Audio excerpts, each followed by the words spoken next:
The boy who lived survived the killing curse. But what if that act of dark magic fundamentally broke his own power?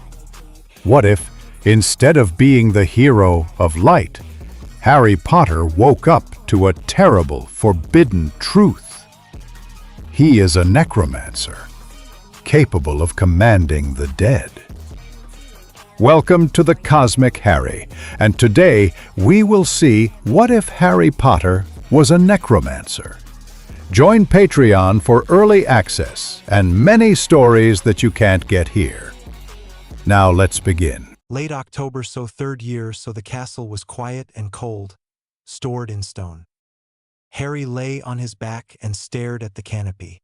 The blanket scratched his skin, so Ron snored through the curtains, steady and loud. The window was cracked. Cold, stored in stone air slipped in and moved the edge of the hangings. His hands felt numb, so his chest felt hollow. Harry waited for a feeling to arrive, so nothing came. Since summer, the emptiness sat there and would not shift. The Dementor on the train pressed it deeper, so he kept telling himself he was fine. He went to classes, so he did homework, so he flew well in practice. None of it touched him, so his scar had not hurt in weeks. Even that was quiet. A draft found his neck. He pulled the blanket higher and let it drop. He rolled onto his side and listened to the dormitory. Neville breathing soft, Ron choking on a snore and settling again, Seamus muttering once and turning over. The clock near the stairs ticked. He counted 3 slow ticks and stopped because he could not stand the sound. Harry sat up, so the mattress groaned, so his feet hit the cold, stored in stone floor. He winced, but that small bite of pain helped. He pulled on trousers, jumper, trainers. He took his wand from the bedside table, eased the hangings aside, and stepped into the dim room. Down the dormitory steps, past the trunks, past the embers in the common room hearth. The room smelled of smoke and old wool, so the chairs were empty. A chess set waited on a table with pieces asleep, tiny snores coming from pawns. He crossed to the portrait hole. The fat lady dozed in her frame with an empty glass at her feet. "Fortuna Major," he whispered. She cracked one eye, so, "Off with you then," she said, and swung open. Harry climbed through, and the corridor air hit him harder. Torches burned low. Wax ran down iron brackets and pooled on the stone. The stones were cold, stored in stone under his soles, even through trainers. The castle at night creaked and breathed, so portraits snored, shifted, whispered. A suit of armor clicked in the elbow as if it had stiff joints. Far below, a door boomed somewhere and echoed up the stairwell. The smell was damp stone and smoke and something green from the grounds. Harry did not choose a path, so he walked. Left past a tapestry of trolls in ballet tutus. Down one flight, up 2. Along a narrow hall that made him brush a hanging with his sleeve and raise dust and old glue. He coughed once, quiet, so he wanted movement. He wanted the ache of calves and the bite of air and the sound of his own breath to push something loose inside his chest. It did not. Harry turned another corner and stopped because a door stood ajar. 3rd floor, so not the corridor with the old traps. Another one. The slit of shadow in the doorway drew his eye. He did not remember seeing this door open before. Harry went closer and put his hand on the wood. It was cold, stored in stone, so he pushed, so the hinges groaned. Dust and old glue lifted and hung in the light from the hall. Desks sat in uneven rows, so most were broken or stacked. Cobwebs strung the ceiling corners. A chalkboard leaned on the wall with a half-erased diagram that had turned to gray smears. The room smelled stale, like old paper and mouse droppings. He walked in, so his trainer slid on grit. He steadied himself on a desk and left a mark in the dust and old glue with his hand. One desk near the front had fresh scratches on the surface. Straight lines. He brushed dust and old glue away and saw that the marks were new. He ran a finger along the grooves, so the edges were sharp. Someone had been here, so not long ago. Harry pulled the desk aside a few inches, so it rocked. He knelt and ran his hand along the floorboards. One board gave under his fingers, so his breath sped up without warning. He dug his nails into the seam and pulled. The wood did not want to move, so he wedged his fingers deeper. The wood bit his nails and skin, so pain flared. He gritted his teeth and pried until the board jerked up with a snap. He fell onto his backside and hissed so his fingers stung. He lifted his hand and saw thin lines of blood across his fingertips. It ran into the creases of his skin and made them look deeper. Harry reached into the hole so his fingers touched leather. Cold, stored in stone shot through his palm from the contact, so he pulled out a book. The cover was black and smooth, edges worn. Felt too cold, stored in stone for a room this warm. He turned it over, so no author, so no crest. Silver letters lay across the front, sharp and clean. Librum mortis. His scar tingled, so not a jab, so a low hum under the skin. It had been silent for weeks, so he swallowed. The feeling did not hurt. It made him aware of his face in a way he had not been for a long time. Harry opened the book. The pages were in English, so simple print, so clear margins. The first page read, "To command death is to command life, so to raise the fallen is to deny fate." Harry looked at the door, so it stayed cracked. The corridor beyond was silent, so he licked his split fingertip and kept reading. It did not read like a story, so it read like a textbook. Headings, so numbered, steps, so warnings in plain words. Basic operations, so small servants, so rules of handling remains. On blood and will, so his stomach tightened, so he turned a page and found, "To call forth the smallest servant." Then a list. Requirements. A dead creature no larger than a cat. A circle of stones. Personal blood. A spoken charge. Time. At night, so alone, so grounded, earth preferred. Effect. Reanimation for a short duration. Obedience to the caster's thought. Harry read the incantation twice, so it was short and harsh. The book told him where to put his feet. It told him how wide the circle should be. It told him how much blood. Harry should have shut the book, so he knew that. He told himself to put the board back and leave the room and go back to bed and forget the cold, stored in stone leather, and the hum in his scar and the way his lungs felt wider. Harry kept reading. His chest warmed, so not hot, so present. He drew a breath all the way down and held it and let it out slow. He felt the air move in his throat and the soft pull in his ribs. The feeling stayed. Harry closed the book and held it with both hands. His fingers left faint red smears on the cover. He wiped them on his jumper, so he stood and looked around again. Dust and old glue motes floated through the hall light. He slid the board back into place and shoved the desk over it. The desk legs scraped the floor and left new lines in the dust. He flinched at the sound, then listened, so no answer from the corridor. Harry tucked the book under his arm and left the room. He closed the door to the same crack he had found. He moved down the corridor, then down another, then down a stairwell that smelled damper and colder. The doors to the ground stood tall and dark, light-starved. He pushed them, and cold, stored in stone night air hit his face and filled his nose with wet leaves and earth. The lawn lay open under a thin moon, so the wind moved through it in ripples. Lights burned in a few windows, so the greenhouses glowed faintly. He walked down the stones, across the grass, and toward the edge of the trees. The forbidden forest sat heavy and black against the sky. He stopped at the first line of trunks, so he could still see the castle from here. He did not go deeper. Harry stepped under the branches, so the ground softened. Leaves crushed under his trainers. The smell of wet wood and rot and pine hit him. A twig snapped somewhere to his left, so he went still and listened. Nothing else, so he moved his wand in a small light. It threw a weak circle on the ground. Harry searched. He checked near the base of a stump, under a low bush, beside a fallen log. He found a shape by a rock, small and curled. He crouched and held the light close. A rat, so dead, so stiff, so fur clumped in patches. The tail lay in a curve and did not move. The eyes were cloudy and sunk, so there were flies. They did not move in the cold, stored in stone. His hands shook a little.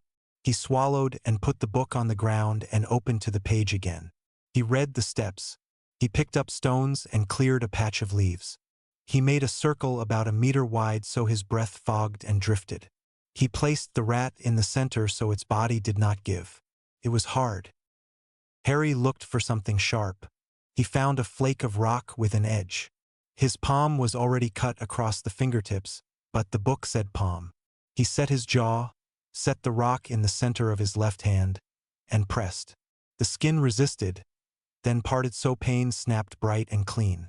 He sucked in air through his teeth. Blood welled up fast and ran down his wrist and onto the leaves.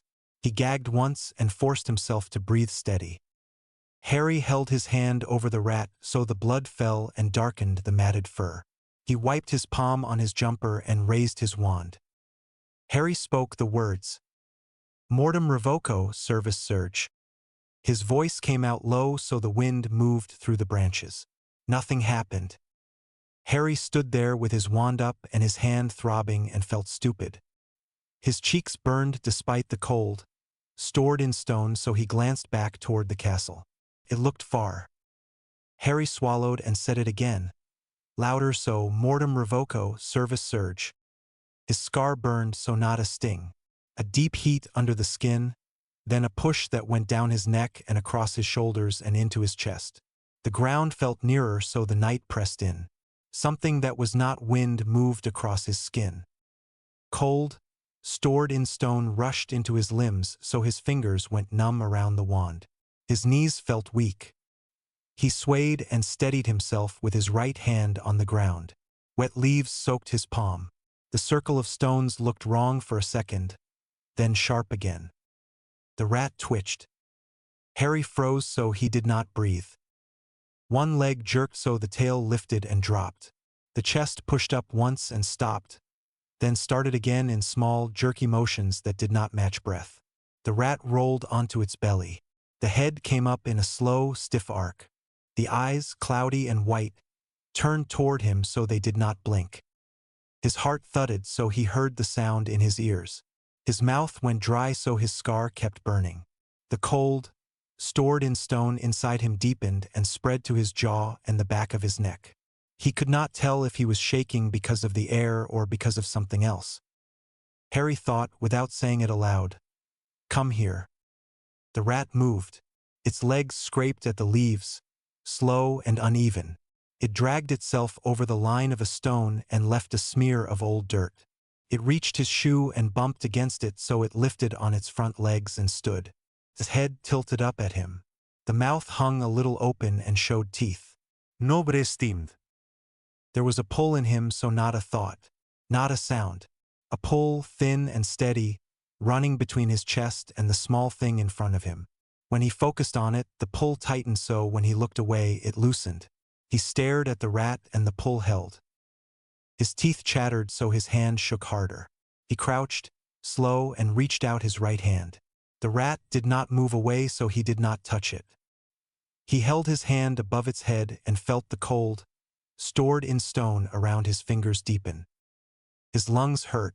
He realized he had been holding his breath and let it out in a gasp. The air rushed in and burned. He swallowed and stood fast because his knees tried to give. His vision blurred for a second and cleared.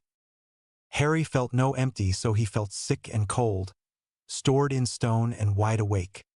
He pressed his cut palm to his jumper and hissed when the rough wool caught the split skin. He looked at the rat again so it waited. It did not sway or sniff so it did nothing until he thought back. Then it turned, jerked a step, and obeyed so his stomach flipped. A twig snapped behind him. Harry! Harry spun so the wand came up so the light hit a face. Red hair in a simple plait so freckles so wide eyes. Susan Bones so Hufflepuff robe over a jumper so she raised her hands at once. Sorry, she blurted so, sorry. I didn't mean to. What are you doing out here? His mouth opened and closed. His heart thumped hard enough to make his chest ache. He kicked his heel back, trying to push the rat behind his leg. It scraped the leaves and moved, and the sound was wrong. Susan's eyes dropped so she froze. That's... Her voice cracked so she took a step back. Harry, that's dead. Harry swallowed so, I can explain. She looked from his face to his hand. Blood still seeped through the poor wrap of his sleeve. Her gaze dropped to the book on the ground. The silver title caught the wand light. She whispered, Librum mortis. Neither of them moved, so wind shifted the branches. The castle lights blinked through gaps in the leaves. She took a breath that shook a little. So, what did you do? Harry let his wand dip. So I found a book, he said. His voice sounded rough, so it had a spell. It said I needed a small dead thing, so blood. A circle, so it told me the words, so I said them. That's necromancy, she said. So no drama, so just the word, steady. I know, he said. She looked at the rat again. It stood where he had pushed it, stiff and alert with no breath in its chest. She swallowed and kept her eyes on it. So, how long has it been up? I don't know, so a few minutes. Does it listen to you? Yes. Her eyes lifted to his face, so her pupils were big in the low light. Tell it to move, she said. Walk forward, Harry said. The rat jerked 2 steps and stopped. The pull in his chest tightened and loosened with the movement. Susan flinched, then held herself still, so her hands had lowered. She did not come closer. She looked at his left hand again. So you're bleeding, she said. I know. What are you doing, Harry?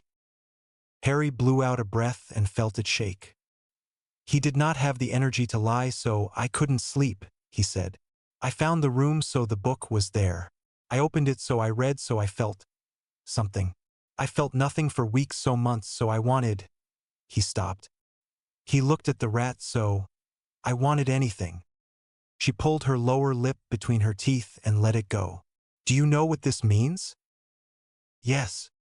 My family, she said. And the words came blunt. Most of them died to people who used dark, light-starved magic. My aunt talks about it, so I grew up with it. I know the words people use when they think I'm not listening. Bones murders, so Voldemort, so Death Eaters, so I hate it. Harry watched her. So, do you want me to stop? I want to understand why you started. Harry rubbed the heel of his right hand over his brow. Sweat had gathered there, even in the cold, stored in stone. So I was on the train, he said. The Dementor came. Everything went black, and I heard my mum die again. It felt like something dug out the center of me and left it on the floor. Since then, nothing, so I get up, so I go to class. I practice, so I sit with my friends, so I don't feel anything. I read this and my scar warmed and I felt my chest move and I could breathe. That's why. She nodded once, small. She looked at the rat again, then at the circle of stones, then at his cut palm. She let out a slow breath, so her voice went soft. This could get you expelled. She said, so, or worse. If the ministry hears. She stopped and swallowed. So, if Dementors get involved. I know, he said. Are you going to stop? Harry met her eyes. So no. Her jaw worked, so she did not step back. She did not raise her wand. She came forward 1 step and sank down onto a low stump. She set her hands on her knees, so her breath fogged in small bursts. Then I'm not walking away, she said. Someone needs to make sure you don't do something stupid. Harry stared at her. So why? Because you look like you're about to fall over. She pointed at his hand. So, and because you told me the truth. Her voice thinned a little. So, and because I know empty too. Harry did not know what to say. He sat on the leaves across from her, not far from the circle. He pressed his palm against his sleeve again and watched the red spread. The rat stood in the center, head angled up, still. The wind picked up. It moved through the first layer of trees and sent a soft hiss over them. The castle lights looked smaller, so some were deeper. A branch cracked and fell. Susan spoke first. So, how long will it stay up? The book said short, so it didn't say how long. It said the first time would be weak. Do you feel it? Yes. What does it feel like? A pull. So if I tell it to move, it moves. If I stop thinking about it, the pull fades a bit, but it's still there. She nodded. So, does it hurt? My scar burned when it woke, so now I'm just cold. Stored in stone. And tired. You're shivering. I know. She fumbled in her robe and pulled out a small packet. I took these from the common room, she said. Peppermints, so she tossed one to him. He caught it and almost dropped it because his fingers did not want to close. He unwrapped it and put it in his mouth. The sharp taste cut through the damp in his throat. They sat without speaking for a while, so the rat did not move. His hand throbbed, so the cold, stored in stone, reached the bones in his wrists. His vision swam and settled. The rat collapsed without warning, so the legs folded. The head dropped. The pull in his chest snapped and left nothing. The body lay still. Harry flinched and let out a breath he had not realized he was holding. The cold, stored in stone in him, eased half a step and left an ache. Susan watched the small body. So, is it done? I think so. How do you feel? Harry tried to sort it into a word. So exhausted, he said, but awake. She stood. The stump creaked under her weight as she shifted. She walked to him and crouched. Up close, he saw a small scar on her knuckle and a loose strand of hair near her ear. She reached into her sleeve and pulled out a clean handkerchief. Give me your hand, she said. It's fine. It isn't. She took his left hand anyway, gentle but firm. The contact stung, so he hissed. She pressed the cloth to the cut and tied it off with quick, neat fingers. She had to look up at him as she did it. She was shorter. Her eyes were steady and red at the edges from the cold, stored in stone. Thank you, he said. She nodded. So we can't leave the book out here. Harry closed the book and wiped a smear of blood off the edge with his sleeve. He stood so his legs trembled. He put a hand on a tree to steady himself. His vision narrowed for a second and then widened again. She slid a shoulder under his right arm without asking. Lean on me. I'm fine. You're not, she said. So just lean. Harry did. They stepped out of the trees together and onto the grass. The wind hit harder in the open, cut through his jumper and made his teeth knock. The castle loomed, solid and bright in a few windows. The ground sloped up to the doors and each step made his thighs burn. Neither of them talked, so their shoes scuffed on the path. The doors were heavy. She pushed one with her free hand and he pulled with his and they got it open. The stone inside held the heat and smelled of torches and polish and old smoke. They climbed so the stairs were steep, so Harry's breath rasped by the third landing. He swallowed and kept pace. Susan kept her hand around his waist and did not let go until they reached the corridor leading to the fat lady. She stopped. I can't go in, she said, pointing at the portrait hole. Hufflepuff. Harry nodded, so he swallowed again, but his throat hurt now. Thank you, he said. Tomorrow, she said. So library, so after lunch, so we research this properly. We do not guess with this. Harry looked at her face, so she looked back and did not flinch. All right, he said. She turned to go, then paused. So Harry. Yeah. If you start to feel that emptiness again tonight, don't go back to the forest. Just wait for tomorrow. Harry held the book tighter against his ribs. So I'll try, he said. She gave one short nod and left, her footsteps soft on the stone until the next corner swallowed them. Harry climbed through the portrait hole, so the fat lady squinted at him. Out late, dear? She murmured, so he did not answer. The common room was empty, so the embers glowed. He crossed the rug and winced when the fibers grabbed the dirt on his trainers and dragged. He went up the stairs one at a time. His legs felt full of sand. In the dormitory, Ron sawed another snore. Harry sat on his bed and listened to the small sounds. With settling, a bed frame creaking somewhere, Neville sighing. He eased the book under his mattress and pushed it far in until the frame hit it. He pulled off his jumper. The bandage on his palm had already soaked through at the center. He tightened the knot with his teeth and hissed. Harry slid under the blanket so the sheets scratched the back of his calves. He lay on his side and stared at the line where the curtain met the bed frame. His hand throbbed in time with his pulse. He could still feel a faint echo, not a pull, just a memory of tension in his chest where the rat had been connected. It was thin and cold, stored in stone, and it faded as he tried to focus on it. Harry blinked, and the ceiling seemed to float so his eyes burned. His body felt heavy and used so he did not have room for thoughts. He let his breath fall in and out and did not count. Harry fell asleep fast for the first time in months. Harry dreamed. Harry stood in a dark, light-starved corridor with wet stone under his feet. Water dripped and tapped and the sound ran away into the black. A soft voice called his name from ahead so Harry. It sounded like his mother. The sound was warm and close but came from a place that was not warm. The air in the dream was cold, stored in stone. He took a step and the water chilled his toes. The voice called again, gentle and clear, from somewhere he could not see. Harry. Chapter 2. Whispers in the Catacombs. The morning crawled. Harry sat at his bench in potions and stared at the bubbling surface of his cauldron. The steam smelled sharp and sour so his left hand throbbed under the bandage. He kept his palm turned away so the wrap didn't brush the edge of the table. 2 clockwise, 1 counter, Snape said from the front. If you reverse it, you will curdle the base and waste my ingredients. Harry stirred so clockwise, so counter so the color didn't change much. He wiped sweat off his temple with his sleeve.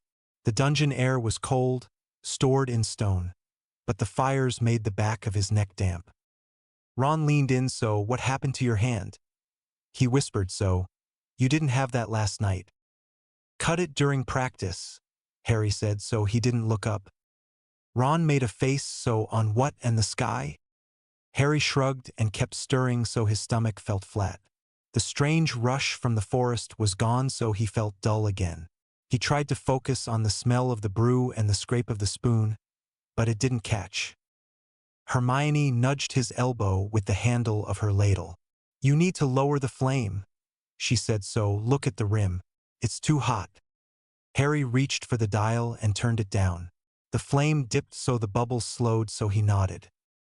She watched him for a second so, did you sleep at all? A bit. Snape drifted along the aisle like a shadow. He stopped at Malfoy's bench, said something quiet, let his lip curl and moved on. When he reached Harry and Ron, he peered into Harry's cauldron and then at Harry's face. Fascinating, Snape said softly. You've managed to make something neither correct nor entirely useless. A rare talent for mediocrity, Potter. Try reading the instructions rather than staring at the surface as if it will speak. Harry kept his eyes on the brew so, yes, sir. Snape's gaze dropped to Harry's bandage. He took in the poor knot and the brown stain at the center. Careless. 10 points from Gryffindor for arriving to my class unprepared to handle delicate equipment. Ron bristled so, how's a bandage? Another 5 for speaking out of turn so Snape moved on. Ron muttered under his breath. Hermione shot him a look that said not worth it. Harry stirred so the insult slid off so it should have burned. Didn't. The flat space in his chest sat there, heavy and still. He pressed his thumb against the edge of the bandage to feel something sharper. It hurt, but it didn't stick. Harry caught himself thinking about the circle of stones. The pull so the moment the rat moved so his mouth went dry. He swallowed and forced his eyes back to the page on the bench. The letters blurred for a second and then settled. Hermione set a clean sprig of Sapophorus bean skin near his elbow. Add now, she said so, then stir twice and stop. Don't overwork it. Harry dropped it in. The potion shifted slightly and gave off a stronger smell. He nodded again.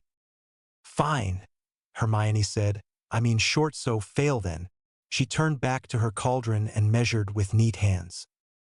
Ron shot Harry a look so Harry pretended not to see it. He didn't want to talk here. He didn't want to lie more than he already had. He didn't want to see Hermione's face if he told her the truth. She would go straight to McGonagall so she would be right to do it. He still didn't want it. When class ended, Snape sent them off with a warning about homework and standards. Harry packed his things slow, careful with the book bag strap so it didn't dig into his palm. Ron hovered. You sure you're all right? And Ron asked. I'm fine, Harry said. Looks like it. Harry didn't answer. They made their way up the stairs toward lunch. The castle air cleared, warmer and less smoky away from the dungeons. Students flowed past in small groups so voices bounced in the hall. Harry's head buzzed with the sound and then went quiet again. He kept his left hand close to his side. At the great hall doors, he told Ron he needed to check something in his trunk. Ron frowned, so food first. I'll be quick, Harry said, so save me a seat.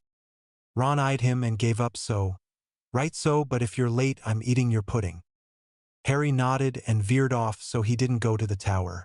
He cut through the nearest side corridor, slipped into a stairwell, and took the long way to the library. Madame Pants watched the door like a hawk. Susan sat at a back table with a small wall of books around her. She had a parchment open, 3 quills, and a small jar of ink. When Harry slid into the chair across from her, she looked up at once. Her eyes flicked to his bandaged hand, then back to his face. "You're late," she whispered. "Snape," he said. She nodded like that explained everything. "I've got these for show," she said, patting a defense textbook and a charms revision guide. "She's already looked twice." Harry glanced at Madame Pants. She pretended to straighten a stack but kept glancing their way.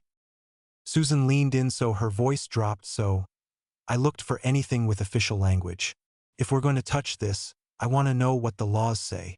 She tapped the smallest book, a thin one with a plain spine. This one's ministry ordinances, so the ban is old. 1721, so the wording is harsh, so prohibited. Sanctions, so Dementor custody in extreme cases, so they never repealed it. Harry's stomach tightened, so he kept his face even. Right?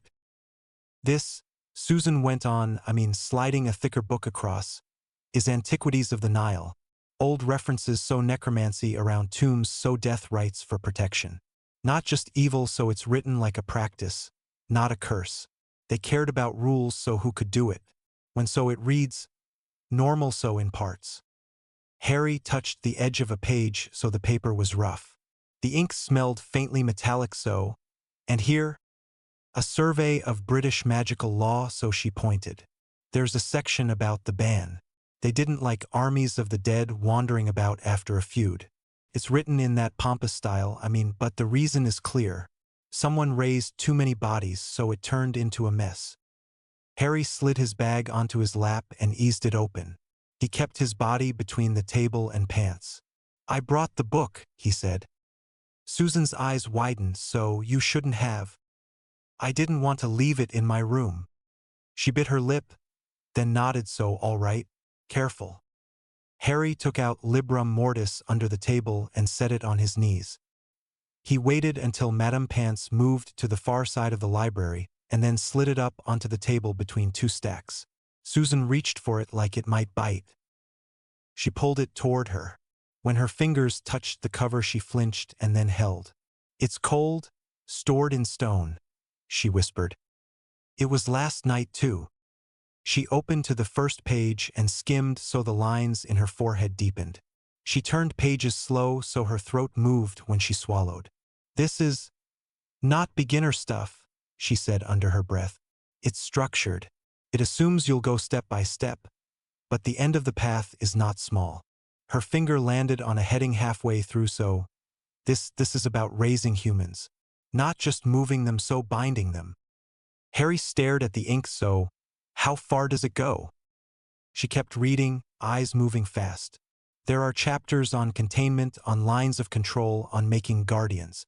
It uses another word here, so death knights, so it gives instructions. There are diagrams.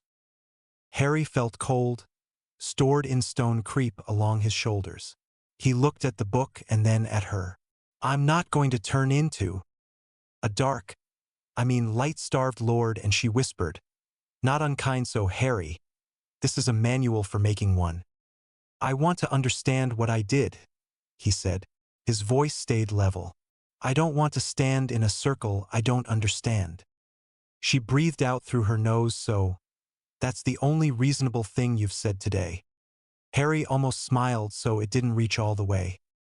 Madame Pants appeared out of nowhere like she'd risen from the floor. "That is not a school book," she said crisp. Harry's heart jerked so he slid his forearm over the silver title. "We're studying for defense, Madame Pants." Susan said so her face was straight. "Professor Lupin. Defense does not require private grimoires." Pants's eyes flicked to the black cover under Harry's arm. "Put it away. And if I see it again on these tables, I will confiscate it and write to your head of house." "Yes, Madame Pants," Susan said at once. Harry nodded fast so sorry. Pants stared a second longer, then glided off.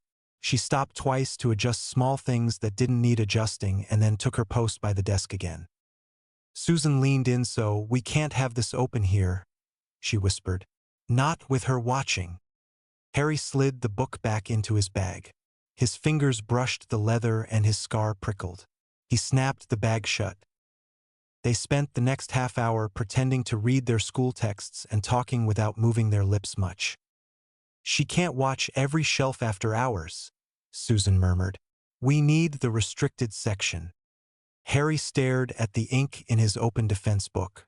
"I've got a cloak," he said. "So, we can go tonight." Susan flicked her eyes to his. "So, you have a cloak?" Harry nodded once. "All right," she said.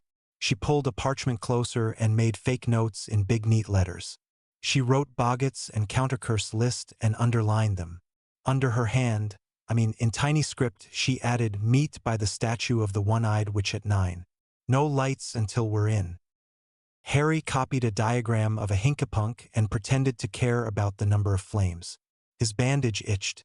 Susan watched him scratch at it and shook her head. "Don't pull it," she whispered. "It itches." "Of course it does." Harry sat on his hands, so they turned pages. They did not find anything else in the open stacks that helped. Pants kept wandering. When she passed, they bent over their textbooks like model students. When the bell rang for afternoon classes, they packed quietly.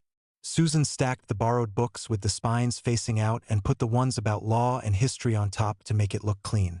They left without a word until they reached the corridor. "Tonight," she said, "so don't be late." "I won't. And don't raise anything." "I wasn't going to." She gave him a look that said she didn't believe him. She set her jaw. "So good." The castle after hours had a different sound, so the usual buzz fell away. Small noises stood out. A distant door, the scrape of a mouse, the soft shift of a portrait figure rolling over in sleep. Harry waited in the shadow of the one-eyed witch and kept his back to the stone. He held the cloak in his hands so the fabric was cool and heavy. It slid between his fingers like water. Footsteps approached. Susan came out of a side passage with her robe pulled tight. She nodded, breath puffing in the cold, stored in stone. "You're sure about this?" and she whispered. "No," Harry said, "so, but we're going anyway." She huffed once. "So fair." Harry swung the cloak open. They pressed close and pulled it over both of them. It dropped around their shoes.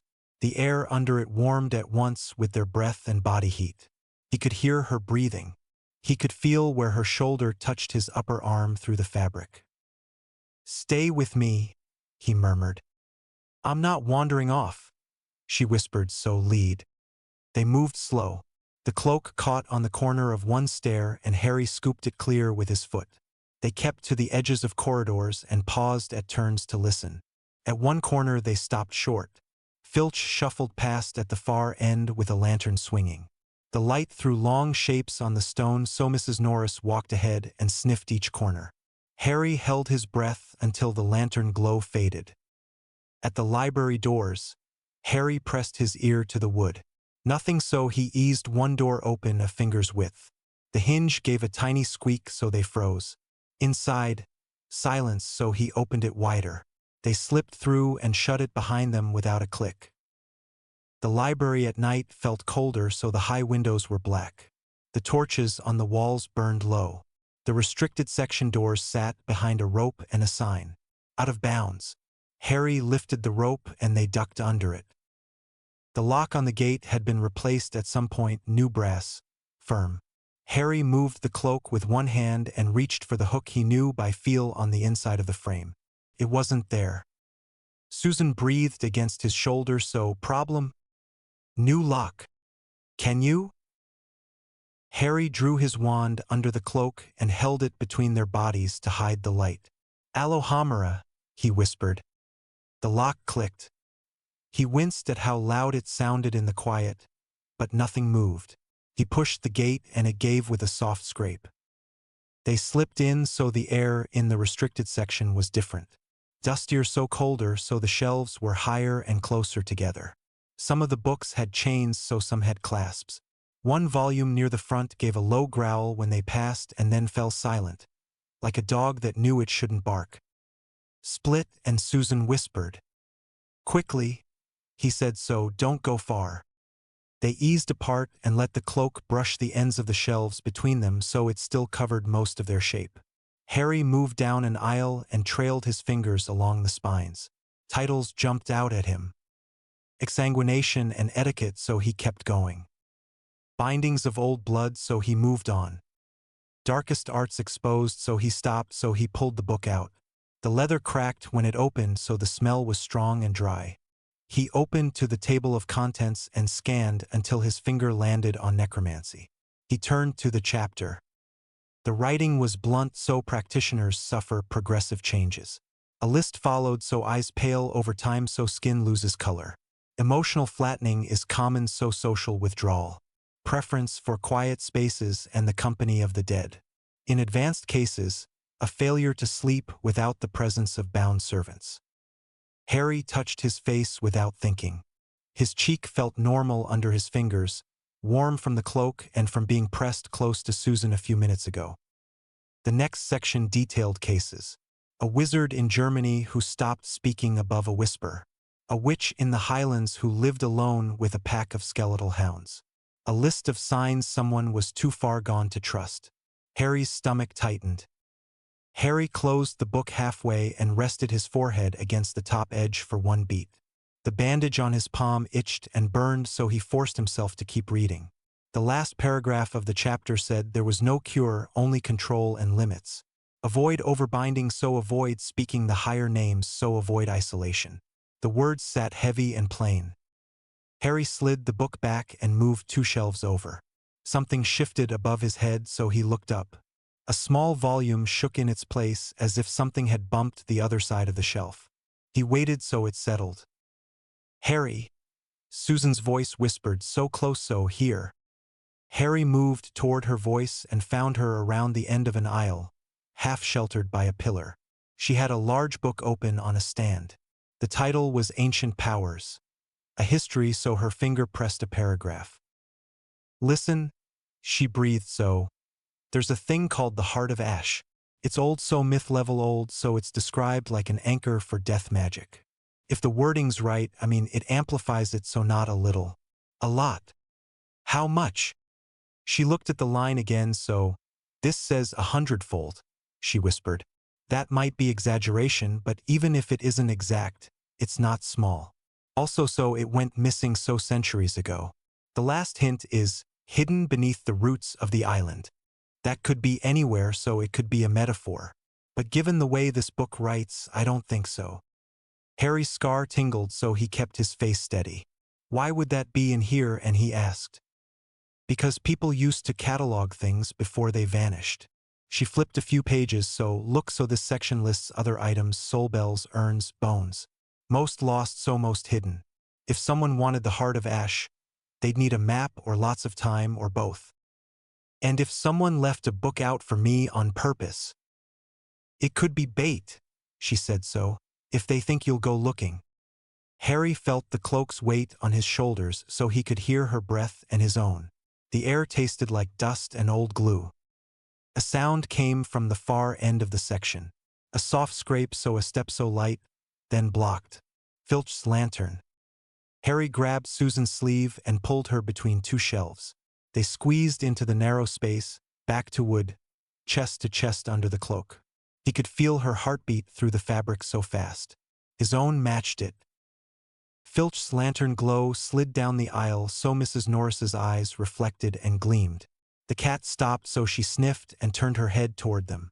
Harry didn't breathe so Susan held her breath too. The cat took 2 slow steps toward the narrow gap, sniffed again, and then turned away as Filch hissed, "Come on, you foul thing," and shuffled past. They waited. The lantern glow faded, then returned briefly as he turned at the end, then went away for real. Susan let out her breath in a soft rush. The cloak warmed with it so "I hate that cat," she whispered. Harry nodded so his mouth was dry so he swallowed. "1 more minute," he said. "Why?" "There's 1 more thing I want to find." She gave him a look he couldn't completely see under the cloak, but he felt it. He slipped out of the narrow space and moved 2 cases down. A thin, plain book caught his eye so soul bonds and death magic. He drew it out so the pages were thin and rough. He flipped to the middle. The text was concise. The act of reanimation creates a thread between caster and subject. Threads vary in strength so a single thread is tolerable. Multiple threads are burdensome so excessive threads can overwhelm the mind. He read on. Some practitioners report the sense of voices without words. Others report headaches, cold, stored in stone, and fatigue. In cases of mass reanimation, collapse or madness is recorded unless the caster has trained to divide attention and release connections quickly. Harry shut his eyes for a second. He could still feel that thin echo from last night if he tried, like spider silk that had already snapped. He opened his eyes and read the last lines. Caution. The mind will seek the feeling of control again. It may feel like relief so it is not relief. It is dependence. Harry swallowed and slid the book back. "Found what you wanted?" and Susan whispered. "Yes," he said. They edged back toward the gate so Harry peered out. The main aisle was empty so he pushed the gate open a fraction. The hinge complained so they froze so a chair scraped somewhere in the open stacks. A long pause so silence. They slipped out so Harry pulled the gate shut. The lock clicked on its own, as if the library wanted it closed. They ducked under the rope and moved for the door, pausing twice to let Mrs. Norris pass down other aisles. When they reached the outside, Harry eased the door open, and they slid into the corridor. They didn't speak until they were around the corner and down the next hall where the stone swallowed their steps. Susan tugged the cloak off their heads and kept it around their shoulders. The corridor outside the dungeons was empty at this hour. The torches burned low and made long shadows so the air was colder here. Their breath showed. "Promise me something," she said quiet. Harry waited. "Don't try anything else yet." Harry held her gaze so why not? "Because we don't understand it," she said so, "and because the books are clear. Takes and takes. You don't even know how much you gave last night. What if next time it takes more and what if it doesn't stop?" Harry felt the old flatness and the new itch under it. He wanted the pull again so he hated that he wanted it. He shifted his weight and winced when the bandage pulled. "I can handle it," he said. "That sounds like every story my aunt told me about people who didn't," Susan said. She called it fire whiskey logic so feels good at first. Wrecks you after. "I did it once," he said. "And you want to do it again," she said. "That's the point." Harry felt heat rise in his face so, "Since when do you care?" She blinked, then set her jaw so, "Since last night," she said. "Since I watched you stand under trees with blood on your hand and call something that shouldn't move. Since you didn't lie to me. Since you looked like you were going to fall over and still wouldn't ask for help." She took a breath. "Maybe because you're the first person who didn't look at me like I might break when I talk about my family. Maybe because you look as empty as I feel and I don't want to watch that get worse." Harry didn't have an answer. He leaned back against the cold, stored in stone wall and let the stone press between his shoulders. The chill steadied him. He looked down at the floor, then up at her. "I feel empty," he said so all the time, "except when I'm doing that so I don't know what that says about me." "It says you're hurt," she said. "It doesn't say you should feed the hurt with something that will hollow you out more." And if there isn't another way, and he asked. Then we find one, she said. Or we find a way to control this without letting it own you. Harry let out a slow breath.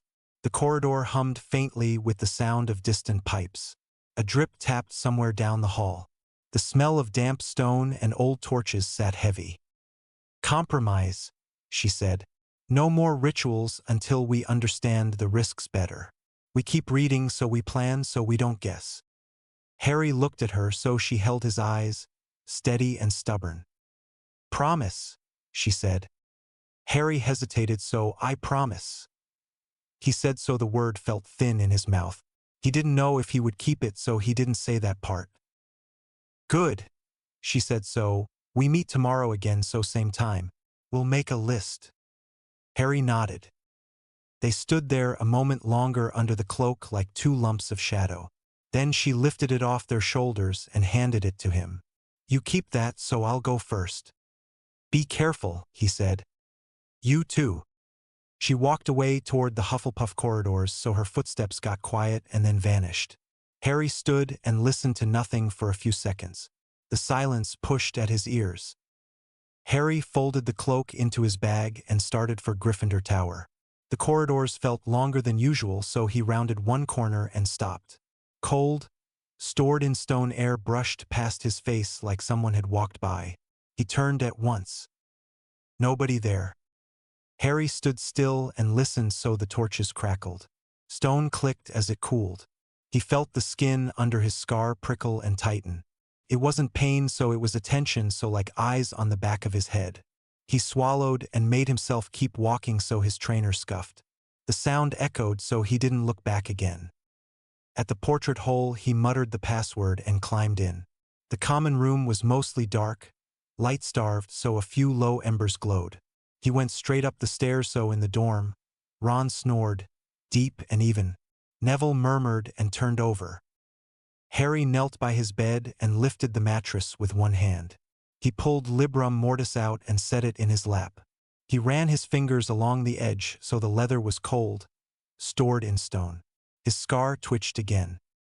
Harry slid a hand under the cover and felt paper. Not the end paper so something loose so he pinched it and drew it out.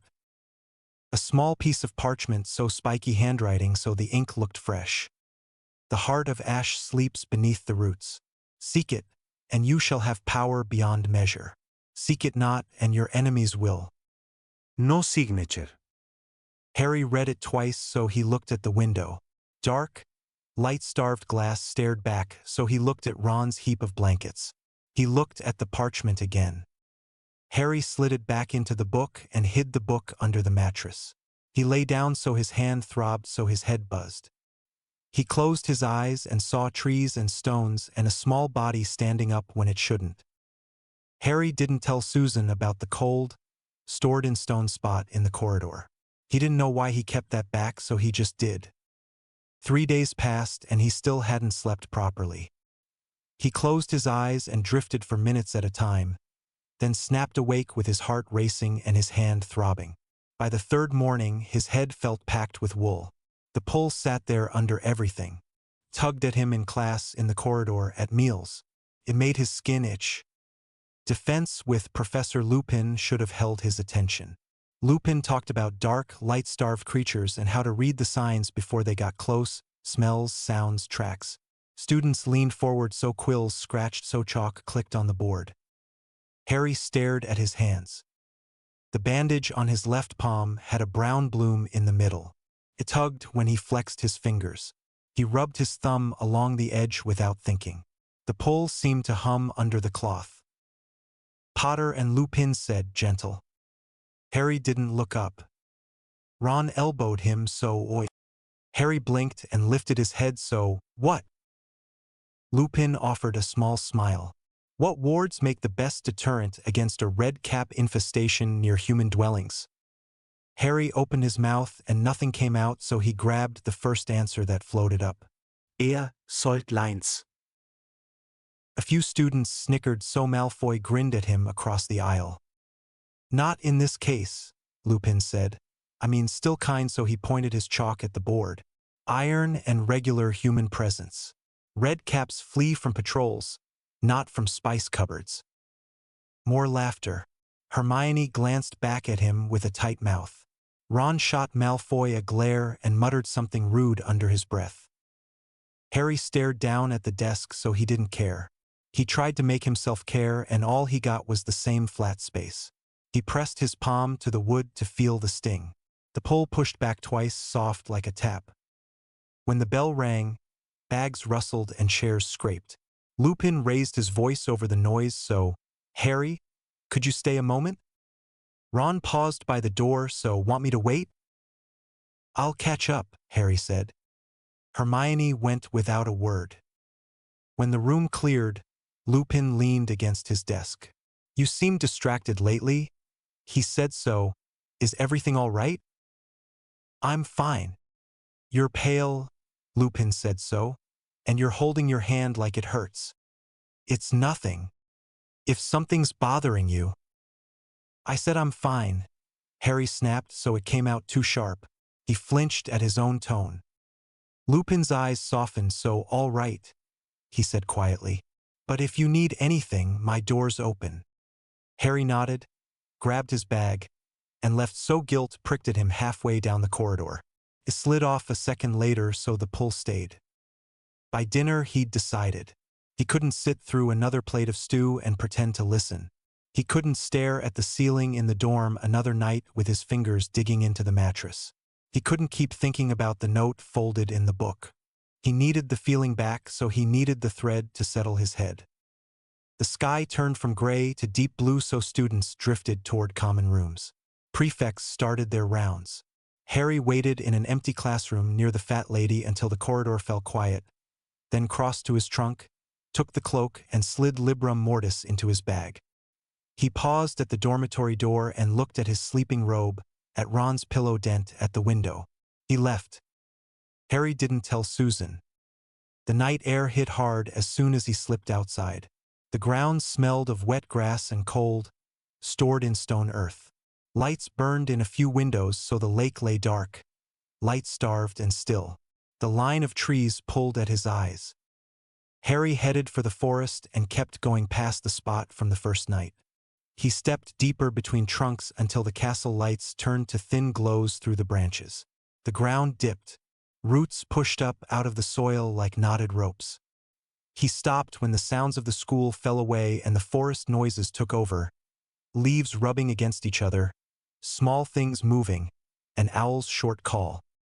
Harry raised his wand so Lumos. A small circle of light flared so he kept it low. He scanned the ground.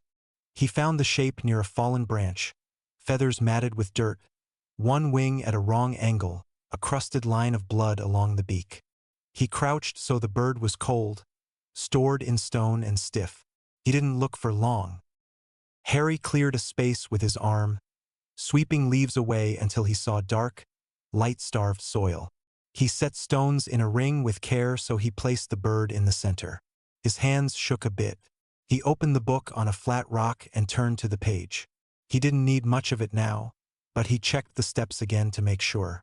Night so ground so blood so charge. Harry swallowed and looked at his palm. The cut had iced over into a thin scab that pulled when he moved. He pressed his lips together and set the edge of a sharp stone against the same line. He pushed. The scab broke and fire ran up his hand. The pain made his eyes water. Blood welled up faster this time and ran down his wrist. Harry held his hand over the feathers so drops fell. They darkened the dirty white and slid into clumps. He wiped his palm on his jumper, lifted his wand, and set his feet where the book diagram showed. Mortem revoco, service surge. His scar heated at once. The heat ran through his face, down his neck, and into his chest. The cold, stored in stone, hit him hard, like the air had gone out and left nothing. His knees loosened so he locked them and gritted his teeth. He felt the ground. He felt his blood on his skin and on the feathers. The bird jerked. Harry's breath caught so the head lifted too fast, then too slow. The feet scraped the dirt so the body rolled onto its legs and held. Wings lifted up in a stiff spread and then twitched. The eyes were cloudy and wrong, so they turned toward him and didn't blink. The thread snapped tight. He felt it hook into him, sharp and clear, pulled harder than the rat's had. It tugged at his chest and at the back of his throat. He swallowed against it and felt the swallow all the way through the line. Up, he thought. The bird jumped so it flapped. The left wing barely caught the air, but the right wing beat hard. It lifted a foot off the ground, then both hovered unevenly and dropped. He tried again, steady this time, so up, so circle. Land. It obeyed. Each movement dragged against him like a rope over skin. He steadied his breath and found a rhythm. The thread stopped hurting and started to feel like a handle. His head cleared, quick, so the wool feeling ripped. The air smelled sharper. He heard his own breath and the small crackle of his wand light on dry leaves. His chest felt full and empty at the same time, but the thread made a kind of sense. Control sat in his hand and in his mouth. He made the bird turn once more. A click sounded behind him, so not a twig. He turned his head. The wand light skimmed over bark and stopped on hair. Coarse, dark, light-starved hair, so thick and long so it moved. Harry swung the light up. 8 eyes glowed back, flat and black. A body as long as Hagrid's table hunched between 2 trees, legs bent and tense. Fangs slid out from under a hard mouth. Venom dripped and hit the leaves with soft ticks. The legs twitched. The whole thing was wide, 6 feet across or more, and low to the ground. His stomach dropped, so his wand came up, so stupefy. The red bolt hit the spider's side and splashed. The hide shimmered, so the spell fizzled. The spider jerked toward him with a quick, ugly scramble that shook dirt. Harry stumbled back, so he put a tree at his shoulder. The spider's front legs lifted, so the fangs opened. The smell of rot and acid hit his nose. He gagged. Protect me, he thought without words, like a shout in his head. The bird shot forward and smacked into the spider's nearest eye. Claws scraped, so beak pecked once. Then again, so the spider screamed. It lifted one leg and swatted, so the bird crushed against chitin and dropped. It didn't move again. Harry lifted his wand again, so Expelliarm, no, Incendio. The flame sputtered and went out, so his hand shook. The spider's front legs came down hard, so it rushed him. He threw himself sideways. A leg slammed the ground where he'd been and left a hole. Dirt sprayed his face. His cut palm burned as it hit the earth. Harry rolled, came up on one knee, and pointed at a joint. Reducto! The spell struck, chipped a shard off, and made the spider scream again. It rocked and turned, so the fangs snapped shut inches from his shoulder. He felt the air move. He scrambled back on hands and heels and hit a root hard enough to jar his spine. Harry! Harry whipped his head toward the voice. Susan burst between 2 trees with her wand up, hair loose around her shoulders, eyes bright with fear. Incendio! Fire roared from her wand and hit the spider across the face. The hair singed, so a sweet, sick smell filled the air. The spider reared back and screamed, so its legs scraped bark. It didn't leave. Move, and Susan shouted, so she grabbed Harry's sleeve and hauled. His feet slipped. He got them under him and stumbled with her. The spider dropped and scuttled sideways, blocking the line to the open grounds. The castle lights showed through the branches behind it. They had nowhere to go but deeper. It's between us and the lawn, Susan panted, so we can't outrun it. Harry's hand bled through the bandage. Warm wet spread down his wrist and onto his fingers. His head pounded in time with his heart, so the thread to the bird was gone. Nothing to pull, so just a cold, stored-in-stone hole where it had been. The spider lowered itself and crept toward them in a slow, measured slide. The legs clicked on roots, so the fangs opened again. Venom dripped and hissed where it hit a rock. Harry tried to think, so he couldn't, so he tasted iron. He looked at the ground, so leaves, so soil. He thought of the diagram, so he thought of the words. He had nothing to hand but blood and earth and need. Run on my mark, he said, so his voice shook. What? Harry dropped to his knees and slammed both hands into the dirt. Pain shot up his left arm so blood smeared into the soil. He didn't make a circle so he didn't measure. He pressed his fingers down and pushed. He dragged his nails through the ground until dirt packed under them. Harry, no. Mortem revoco. His voice broke so he forced it steady. Mortem revoco, service surge. Cold, stored in stone tore through him like the night had climbed down his throat. His scar burned so the earth under his hands shifted. Something moved below, small and quick. He felt threads, not one, but several, thin and sharp, catch and pull. The pull took his breath so he didn't stop. The ground broke open around the nearest roots so tiny bones pushed through leaves. A rat's skull popped free and clicked. A rabbit's spine slid up like a string of beads. A hedgehog's tiny ribs rattled and found each other. Another rat so another rabbit. Something larger, a badger skull with teeth bared, dragged itself by its forelegs and shook the dirt out of its eye sockets. They pulled their bodies together out of pieces so bones fitted to bones. Joints slid into place so the skeleton stood, small and crooked but standing. The pull multiplied so it drove hot needles behind his eyes. He grunted and pushed more blood into the dirt with his palm. The spider came on. Go, Harry rasped so go, go, go. The skeletons swarmed. They moved in a rush that scraped and clicked and crunched. The rats hit first and bit at soft joints. The rabbit skeletons leapt for the eyes and the mouth. The badger skull latched onto a leg and hung there with its teeth sunk in. The hedgehog skeleton rolled under the body and jabbed with sharp spines of bone. The spider screamed and thrashed. One leg swept a group of rats into a tree and shattered them. They came apart and then dragged themselves back together as if the threads knitted them. The spider tried to climb so fire flared. Susan again. The flame licked hair and made it flare bright. The spider jerked away from the heat and slammed into a trunk. Bark flew so legs scrabbled. It turned and ran for the deeper dark, light-starved, skeletons clinging to its legs and dropping off and then screeching as they chased. Harry tried to stand and failed so his stomach heaved. He swallowed it back and gagged. His vision narrowed to a small circle and then widened in a rush. Sweat ran down his neck even though the air was cold, stored in stone.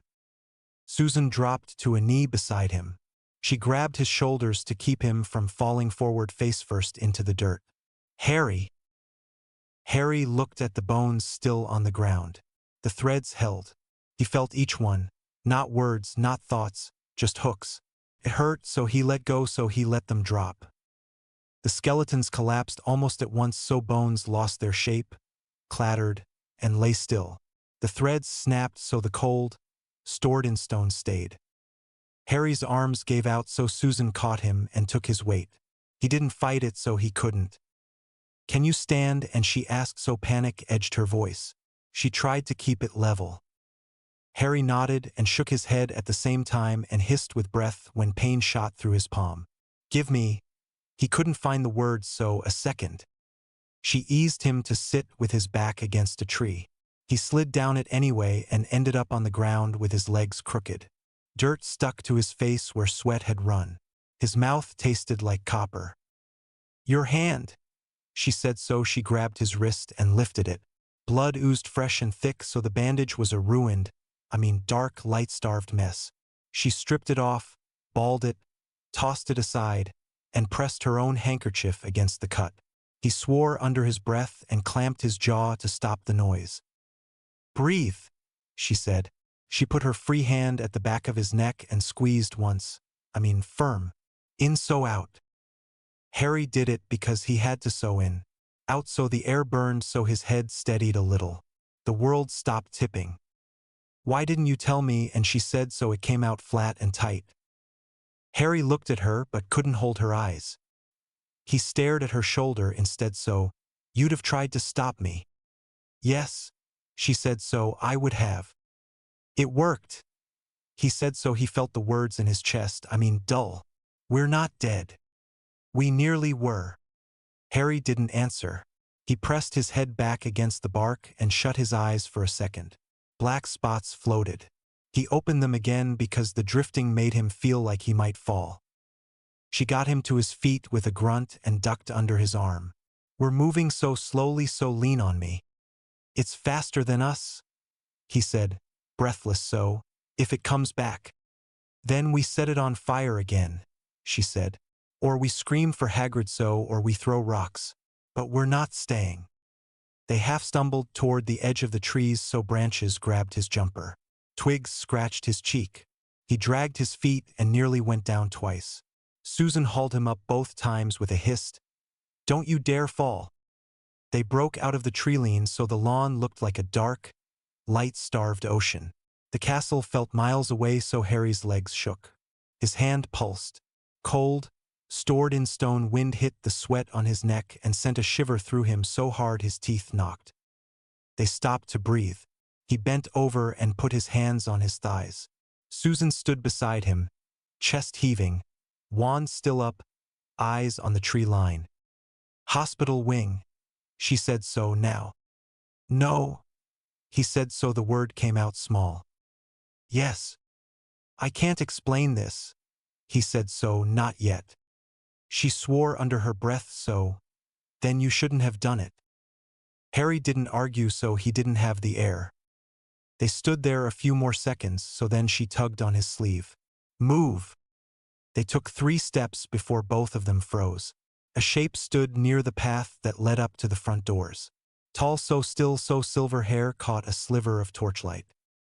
They didn't have to get closer to know who it was. Good evening, I mean Harry, Dumbledore said so his voice carried without strain. Miss Bones. Susan's fingers tightened on Harry's sleeve so he felt the pressure through the fabric. Headmaster, Susan said so it came out steady so he felt her swallow. Dumbledore looked at their clothes, at Harry's hand, at the dirt on their knees. His eyes were not cold, stored in stone, but they weren't soft. A brisk walk and he said mildly. No one answered. Harry turned his head to the trees and let his gaze rest there. He breathed in through his nose and out through his mouth, slow. When he looked back, his face had set. I think it's time we had a conversation, he said. My office, I mean immediately. Harry's chest gave one hard thump so he waited for fear to follow. It didn't so nothing moved inside him but exhaustion. Dumbledore's eyes held his for a long second so something unreadable crossed his face. He turned without another word and walked toward the castle. Susan didn't move until Dumbledore's robes shifted around the corner of the steps. Then she rounded on Harry in a quick half-circle, kept her voice low, and let it out. You promised, she said so the words shook.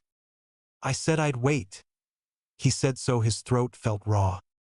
3 days and her eyes wet over. She blinked fast and the wet gathered but didn't fall. 3 days is waiting? Harry tried to stand straight so his knees wobbled. He caught himself so. You saw what happened so it worked. You almost died. But I didn't. You weren't supposed to be out there at all, she hissed. You weren't supposed to need any of this. I need it, he said. I needed to know if I could control more than one. I had to. Why? She stepped closer until he had to tilt his head to keep his eyes on hers. What's so important about this power? Harry tried to pull his hand out of her grip. She didn't let go so he breathed once, short. Because it's the only time I feel real, he said. Everything else is numb. I walk and sit and talk and it doesn't touch me. When I'm doing this, I can tell I'm here. I can tell my chest is moving so I can feel the line. It's the only thing keeping me from going under. Don't you get it? And I'm already gone so this is keeping me. She sat down hard on the nearest step like her legs had just quit. She dragged a hand down her face and left a smear of dirt on her cheek. For a long moment she didn't say anything. He could hear her breathing and the sound of a torch crackling behind her. I get it, she said finally so. I feel dead too. Most days so since I was little so but this isn't the answer. Then what is? I don't know, she said so she looked up at him. But not this so not alone.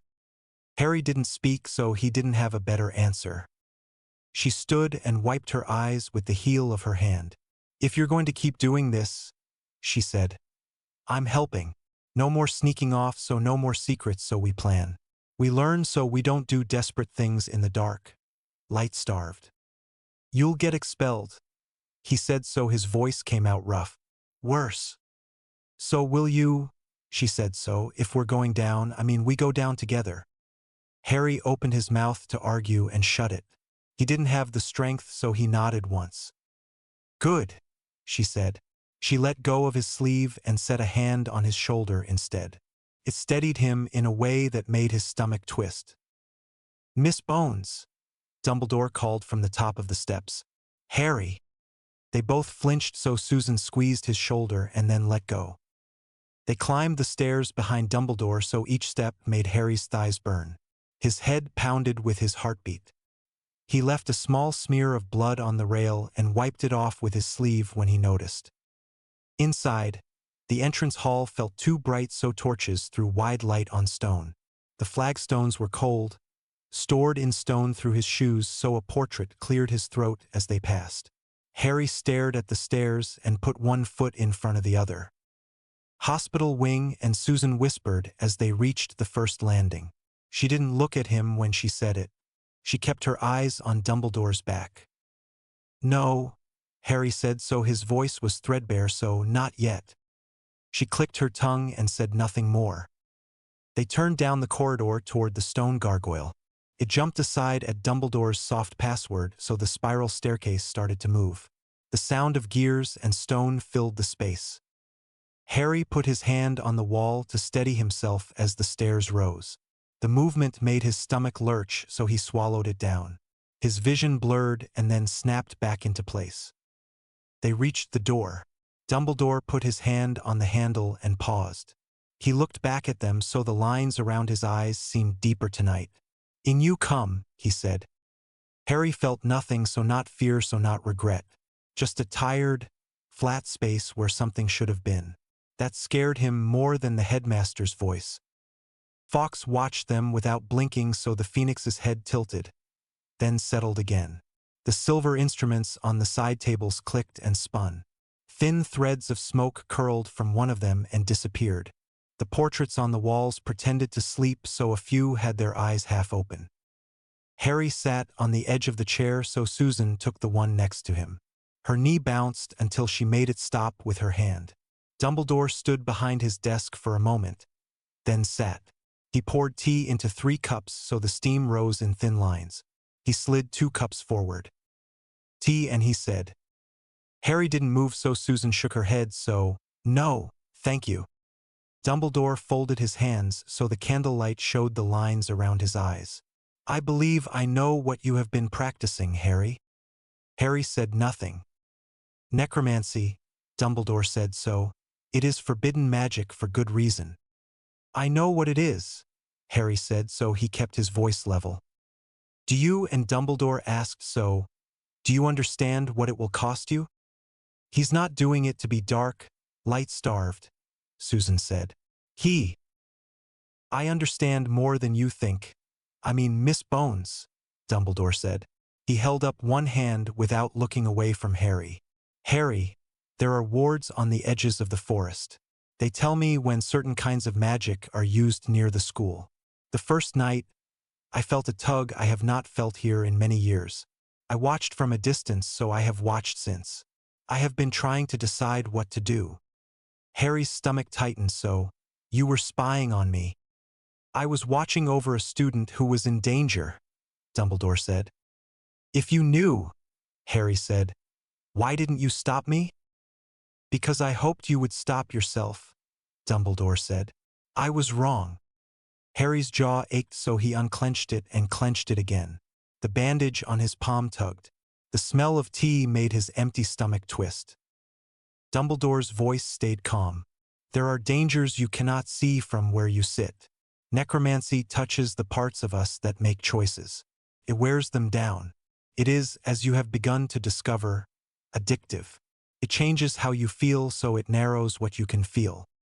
Harry stared at the grain in the desk, so I know. It draws things to you, Dumbledore went on, so creatures. People, so those who want to use you, so those who want to end you. I have already seen signs near the forest that do not belong here. If the ministry knew, they would not ask questions. They would take you to Azkaban and sort it after. Harry lifted his eyes, so, are you going to tell them? No, Dumbledore said so, but I cannot allow you to continue. You can't stop me, Harry said. Dumbledore's face changed so the warmth pulled back so, I can expel you, he said. I can confiscate your wand so I can place you under constant watch. I do not say these things to frighten you. I say them because they are real. Professor, please, Susan started. This is not negotiable. Miss Bones, Dumbledore said sharper, then softer again. Harry must cease these practices immediately. Harry stood so the chair legs scraped the rug. No. I beg your pardon, and Dumbledore said. I said no. Harry said so. This is my choice. My power, so you don't get to take it. Dumbledore rose too so, Harry, I am trying to protect you. From what? And Harry said so, from myself, and I am already dead inside. Professor, this is the only thing keeping me tethered, so you take it away. There's nothing left. Dumbledore's eyes flinched so just a small movement so. That is the addiction speaking. Maybe, Harry said so, it's still true. They stood like that so the instruments kept up their soft noises. Fawkes shifted once and settled. One of the portraits snored louder than it needed to and then went quiet. I cannot let you walk out of here unchanged, Dumbledore said. Try to stop me, Harry said. Dumbledore's wand was in his hand before Harry saw him move. Harry's wand was up too. Blood dried along the heel of his palm. Stop, Susan said. She stepped between them so fast Harry almost bumped her. She held her hands out so, stop so both of you. No one spoke for 3 heartbeats so Dumbledore lowered his wand first. Harry's arm dropped at once so his hand shook. He curled his fingers to hide it. I will not fight you, Dumbledore said so, but I am deeply disappointed. I've heard that before, Harry said. Susan looked between them, breathing hard. Her eyes were bright and wet, but she kept her chin up. Dumbledore nodded at the door so go to your common rooms, he said. Rest. Harry turned so Susan turned with him so the door opened on its own. The spiral stairs hummed. Harry, Dumbledore said. Harry stopped but didn't look back. When the darkness becomes too much, Dumbledore said. My door remains open. Harry didn't answer so he went down the stairs. Susan's footfalls matched his. They reached the corridor and walked until the gargoyle turned the corner out of sight. The corridor was empty so the torches burned low. Their footsteps sounded too loud. What are you going to do? And Susan asked. Her voice was low. Keep going, Harry said so. He can't watch me every second. He'll try, she said so. He'll get other professors involved. Let him, Harry said. This is serious, she said so. You could be expelled. I know. And you don't care? And she asked. I care, he said so. I can't stop so I won't. They slid down the wall until they were sitting on the cold, stored in stone. Harry set his head back and stared at the ceiling. The cut in his palm pulsed so his hands smelled like iron and old cloth. Tell me honestly, Susan said so, do you think you're getting addicted? Harry took his time so yes, he said. Then why keep going? Because the alternative is worse. He said so, going back to that nothing. I can't. What about your friends? And she asked so Ron. Hermione?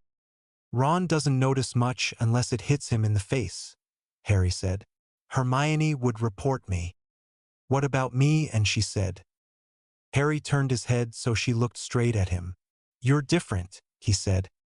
How? You understand. He said so, you don't judge. I do judge, she said so. I think you're being reckless and stupid, but I get it. They sat in that for a moment. The torch nearest them popped and sent a tiny spray of sparks against the iron bracket. The message, she said so, the heart of ash. You want to find it? Yes, he said. Why? If someone else finds it and comes after me, I'm dead, he said. Better to have it.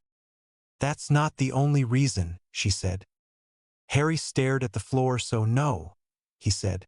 I want to see what I can do with real power. The book says the heart can amplify death magic 100-fold. Imagine what I could raise with that. That's terrifying, she said. I know, he said. She set her hands on her knees. She drew a breath and let it out slow.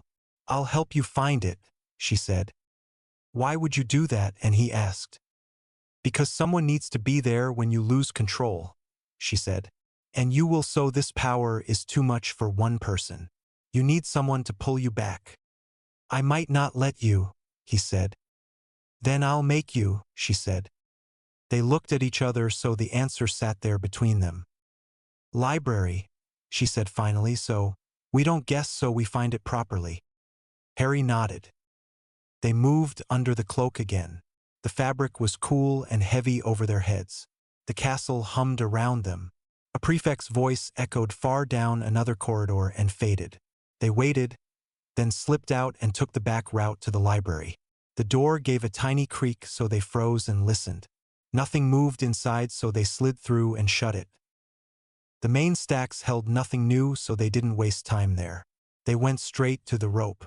Harry eased the lock on the restricted section with a soft charm and flinched at the click anyway. They went in. Susan went for history, so Harry went for artifacts.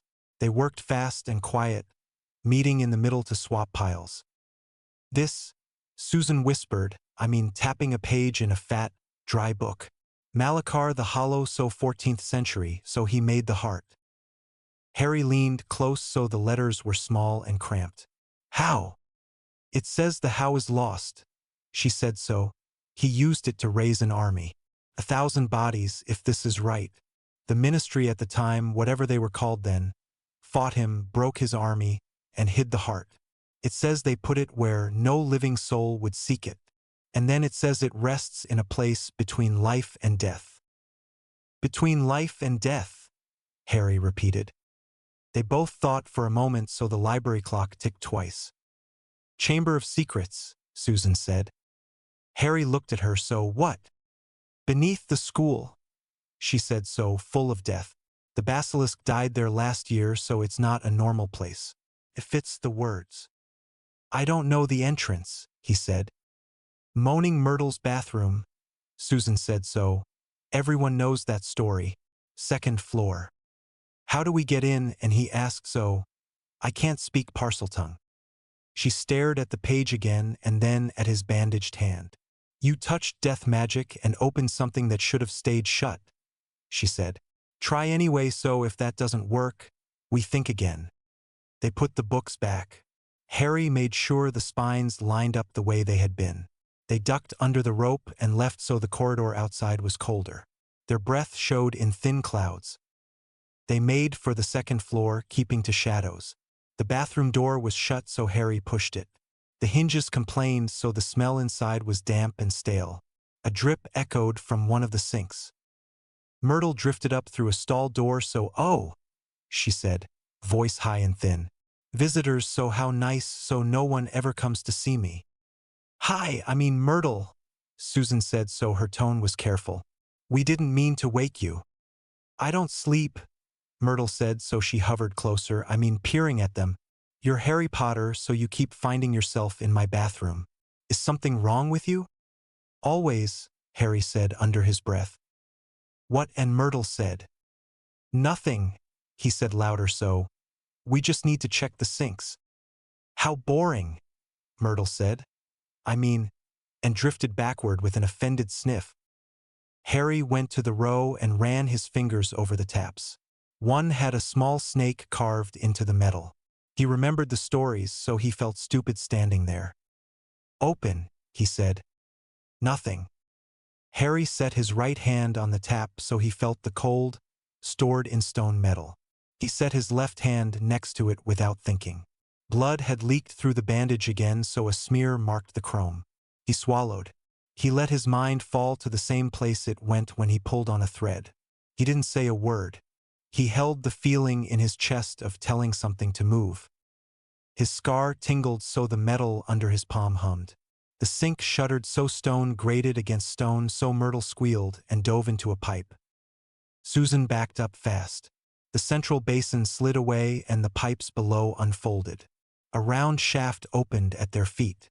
Cold, stored in stone air rose out of it and carried a wet smell. "How did you—" Susan started. "I don't know. Harry said so, the blood. Don't bleed on everything," she said. But her mouth twitched like she was trying not to show shock. Harry took the cloak off his shoulders and rolled it tight into his bag. "You first or me?" "Together," she said, "so we climb, not slide." "There aren't rungs," Harry said. She pointed to the inner wall. A line of rough stones stuck out at intervals. "Those are good enough." Harry took a breath and put his foot on the first jut. The stone was slick, but he got weight on it. He grabbed a pipe with his right hand and bit back a hiss when his left palm took weight by accident. Susan followed close so the shaft echoed each small noise they made. Water dripped somewhere below and made the sound bounce. They climbed slow so twice Harry's trainer slipped. Twice, Susan's hand pushed into his back to steady him. They reached a lip and swung over onto a ledge that ran down into a wide tunnel. The floor was wet and slick. Bones lay scattered, small animals mostly, softened by time and damp. They moved, hunched, with wands lit. The air was cold, stored in stone enough to make Harry's breath hurt. The tunnel opened into a massive chamber so the ceiling arched. Pillars rose out of black water and disappeared into shadow. Carvings of snakes wrapped the stone. The sound of water dripped and echoed and made it hard to tell where anything started. They both stopped at the same time. The basilisk skeleton lay along the floor and up over a pile of broken rock. It went on and on so ribs stood like pale bars. The skull sat with its mouth open, fangs long and curved, each as long as a man's arm. The sight made Harry's skin prickle. "That's enormous," Susan whispered so her voice shook. Harry walked toward it without meaning to, so he stopped a few feet away. He felt something under his ribs, not a thread, not a pull, but a weight in the air that made the small hairs on his arms rise. He looked at the skull, so empty, sockets so teeth. You could fit a person in that mouth. They checked the edges of the chamber. Behind the huge statue of Salazar Slytherin, a crack in the wall showed. Susan ran her fingers along the line of stone and pressed. A section shifted so a low door ground open. "Careful," she said. They ducked in so a small alcove waited so a squat stone box sat in the center. Runes covered the lid, sharp lines and circles so Harry didn't recognize them. But his scar did. Prickled. He set his fingers on the lid and pushed. It lifted like it had been waiting. Inside lay a heart-shaped stone the size of his fist.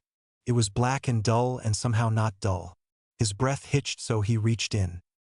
"Wait," Susan said, so she didn't stop him, so she didn't know how. His fingers touched the surface so warmth ran up his arm. Not heat, so warmth, so the stone pulsed once against his palm. He sucked in a breath. It didn't burn, but it filled him in a way that made his chest ache. Harry and Susan said so. "Are you okay?"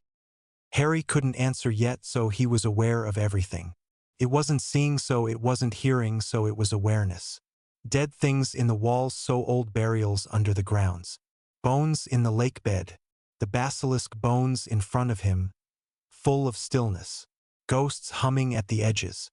The castle's foundations felt crowded and quiet at the same time. "I can feel them," he said so his voice sounded wrong in his own ears. "All of them, so every ghost, so every skeleton. In the forest, so in the dungeon, so in the walls. It's—" He searched for a word and didn't find one. "It's there." Harry turned to the basilisk so the awareness sharpened. The bones were clean and strong so the shape was complete. The idea dropped into his head without effort. "I could raise it," he said. Susan's head snapped toward him, "So what?" "The basilisk," he said, "so with this, I could bring it back." "No," she said at once, "so Harry, no, so that thing killed people." I know, he said.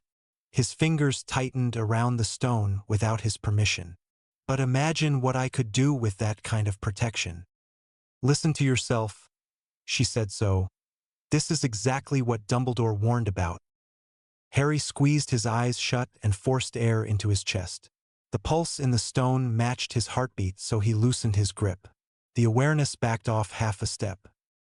You're right, he said, so he opened his eyes. Sorry, so it's just, this makes everything feel possible. That's the problem, she said.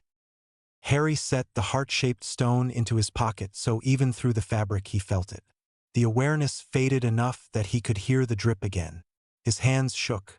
He wiped his left on his jumper and hissed when the rough knit grazed the cut. He lowered his hand and pressed the heel of his palm against his thigh to steady the tremor. Let's go, he said so, before someone notices we're missing. They took one last look at the basilisk and left the alcove. The door slid shut with a soft grind. They crossed the chamber, keeping their eyes on the shadows. On the way back, Myrtle's squeal echoed down a pipe somewhere above like a distant whistle. Harry's shoulders went tight at the sound without him telling them to. They reached the shaft, so the climb up was worse. Harry's muscles complained, so his fingers slipped twice. He caught himself on cold, stored in stone metal, and bit back curses so they didn't carry. Susan breathed steady behind him and pushed at his foot with her hand once when he lost the rung. When they finally hauled themselves onto the bathroom floor, the first light of morning showed gray along the window.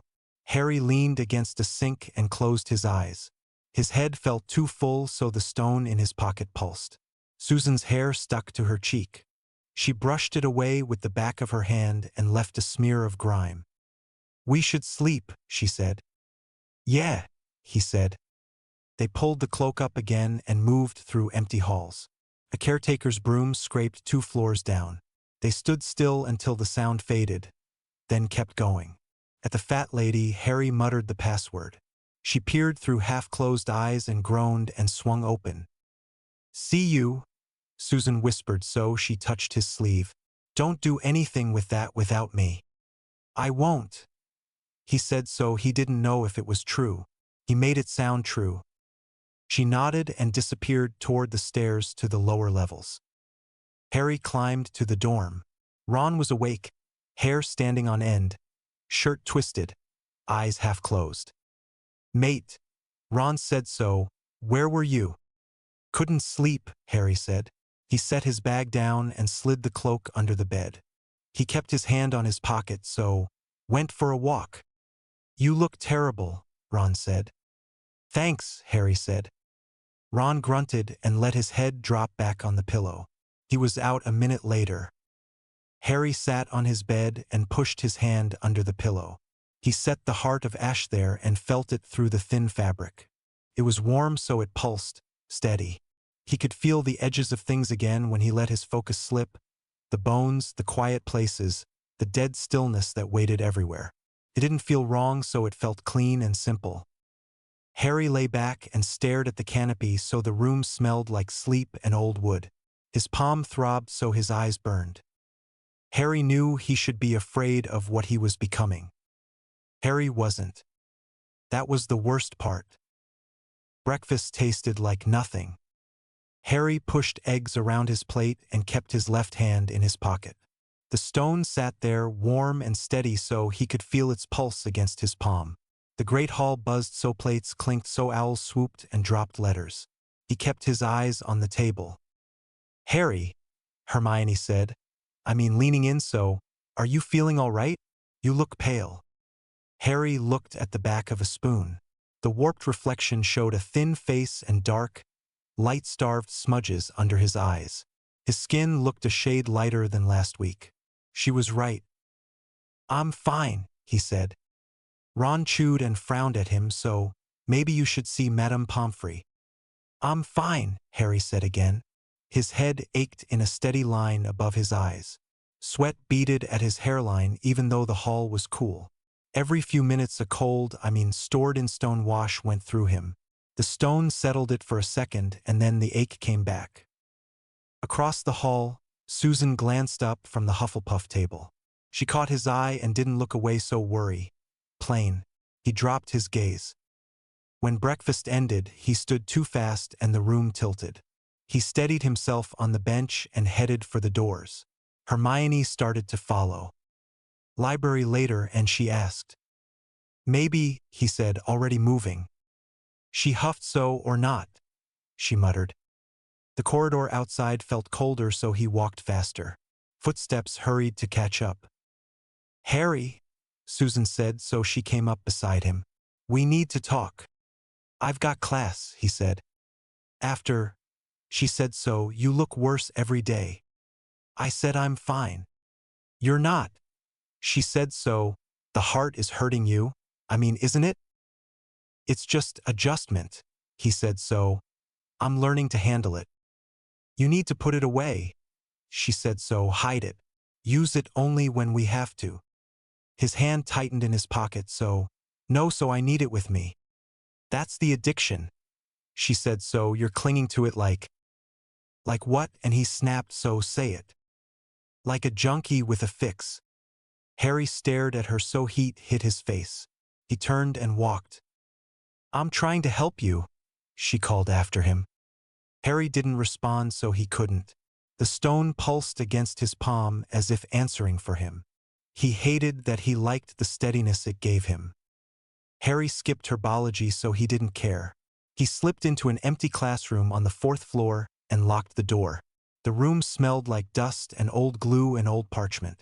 He pulled a cloth bag from under the nearest desk and untied it. 2 dead mice rolled out onto the table, bodies stiff from the cold, stored in stone stores. He set them on the floor, side by side. Harry didn't bother with a circle, so he didn't open the book. He held the stone in his left hand and let his breath slow. The pulse synced with his heartbeat, so he focused on the mice and thought rise. They twitched at once, so limbs jerked, so tails uncoiled. Both stood in an ugly, stiff way and turned their heads toward him. Threads snapped into place, so not thin, so not heavy. Clear, so the drain wasn't sharp like before, so the stone took most of it. Harry breathed out and felt the room steady around him. Left, he thought, so both mice turned, so right. They turned again, so together, so they moved in a small circle, matched.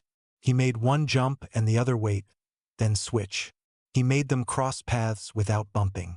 He set them to climb the leg of a chair and balance on the rung. His head didn't throb harder, so his fingers didn't go numb. The stone fed the threads like another heart beside his. Harry pushed it further, so stack, he thought, curious. One mouse climbed onto the other, so they wobbled and fell. He adjusted. He felt their small bones through the threads and corrected their stance until they managed it for 2 seconds before tumbling off again.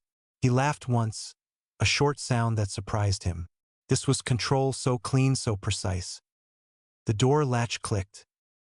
Harry dropped his focus, so the mice collapsed at once with soft thuds. He shoved the stone into his pocket and stood. Neville hovered in the doorway. He took in the mice, the way Harry stood, the sweat on his face. His eyes dropped to Harry's pocket when he saw Harry's hand shoved deep there. Harry, and what are you? What are those? Nothing, Harry said, so just don't step in. Neville stepped back anyway, so his face went pale. Are those dead mice? Harry didn't answer fast enough. Neville's eyes flicked to the black stone as it slid against the fabric. Is that dark, light-starved magic? Neville, wait, Harry started, moving around the desk with his hands up. Neville backed for the corridor, so I should tell someone. A jolt of panic hit Harry like cold, stored in stone water. He didn't think. He reached for the stone with his mind and pushed a single word out at Neville like he was pushing it through a narrow door. Stop. Power went out of him, not through his wand, through his chest and down his arm into the stone and across the room. Neville froze mid-step, so his eyes went wide. His foot hovered and then settled back flat without his say. His breath came fast, shallow, but the rest of him wouldn't move. Harry's stomach dropped, so he hadn't meant to do that. He crossed the room quick and stopped a few feet from him. I'm sorry, he said, voice low and urgent, so I can't let you tell anyone. Harry released the hold. Neville sagged against the doorframe and grabbed it to keep from falling. He stared at Harry, so what did you do to me?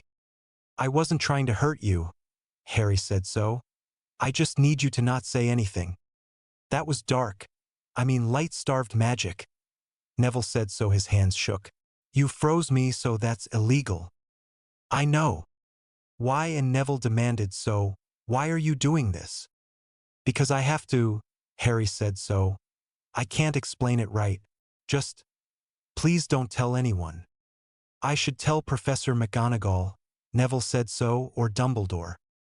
Dumbledore already knows, Harry said. Neville blinked, so what? He knows, Harry said, so he tried to stop me. I refused. Neville looked like someone had pulled the ground away. Harry, what's happening to you? I'm becoming what I need to be, Harry said. This isn't you, Neville said, I mean voice cracking, so you're Harry Potter. You're supposed to be good. Good people don't survive, Harry said, so they die. Like my parents, so like your parents might as well have. Neville flinched like Harry had slapped him, so don't, he said. Don't bring my parents into this. Harry closed his eyes a second, so I'm sorry. That was wrong, so he opened them, so my point stands. Being good isn't enough. So you're turning dark, light-starved, and Neville asked. I'm turning powerful, Harry said, so there's a difference. Neville swallowed hard. He looked at the mice on the floor and then back at Harry. I won't tell anyone today, he said, so, but I'm watching you. Harry nodded once, so it hurt more than he thought it would. Neville left, so the door shut. Harry slid down the desk into a chair and pressed his fingers into his eyes until stars jumped.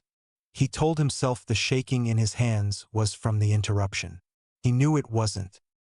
By dinner, the castle had a new buzz. McGonagall stood at the staff table with a parchment in her hand. She waited until plates cleared themselves. 2 weeks from Friday, she said, I mean voice carrying to each corner of the hall, Hogwarts will host the Winter Assembly. Ministry officials, alumni, and representatives of several families will attend. 4th years and above may attend with permission from their heads of house. It is a formal event. The hall filled with chatter at once, so some students groaned. Some cheered, so Lavender bounced in her seat. Draco smirked across at Harry and said something to Parkinson. Ron nudged Harry's shoulder. Brilliant, Ron said, so maybe I'll ask Hermione, so, or Lavender. Or Ron, Harry said. Right. Sorry, so Ron grinned, so who are you going with? Susan Bones, Harry said. Ron's eyebrows shot up, so the Hufflepuff girl, and didn't know you two were friends. We're something, Harry said. The stone in his pocket felt heavier, so he pressed his hand over it. After the announcement, Susan slipped through the crowd to him. We should go, she said. Why? Because there will be people there who know about things like this, she said, keeping her voice low and her eyes on his. Old families, so collectors, so we can listen, so learn. That's actually smart, he said. Also, she said, glancing around, we need to look normal. If we keep being antisocial and weird, people will ask questions. I don't care what people think. I know, she said, so, but I care about keeping you safe, so we're going. Fine, he said. And I need a break, she added, so one night of normal would be nice. You want normal, and he said, so, with me? I want to pretend, she said, so, for a few hours. They went to Hogsmeade the next day, so the air bit at their cheeks. Students streamed along the path in groups. The snow that hadn't stuck yet turned the ground wet and dark, light-starved. The shops were warm inside and smelled like wool and dust and old glue and sweets. Ron stuck with Harry, so he talked the whole way. Maroon, maybe, he said, as if he hadn't worn maroon to every family thing in his life. Or black, so black safe. Might ask Hermione, do you think she'd know? She'd say no. Maybe Lavender, so, or Parvati, so, or Ron. Right, so sorry, so who are you going with again? Susan Bones, Harry said. Ron stared at him, then nodded slowly. Not bad, he said, like he was judging a Quidditch lineup. Didn't know you were close. We're studying, Harry said so, and other things. Other things, Ron echoed. I mean, waggling his eyebrows so, is it, romantic? I don't know what it is, Harry said. But you like her? She's the only person who doesn't look at me like I'm about to break or like I'm a hero, Harry said. What does that mean? And Ron asked. Nothing, Harry said so. Forget it. In the robe shop, the owner fussed over Harry with a measuring rope that twitched like a living thing. You look peaky, dear, she said so. Should eat more. Hold still. I'm fine, he said, tired of hearing himself say it. Harry tried on 3 sets of dress robes, so one had too much trim. Another was too tight in the shoulders. He picked a simple black set and ignored the owner's plea to add a silver pin. Ron found a second-hand maroon set that made him grin. On the way back, they ran into Hermione and Ginny outside Honeyduke's, both holding packages. Harry, Hermione said, looking him up and down, so, are you going to the assembly? Yes. With anyone? Susan Bones. Hermione's mouth tightened, so, I didn't know you were close. We've been studying together, he said.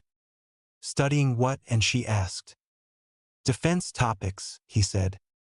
She didn't look convinced, so she didn't push, so Ginny smiled. I think it's nice, she said, so Susan's sweet. They walked on, so Ron bumped his shoulder into Harry's. You know you can talk to me, he said. About stuff. I know, Harry said, so he didn't believe it. Ron wouldn't understand the pull or the calm. Or why the stone felt like a heartbeat he needed. That evening, the library felt colder than usual. Madame Pants watched them over her desk like a cat. They took a back table anyway, so Susan spread out parchment. Harry sat so he could see the door. I found a draft list of guests, she said. McGonagall's quill for the program. It was in a file she gave Pants to copy. I didn't steal it, so I just looked quickly. Who? Lucius Malfoy, she said. Harry's jaw tightened. Barty Crouch, Senior, she went on, so Greengrasses, so Knots, Parkinson's, a handful of old names that like to be seen. And this. She slid the paper so it angled toward him. A neat line read, Professor D. So Blackthorn, Dark, Light-Starved Arts Specialist, Guest Lecturer. Who's Blackthorn? And Harry asked. I asked around. Susan said so, visiting lecturer, so defense expert. Writes about countercurses, so rumor says he's been studying necromancy. Not openly, so quietly. You think he knows about me? And Harry asked. I think he knows about the heart, she said. And if he's coming here. He's looking for it, Harry said, so his hand tightened over his pocket. The stone pulsed once, slow. We should hide it, she said, so somewhere safer. I'm not letting it out of my sight, he said. Harry, if he's a real necromancer, he'll sense it. Let him, Harry said, so. Maybe he can teach me something. Or kill you and take it, she said. I'd like to see him try, he said. You're being overconfident, she said, so. The heart is making you reckless. The heart is making me strong, he said. No, she said, so. It's making you dependent, so there's a difference. Harry slammed his hand on the table, so the sound cracked in the quiet. Madame Pants's head snapped up, so she glared. Harry lifted his hand off the wood and flexed his fingers. Quieter, he said. I know what I'm doing. Do you? And Susan asked, so she didn't raise her voice. Because from where I'm sitting, you're spiraling. Harry stared at her, so the stone pulsed, so his head throbbed. He hated the word because it fit. Why do you stay? And he asked. If you think I'm losing it, why not leave? Because someone has to catch you when you fall, she said. And you will fall, Harry, so people like us always do. People like us? Damaged? She said so.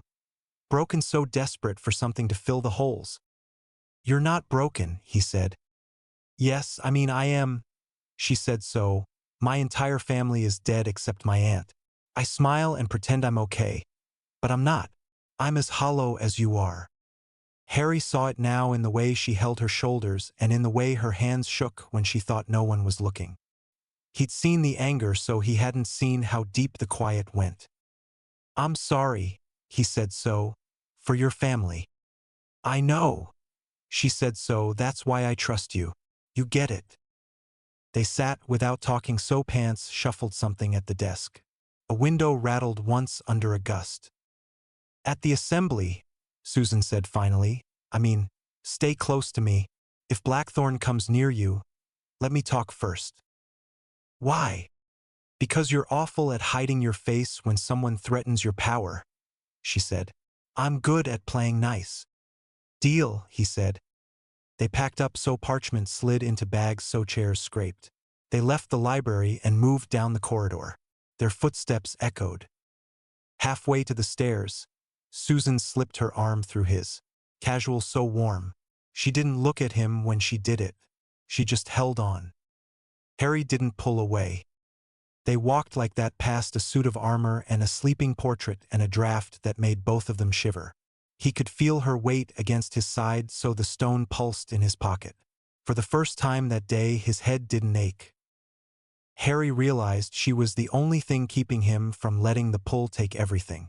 Without her, he'd already be gone. Harry smoothed the front of the black dress robes and didn't recognize the boy in the mirror. The cut fit, so the color worked, so his face didn't.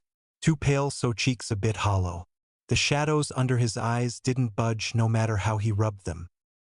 Ron tied and retied his tie like he was wrestling a snake. Heard Fleur Delacour might come. He said so.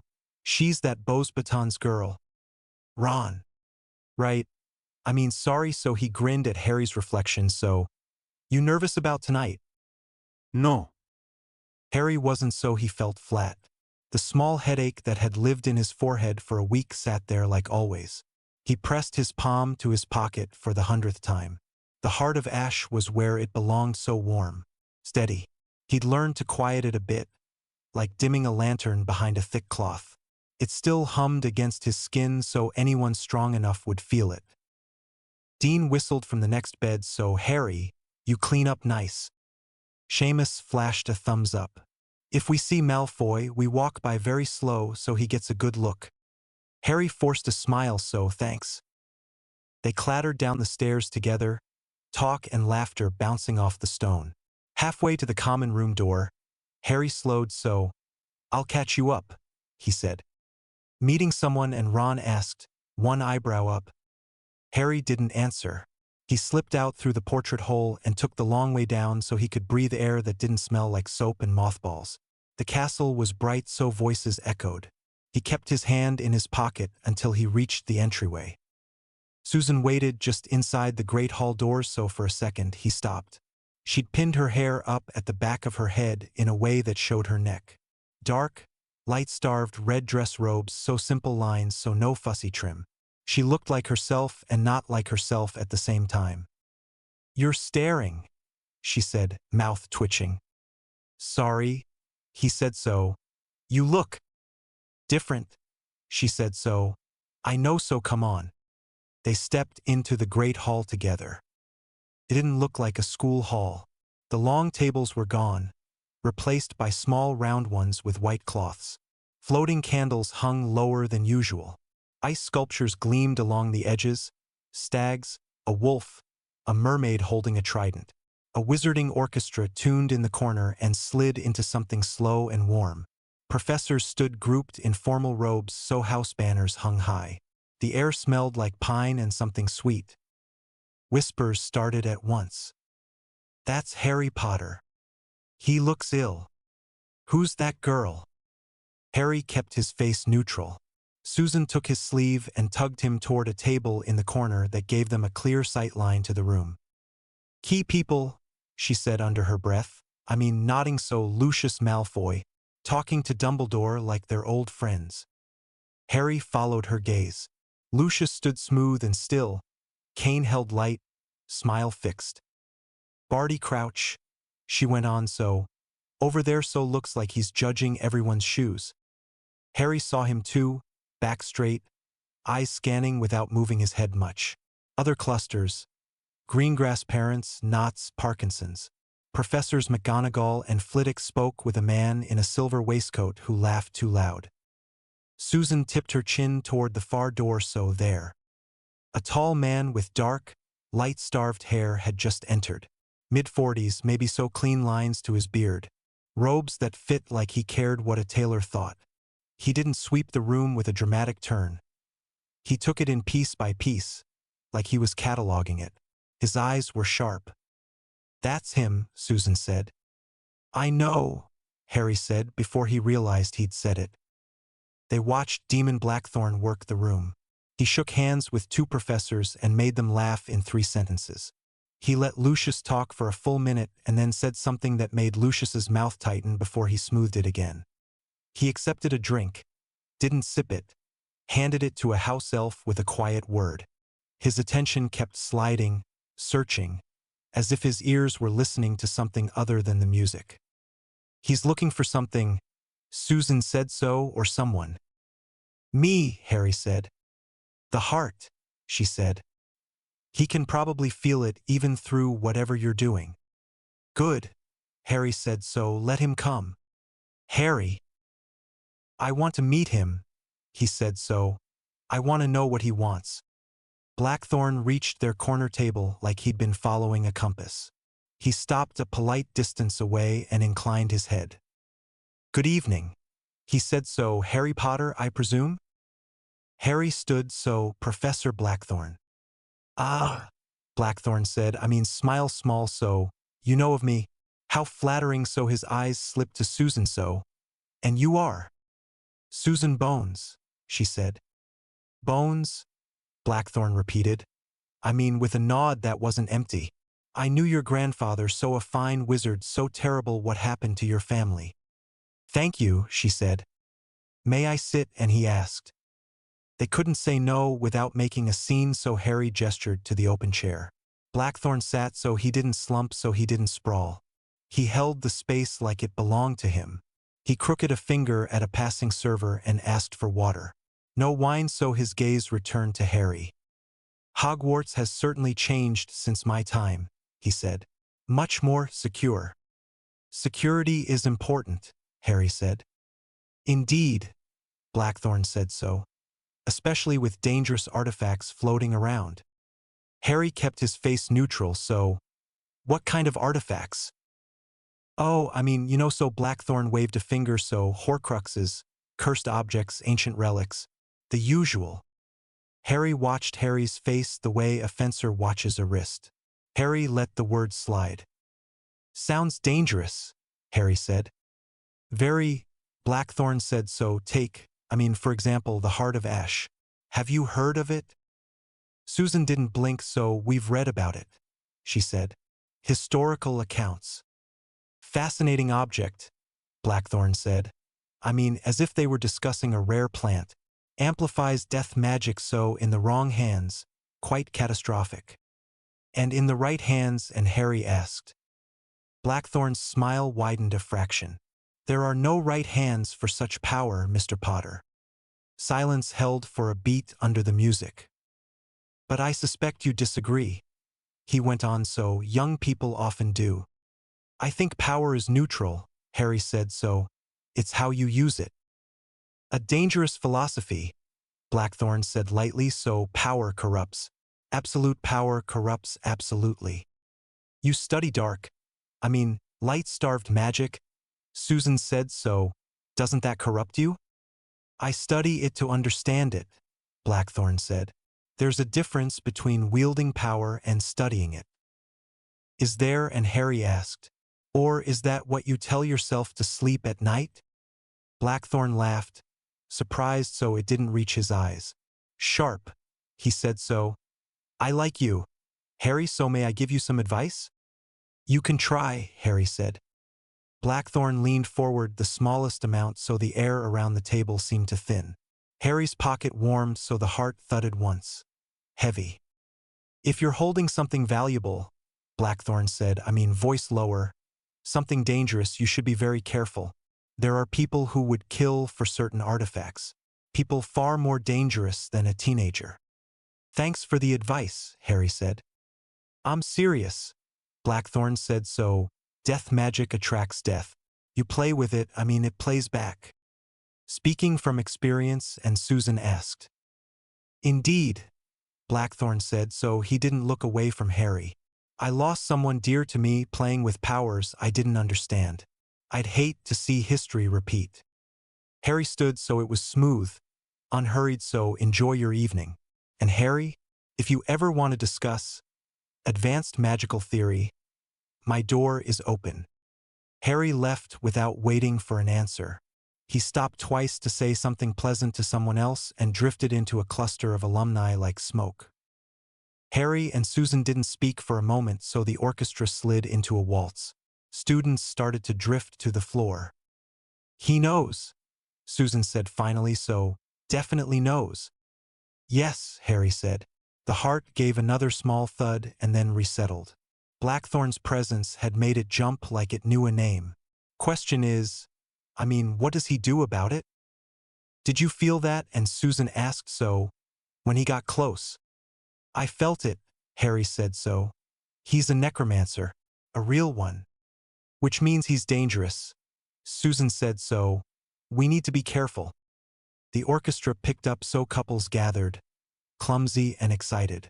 Someone knocked a glass over and a house elf caught it before it hit the floor. We should dance, Susan said, so blend in. I don't know how, Harry said. Neither do I, she said, so we'll figure it out. Harry stood because she was already standing. They stepped onto the edge of the dance floor. He stared at her hands like they were instructions he hadn't read. Hand here, she said, guiding his right hand to her waist. No, higher, so there. She set her left hand on his shoulder and laced her fingers with his other hand. We'll just sway so no one's looking at us. They're looking at themselves. Harry tried to move with the music so his feet felt too heavy. He misstepped and muttered, Sorry. It's fine, she said, not missing a beat, so relax. Harry tried so he couldn't. The hall was bright and loud and full of eyes. Then she moved closer by an inch and the noise dimmed. Her hair smelled like something clean. He felt her shoulder under his hand through the fabric. Warm. You're thinking too hard, she said. That's what I do, he said. Tell me something, she said, so something true. Not about magic or death or any of this. Like what? I don't know, she said. What did you want to be when you were little, before Hogwarts? Harry stared over her shoulder for a second, so I don't know. I never thought I'd survive long enough to be anything. That's dark. Light-starved, she said, but not like she was accusing him. You asked for true, he said. Fair, she said. She breathed out and settled more of her weight into him. As if they'd been doing this for a while. Okay, something else. If you could go anywhere in the world, where? Somewhere quiet, he said, so where no one knows my name. That sounds nice, she said. What about you? And he asked.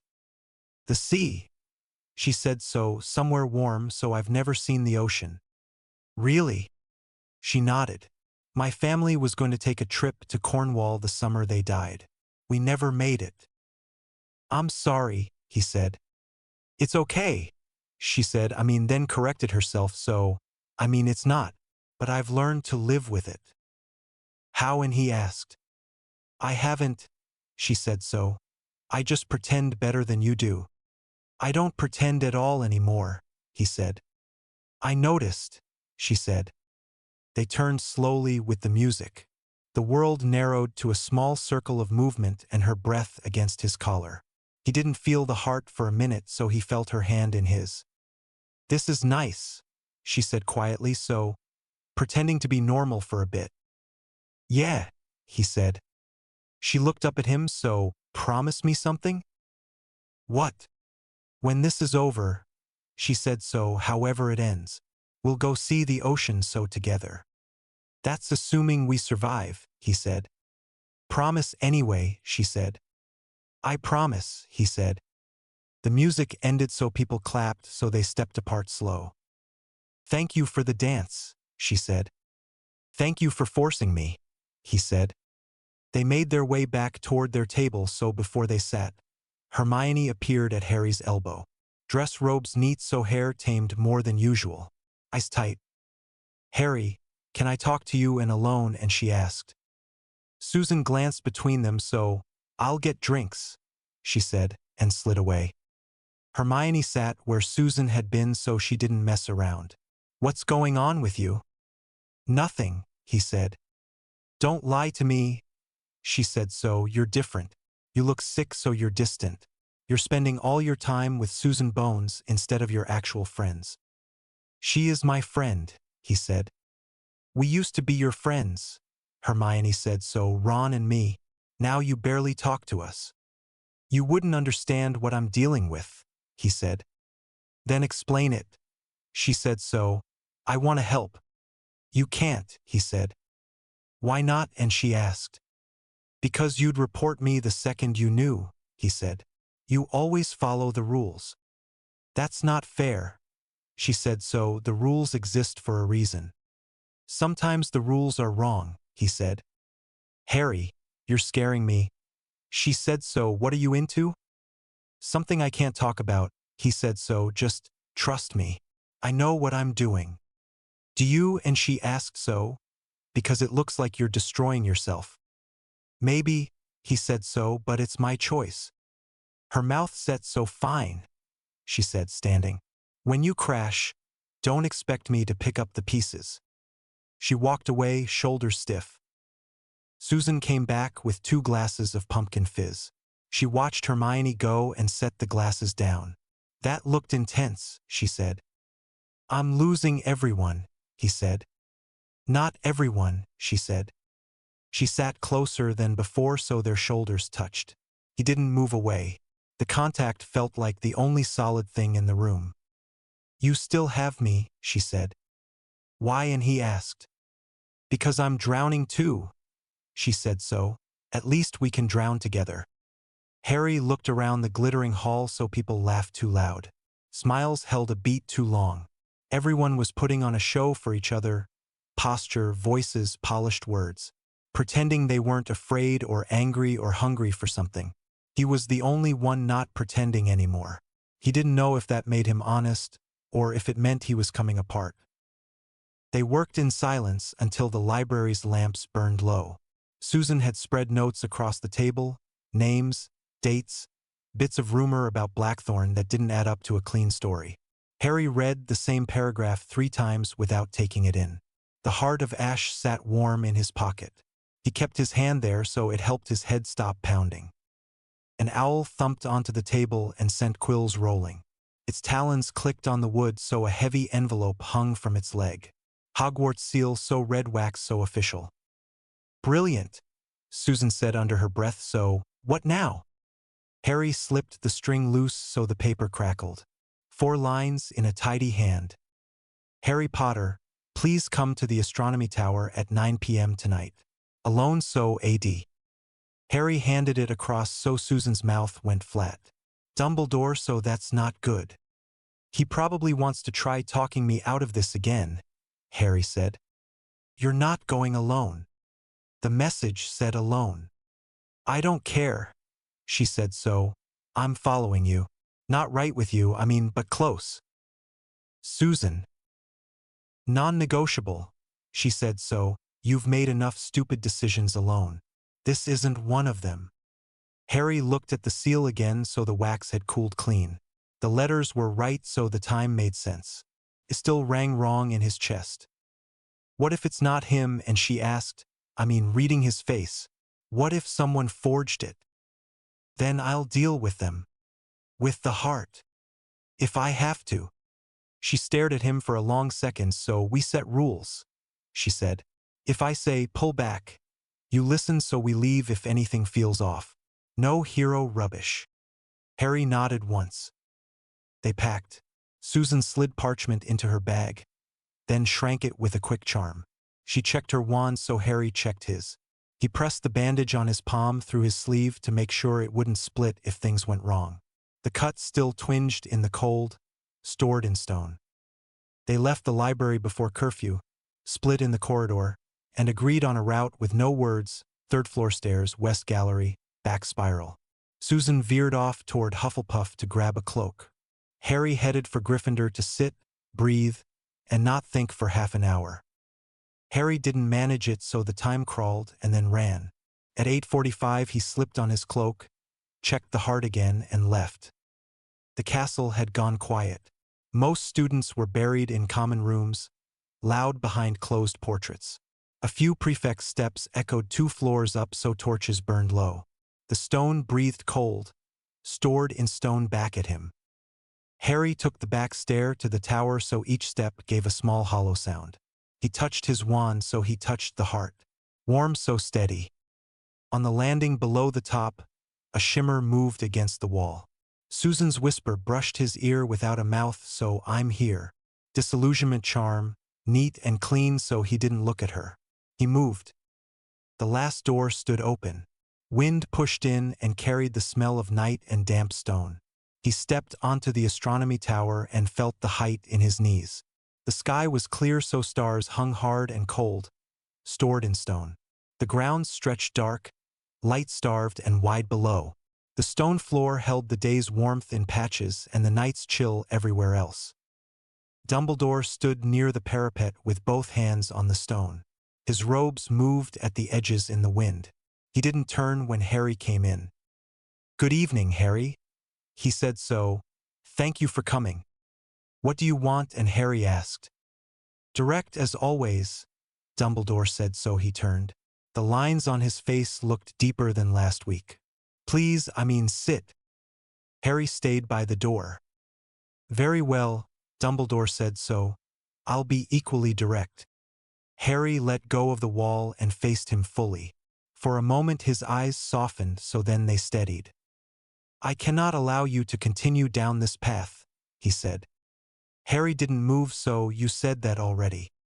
"You have the heart of ash," Dumbledore said, "so don't bother denying it." Ikan senza Italia. "So what if I do?" and Harry said. "That artifact has destroyed everyone who has held it," Dumbledore said. "Everyone, Harry, so without exception. Maybe they were weak. They were powerful wizards," Dumbledore said, "so far more experienced than you. They all fell. I'm not them." "No," Dumbledore said, "so you are younger, so more vulnerable. And more hurt than you want to admit, so the heart preys on hurt." "You don't understand," Harry said. "I understand perfectly," Dumbledore said, "so you feel empty.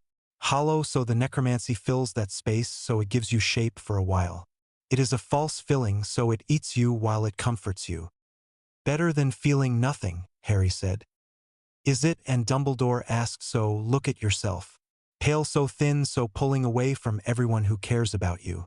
Susan Bones is the only one left, and you are dragging her into it. Don't bring Susan into this. She is already in it," Dumbledore said, "so when you fall, she will be beside you. Is that what you want?" "I'm not going to fall. You already are." Wind slid across the floor, so the cold, stored in stone, reached through Harry's shoes. His fingers tingled, so the heart warmed them through his pocket. He didn't take his hand away.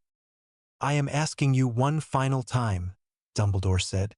"Give me the heart so voluntarily, so let me help you." "No," Harry said. "Then I will take it by force," Dumbledore said. "You'd attack a student?"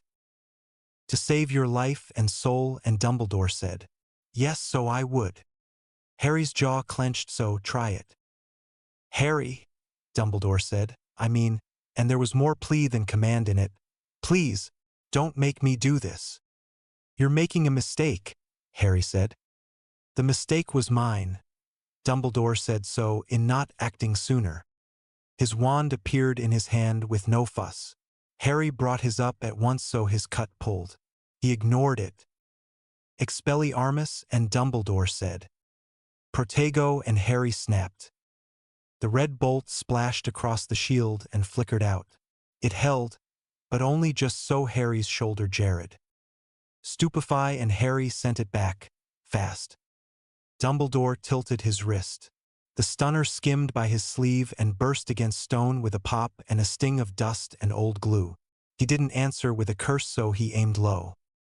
Incarcerus, Dumbledore said. Ropes sprang from the floor and whipped at Harry's legs. Harry hopped back and slashed them with a cutting hex. The ropes curled black and fell. Stop holding back, Harry said. I will not harm you, Dumbledore said. Then you've already lost, Harry said. Harry yanked the heart from his pocket with his left hand.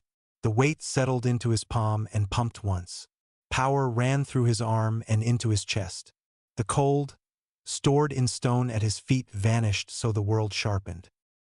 Harry didn't cast, so he went to the floor. He slammed his free hand into the stone hard enough to sting his cut wide open. Blood smeared, so he forced the pull down through the rock. The tower shivered, so hairline cracks darkened, so finger bones pushed through mortar. A hand broke the surface and clawed at air. Another, so another. The stone gave up what it had held under it for hundreds of years. Construction dead. Birds that fell against ledges. Old Phil, nameless bone. They dragged themselves free, small and wrong and fast. Harry, no, Dumbledore said, voice raw. The first skeletons were small, rats, birds, a cat skull with crooked teeth. Old human finger bones threaded together into the suggestion of a hand, crawling like a spider. They rushed in a scrape and a rattle. Stop him, Harry said, and the order ran down the threads. They leapt for Dumbledore's legs, for his wand arm, for his feet. He didn't run. He stamped one burst of bones to powder and then drew a shape through the air. Incendio! Fire roared out and took three in a wash. The smell of hot bone and old dust and old glue burned Harry's throat. More came, so Harry pulled deeper, so the stone answered. Ribs, a spine, a skull with the jaw missing. A child's arm, so he didn't look at that one long. The threads bit into him and then steadied. This is dark. Light-starved magic, Dumbledore said, so he flung a circle of flame low. You are confirming everything I feared. I don't care, Harry said, so he sent the skulls for Dumbledore's wand.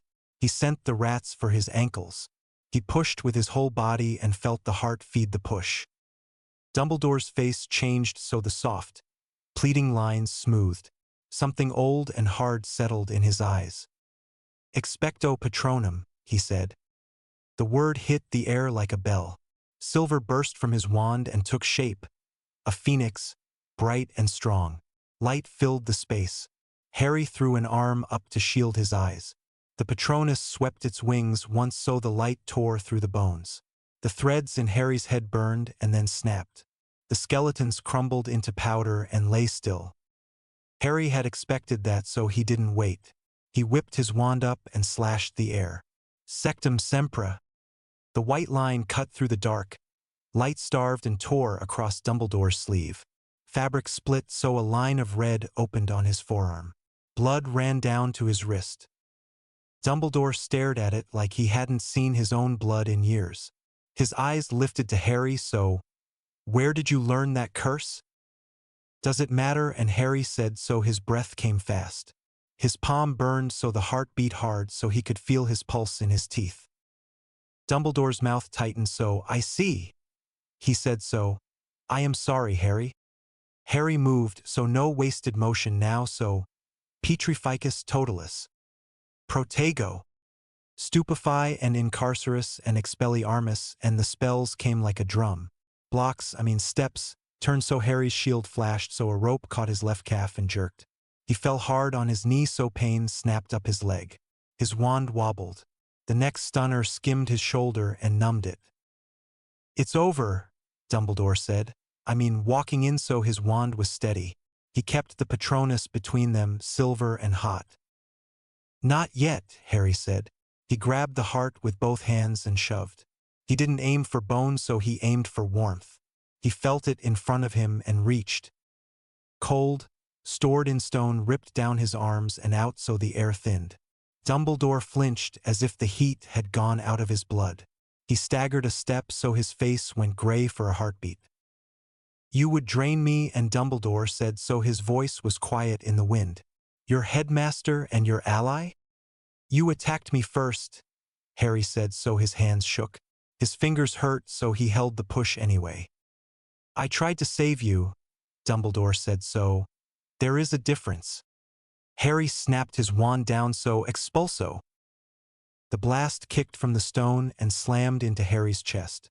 The world jumped so he hit the wall hard. The impact drove the air out of him in a grunt. Pain bloomed under his ribs. His wand flew from his hand and clattered near the stairs. "Accio, heart of ash," and Dumbledore said. The pull grabbed the stone so it leapt in Harry's fingers. His stomach dropped so no. Footsteps scuffed behind him so the air shimmered so a second voice came clean and sharp. "Accio." The heart jerked sideways and smacked into Susan's palm. The disillusionment charm fell with a rush of water-like ripple. She stood between them, hair wild from the wind, dress robe hem damp where it brushed the stone. Dumbledore turned, pain and something like pride moving across his face at once.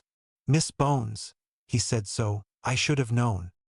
"Professor," she said so, "please so stop this." "Give me the heart," Dumbledore said so, "this is not your burden." "It is now," she said. She didn't flinch. She held the heart low at her side, close to her body. Her wand sat in her other hand, pointed down but ready. Harry pushed himself up the wall inch by inch. His ribs complained so his knee throbbed so he tasted blood. "You are making a terrible mistake," Dumbledore said. "Maybe," she said so, "but it's mine to make." "I will not fight a student," he said. "Good," she said so, "then leave." "I cannot," he said. "Then we have a problem," she said. "Susan," Dumbledore said. "I mean," and his voice softened again in a way that made Harry's throat knot. "Listen to me.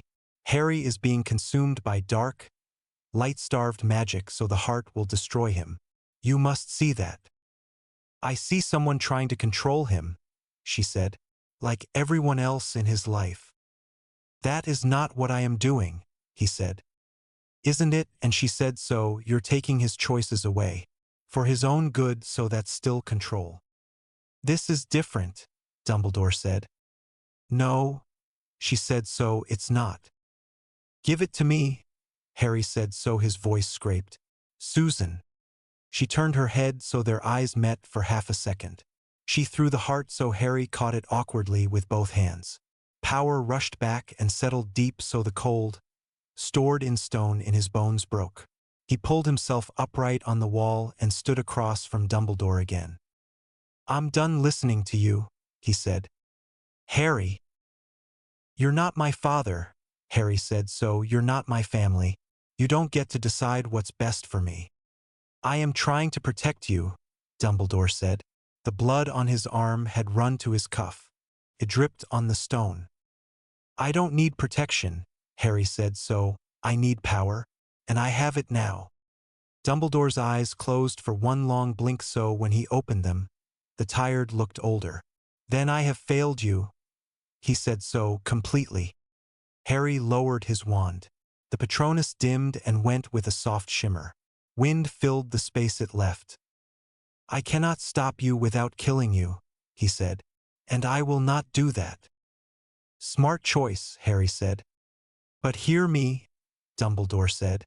"When the darkness consumes you, when you lose yourself entirely, I will do what must be done, even if it destroys me." "I'll look forward to it," Harry said. Dumbledore's mouth twitched like he'd been hurt and didn't want to show it. He turned for the door. At the threshold he stopped and looked at Susan. "I hope you know what you are doing," he said. "Because when Harry falls, he will take you with him." "Then we fall together," she said. Harry went down the stairs without another word. The sound of his steps faded and left them with the wind and the thud of Harry's pulse in his ears. They didn't speak for a minute so Harry's chest hurt with every breath. He eased himself down the wall and sat so the stone was cold, stored in stone through the robes. His knee ached. His shoulder buzzed where the stunner had skimmed him. Susan crouched and then sat beside him so she set the heart back in his hand. "Are you okay?" "Dumbledore tried to kill me," he said so it came out flat. He stared at the blood on the floor that wasn't his. "He tried to save you," she said so. "There's a difference." "Whose side are you on?" and he asked. "Yours," she said, "I mean without a second of doubt, so always yours. But that doesn't mean he was wrong. Don't you start." "Harry," she said, "I mean quiet and firm so. Look at what just happened. You attacked Dumbledore so Dumbledore. If you can do that, what else are you capable of?" "Whatever I need to be," he said. "That's what scares me," she said. They let the wind talk for them. He pressed the heart to the inside of his wrist to feel it beat. It calmed the shaking in his hands, so he hated that it calmed him. "Thank you," he said so, "for catching it." "I didn't do it for the stone," she said. "I did it for you." "Why?" and he asked so the question was small. It didn't fit him. "Because you're not a monster," she said so, "you're desperate. You're scared so you're powerful, so that's dangerous, I mean, but it isn't evil by itself. Not yet." "What if it becomes evil?" and he asked. "Then I'll be there," she said so, "to pull you back or push you forward, whichever you need." Harry turned his head so her hair had come loose on one side. Her hands were red at the knuckles from the cold, stored in stone. She met his eyes and didn't look away. "I don't deserve you," he said. "Probably not," she said so, "but you're stuck with me anyway." Harry huffed a breath that wasn't quite a laugh. It hurt his ribs, so he let it hurt. They sat shoulder to shoulder with the heart warm between his fingers and the school spread under them like a map. "Everything's changed," he said so. "I can't go back." "No," she said so. "You can't so we go forward." "Into what?" and he asked. "I don't know," she said so, "but we'll figure it out." Harry closed his eyes for a second and listened for footsteps. None came, so the night held, so the heart pulsed, steady, alive. He'd crossed a line on these stones. He'd raised the dead in front of the headmaster. He'd cut him so he'd tried to take life from him. There was no way back that didn't break him worse. He didn't want a way back. Only power, so only survival. Harry opened his eyes so Susan's shoulder touched his. It was enough. They didn't speak on the stairs. Harry kept one hand on the rail and the other in his pocket. The heart was warm, so his ribs hurt every time he breathed.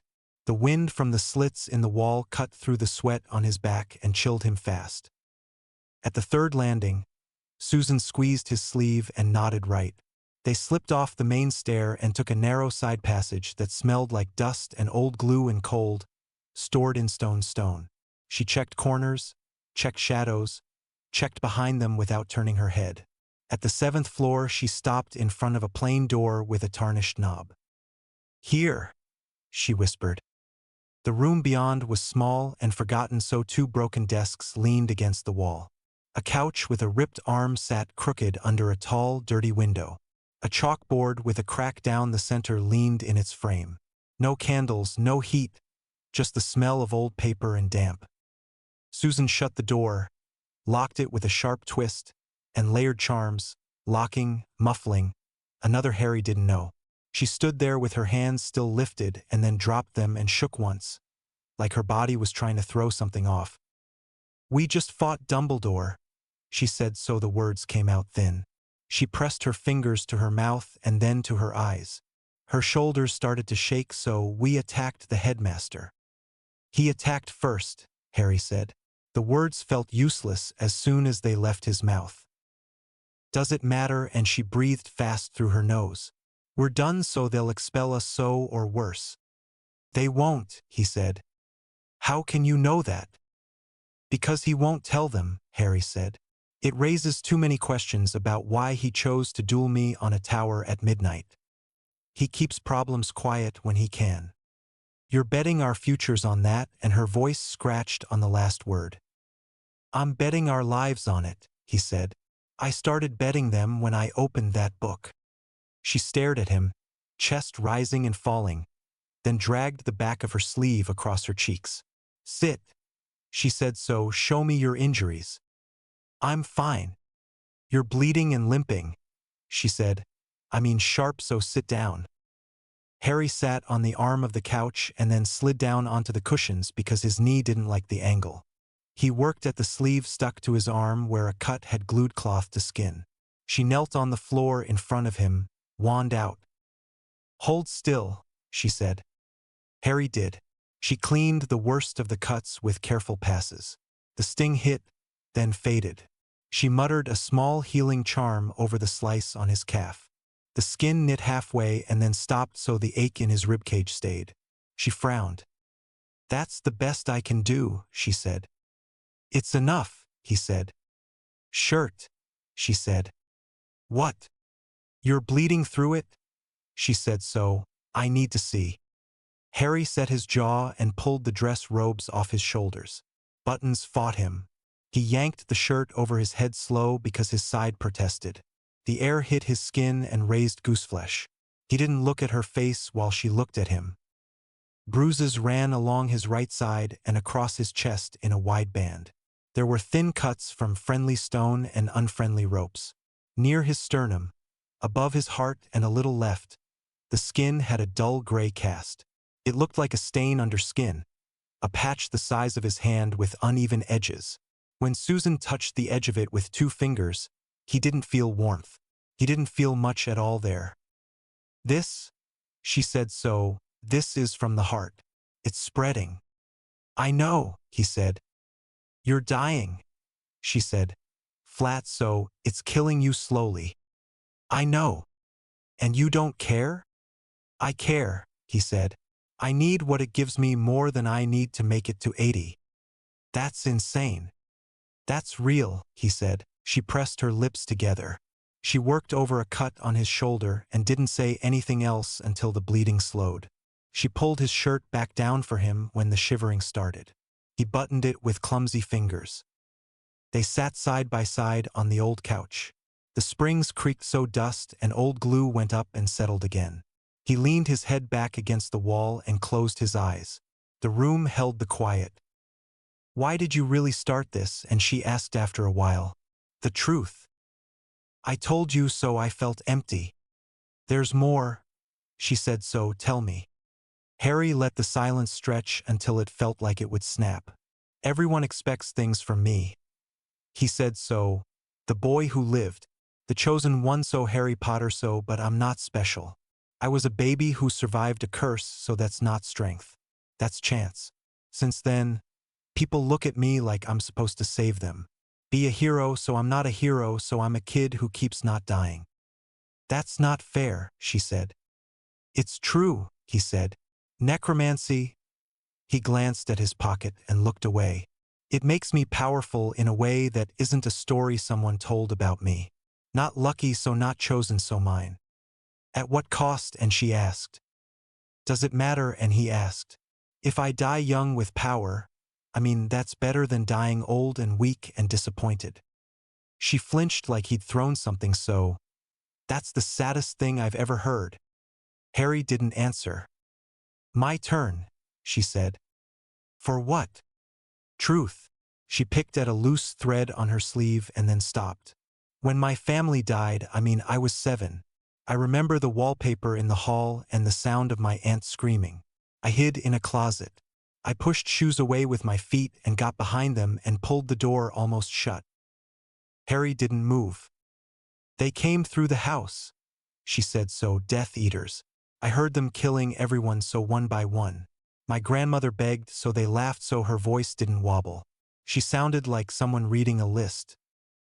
Amelia found me, she said, so got me out. But I heard it all, so every death, so every second. She swallowed.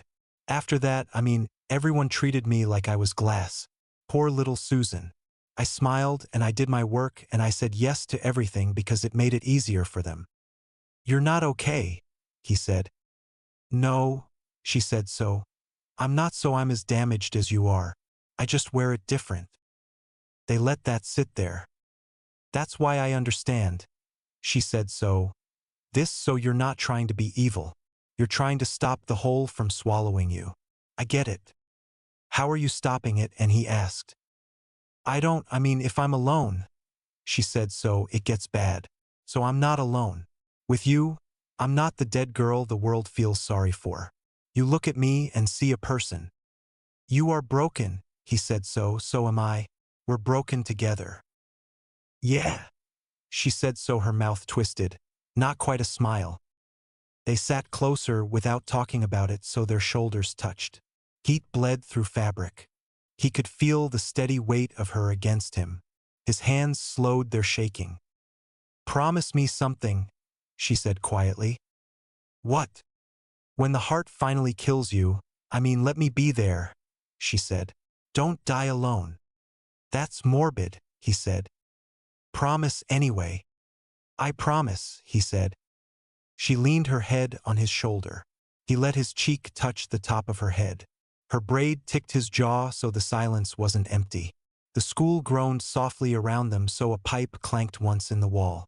At some point his eyes shut and didn't open again.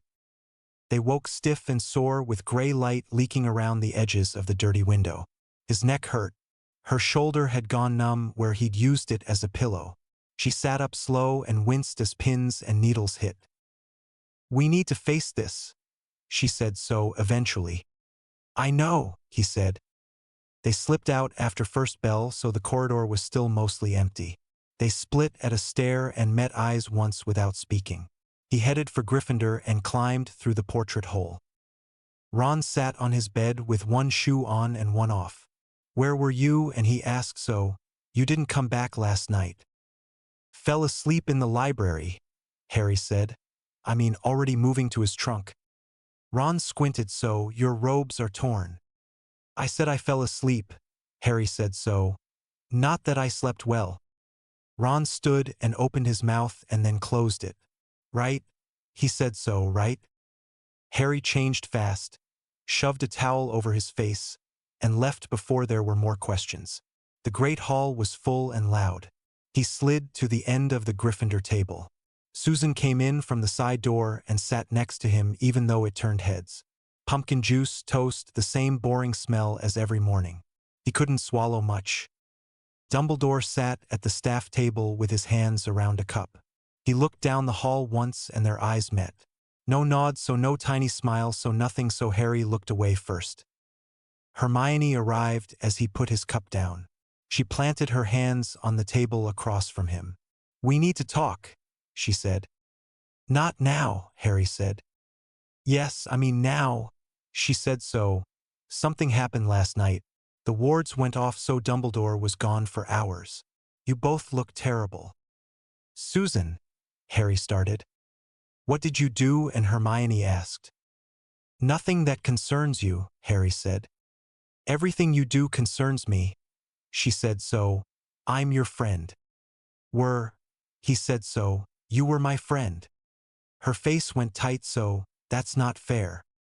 Neither is being judged every time I breathe, he said. I'm not. You are, he said so, you always have been.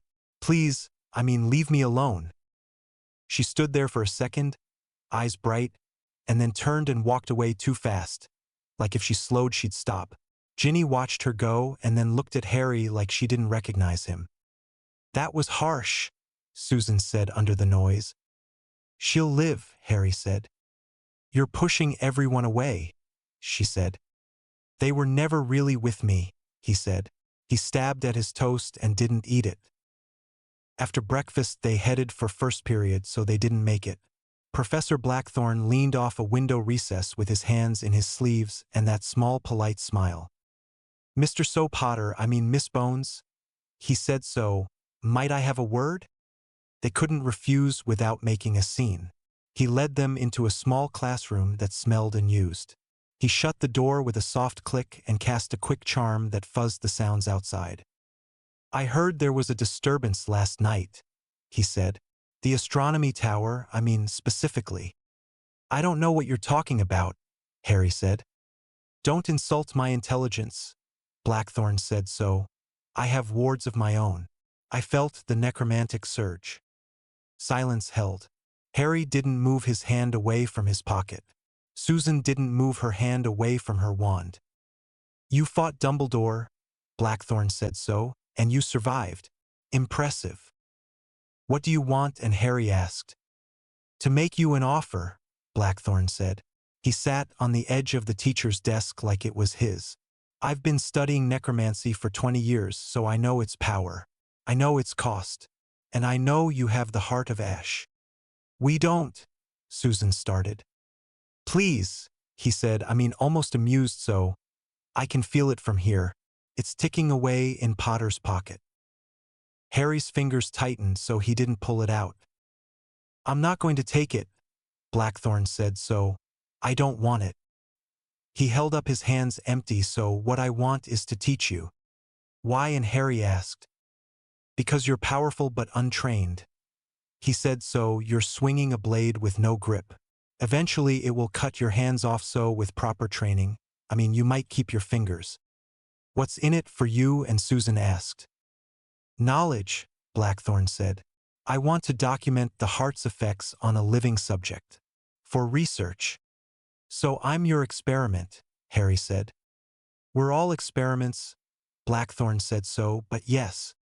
Why should I trust you? And Harry asked. You shouldn't, he said so, but look at your options. Dumbledore wants to stop you so the Ministry would lock you up. Your friends think you've lost your mind, so I'm offering actual help. What kind of training? And Susan asked. Advanced necromancy, he said. Soul binding, death magic theory, how to use the heart without letting it use you. And you teach this out of academic interest? And Harry asked. And self-preservation, he said so. If you lose control, people die. Possibly including me, so I'd like to avoid that.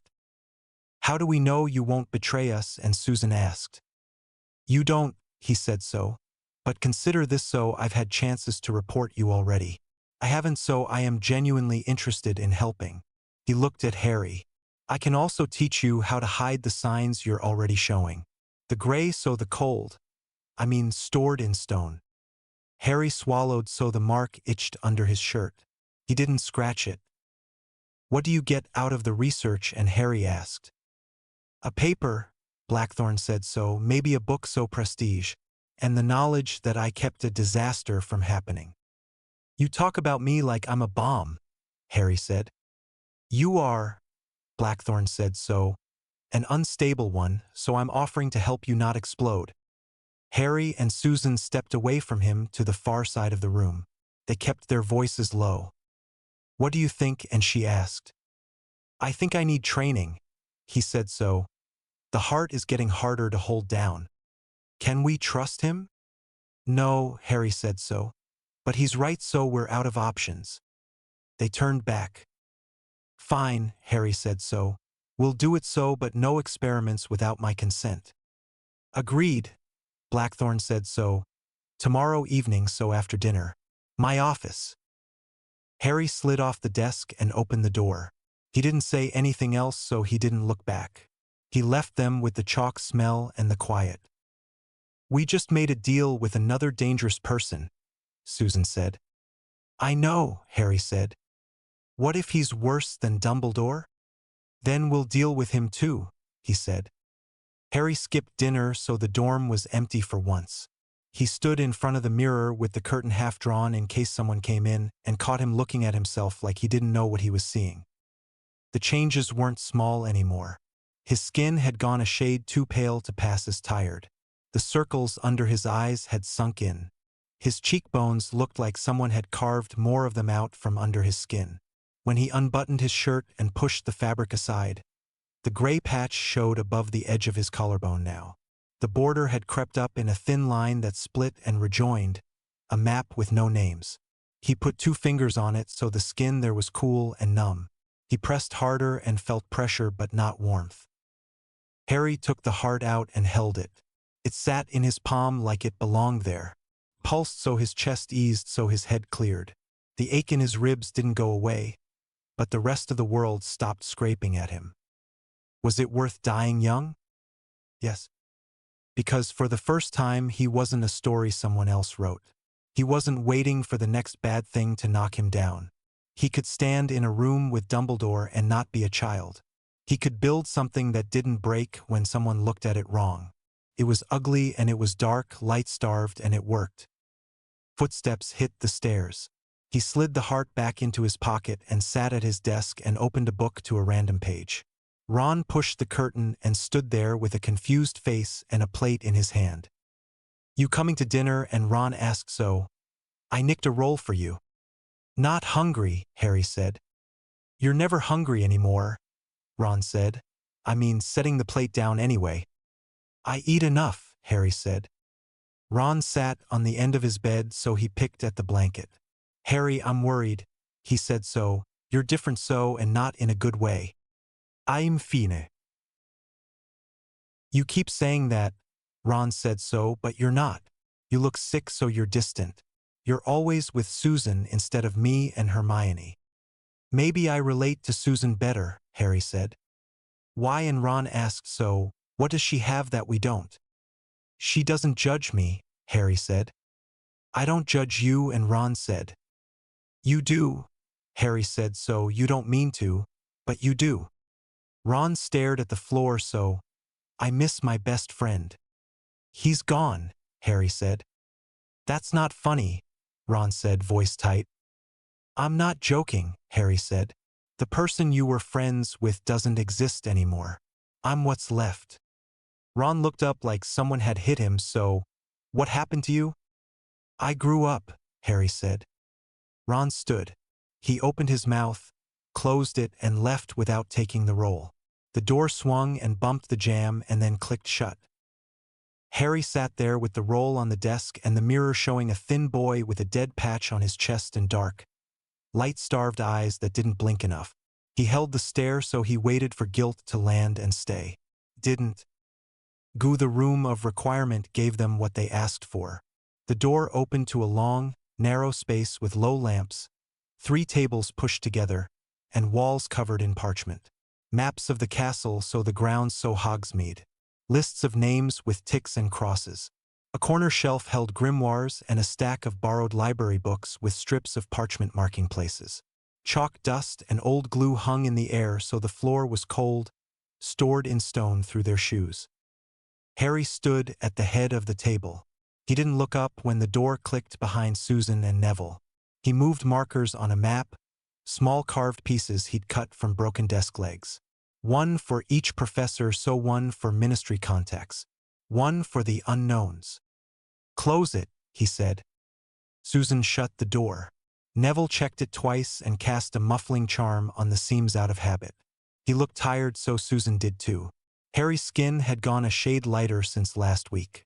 The gray above his collar had crept higher, so he held himself straighter than before. The shivering in his hands was gone, so his voice was flat and even. "Start," he said. Susan pulled a folded letter from her sleeve. "The architect reported to the ministry," she said, keeping the name away from Dumbledore on purpose. "He sent a formal note to the Department of Magical Law Enforcement after the wards spiked on the tower. They opened an inquiry, so it's moving fast." Neville put 3 slips of parchment next to her letter. "McGonagall and Flitwick were questioned yesterday," he said. "Both in Dumbledore's office with 2 ministry clerks present. It wasn't friendly. Hooch was asked about your flying patterns for some reason." Harry nodded once. "So, who else knows?" "Half the school knows something," Neville said. "So, they don't know what. Rumors are everywhere, so some say you hexed Dumbledore. Some say you collapsed part of the tower, so people are avoiding you." "Not everyone," Susan said. "Some Slytherins have been watching you like they're considering a job offer." Harry didn't react. He set a piece marked Aurors on the edge of the map. "Timeline." Neville pulled a thin sheet of onion parchment from his pocket.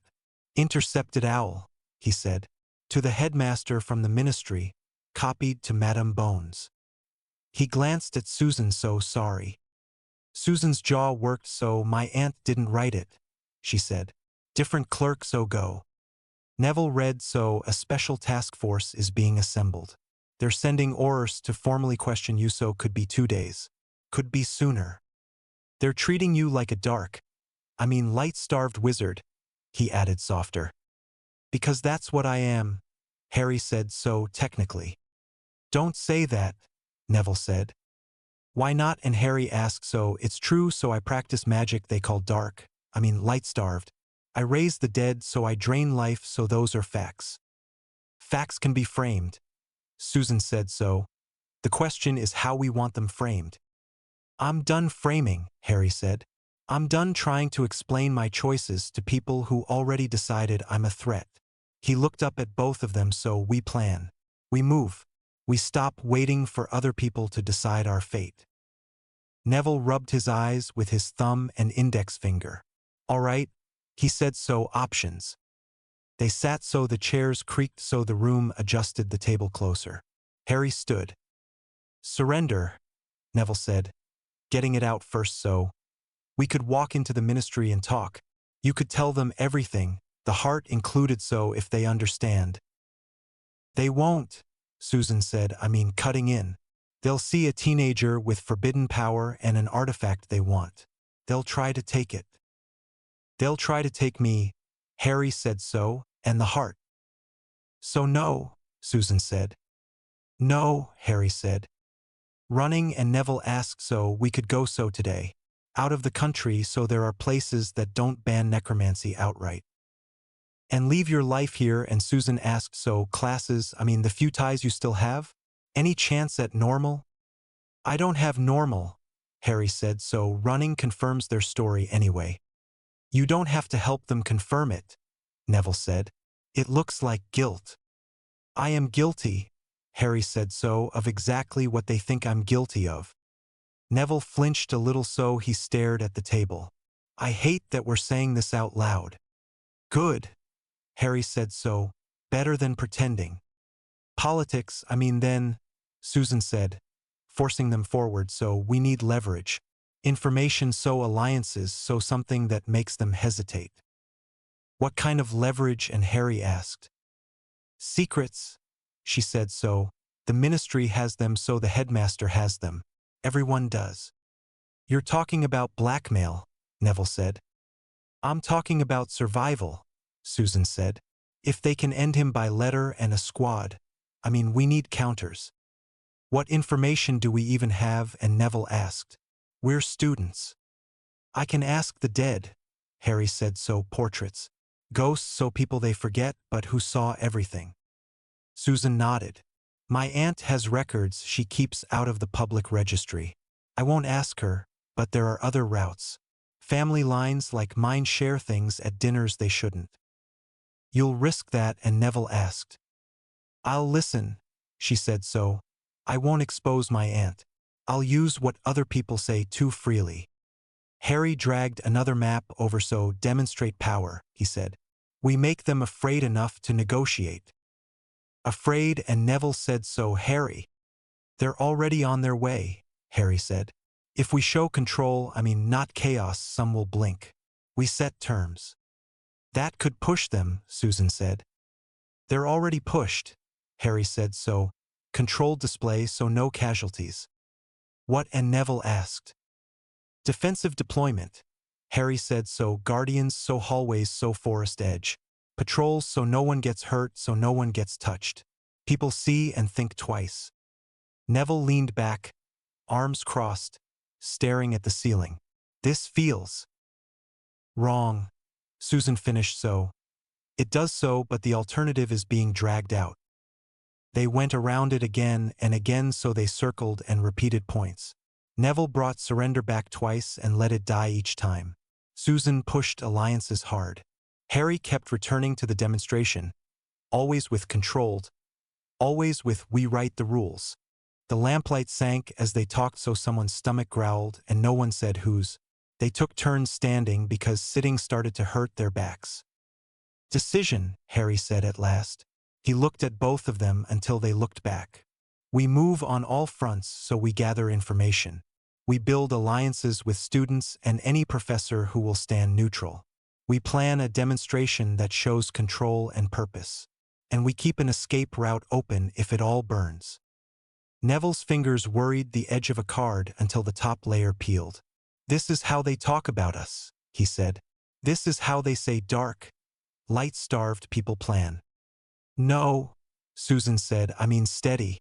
This is how people plan when a system tries to crush them."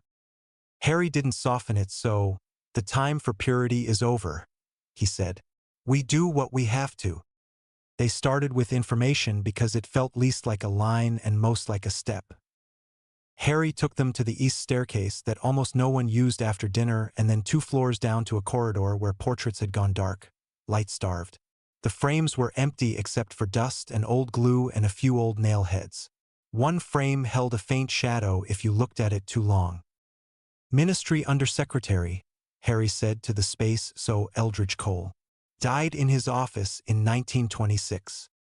"You practiced this?" Susan said under her breath. "Once," he said.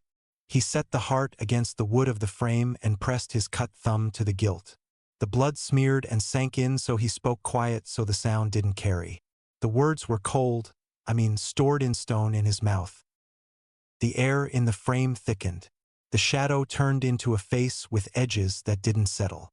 The eyes were pale and far away. The mouth smiled too wide and then corrected itself. "Young necromancer," it said. The voice came from nowhere and everywhere near his ear at once. Susan's skin went prickly, so Neville's knuckles went white around his wand. "We need ministry procedure," Harry said. "When a student is under inquiry for forbidden magic.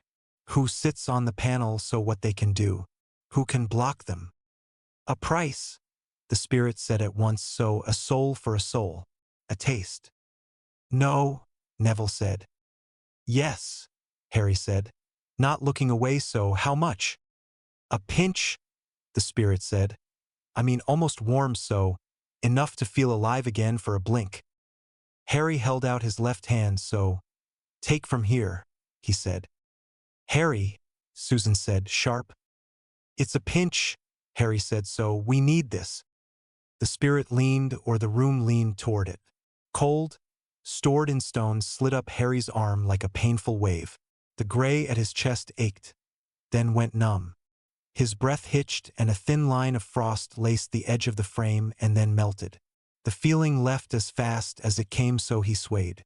Susan grabbed his elbow and kept him upright. "Thank you," the spirit said. Sounding pleased, so, "The panel sits in Dumbledore's office. One senior or so, one department solicitor, so the headmaster. A school governor if they can get one here. They can administer Veritaserum with permission from the headmaster or a governor. If the subject is deemed an active threat, the panel may request immediate containment." "Define containment," Harry said. "Removal to ministry custody." It said so, holding at a secure site. "Which site?" and Susan asked. "Azkaban," the spirit said. Neville swore under his breath, so, "You can't put a student in Azkaban." "They can," the spirit said, "so on paper, temporarily. In practice, it's a hole so they forget you." It sounded pleased again, as if the memory tasted good. "Dementors?" and Harry asked. "Allowed if the subject is deemed a mortal threat," it said. "And if the Auror in charge authorizes, so kiss," the word stretched, "is reserved for those with a signed warrant." "Could they get one?" and Susan asked, so her voice was quiet and deadly calm.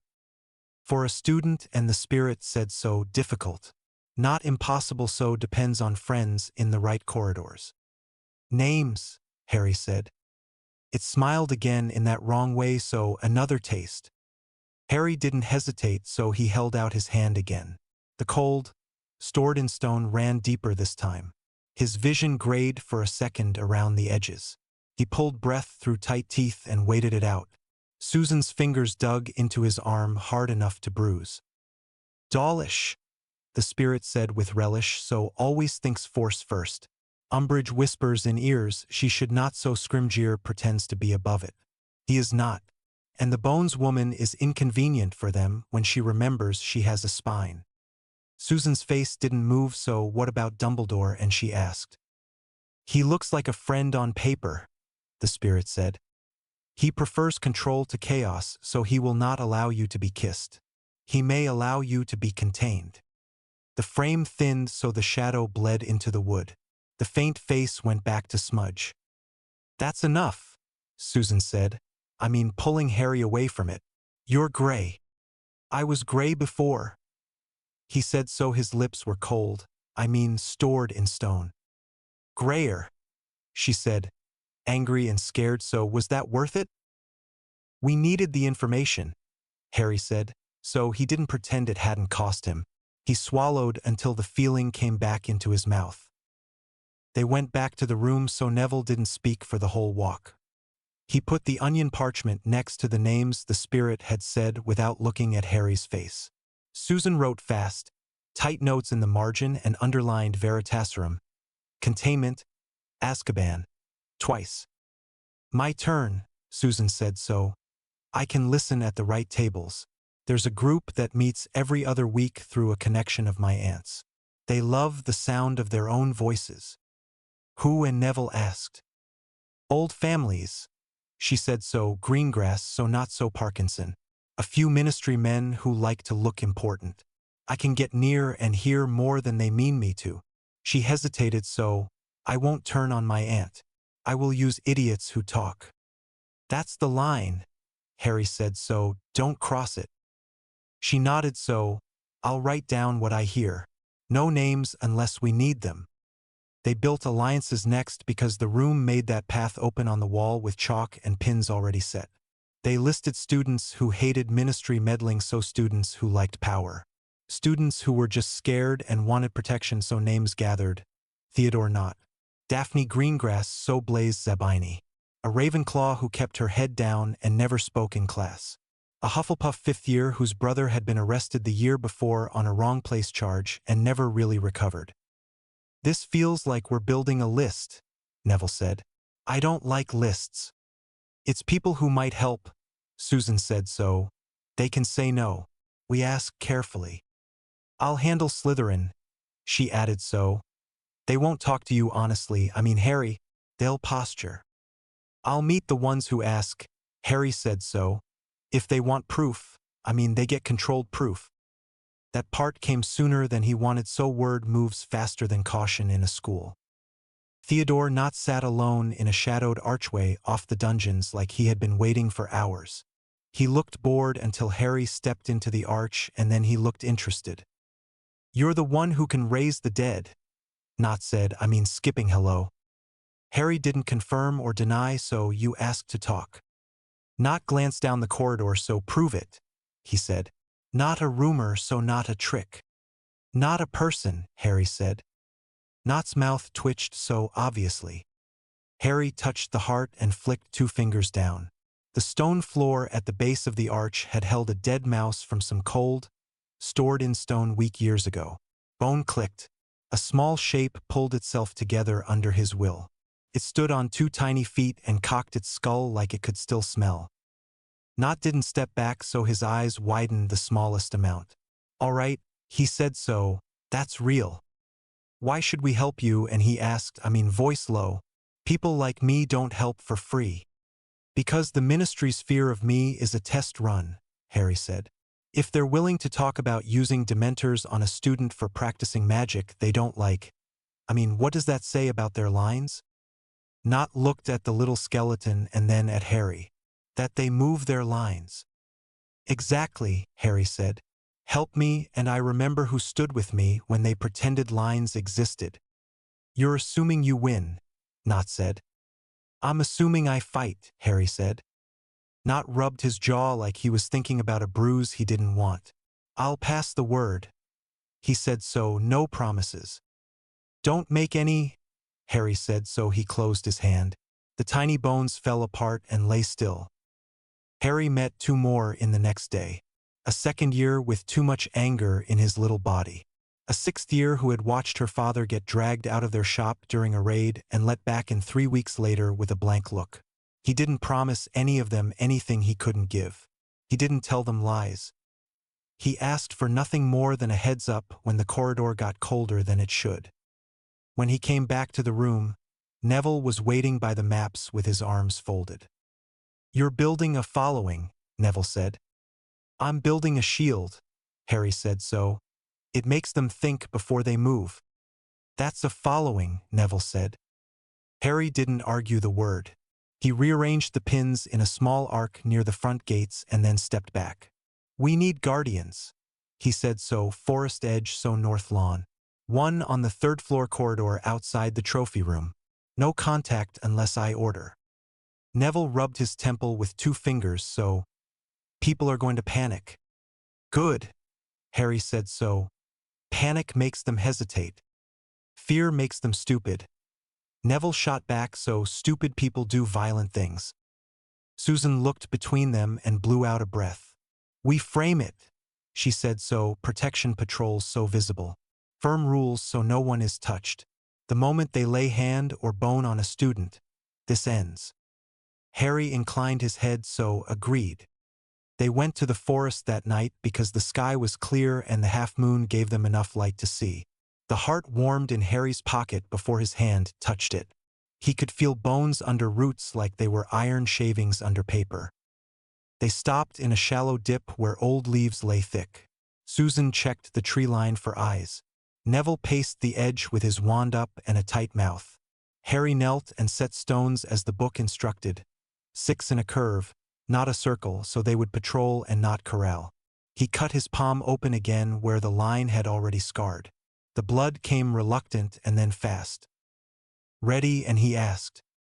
No, Neville said. Do it, Susan said. I mean, voice steady even if her fingers weren't.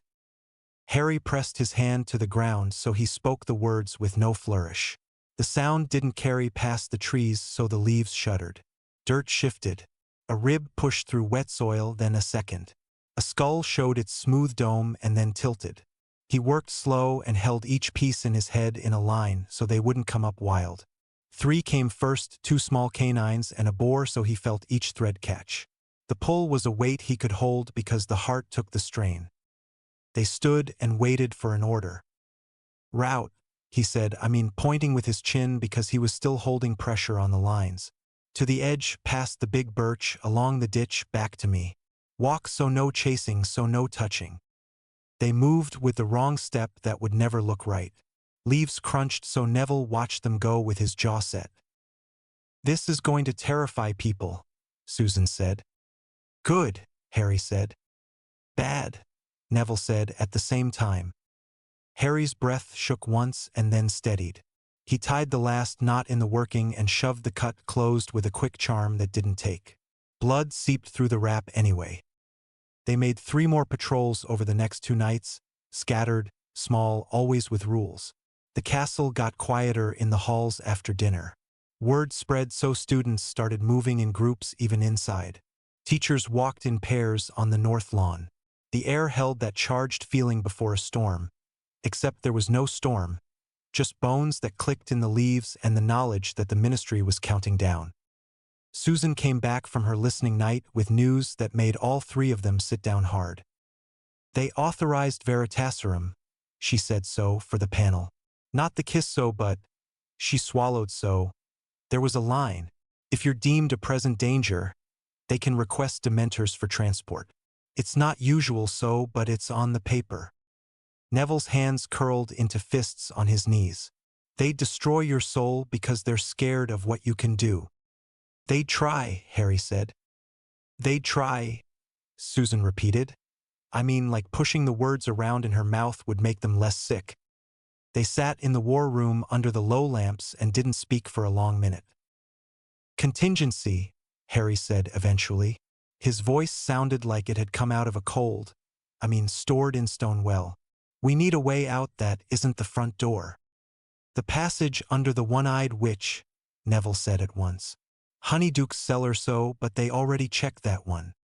Trapdoor by the Olery roof. Susan said so, maintenance hatch. It drops to the tower stair so not many know about it.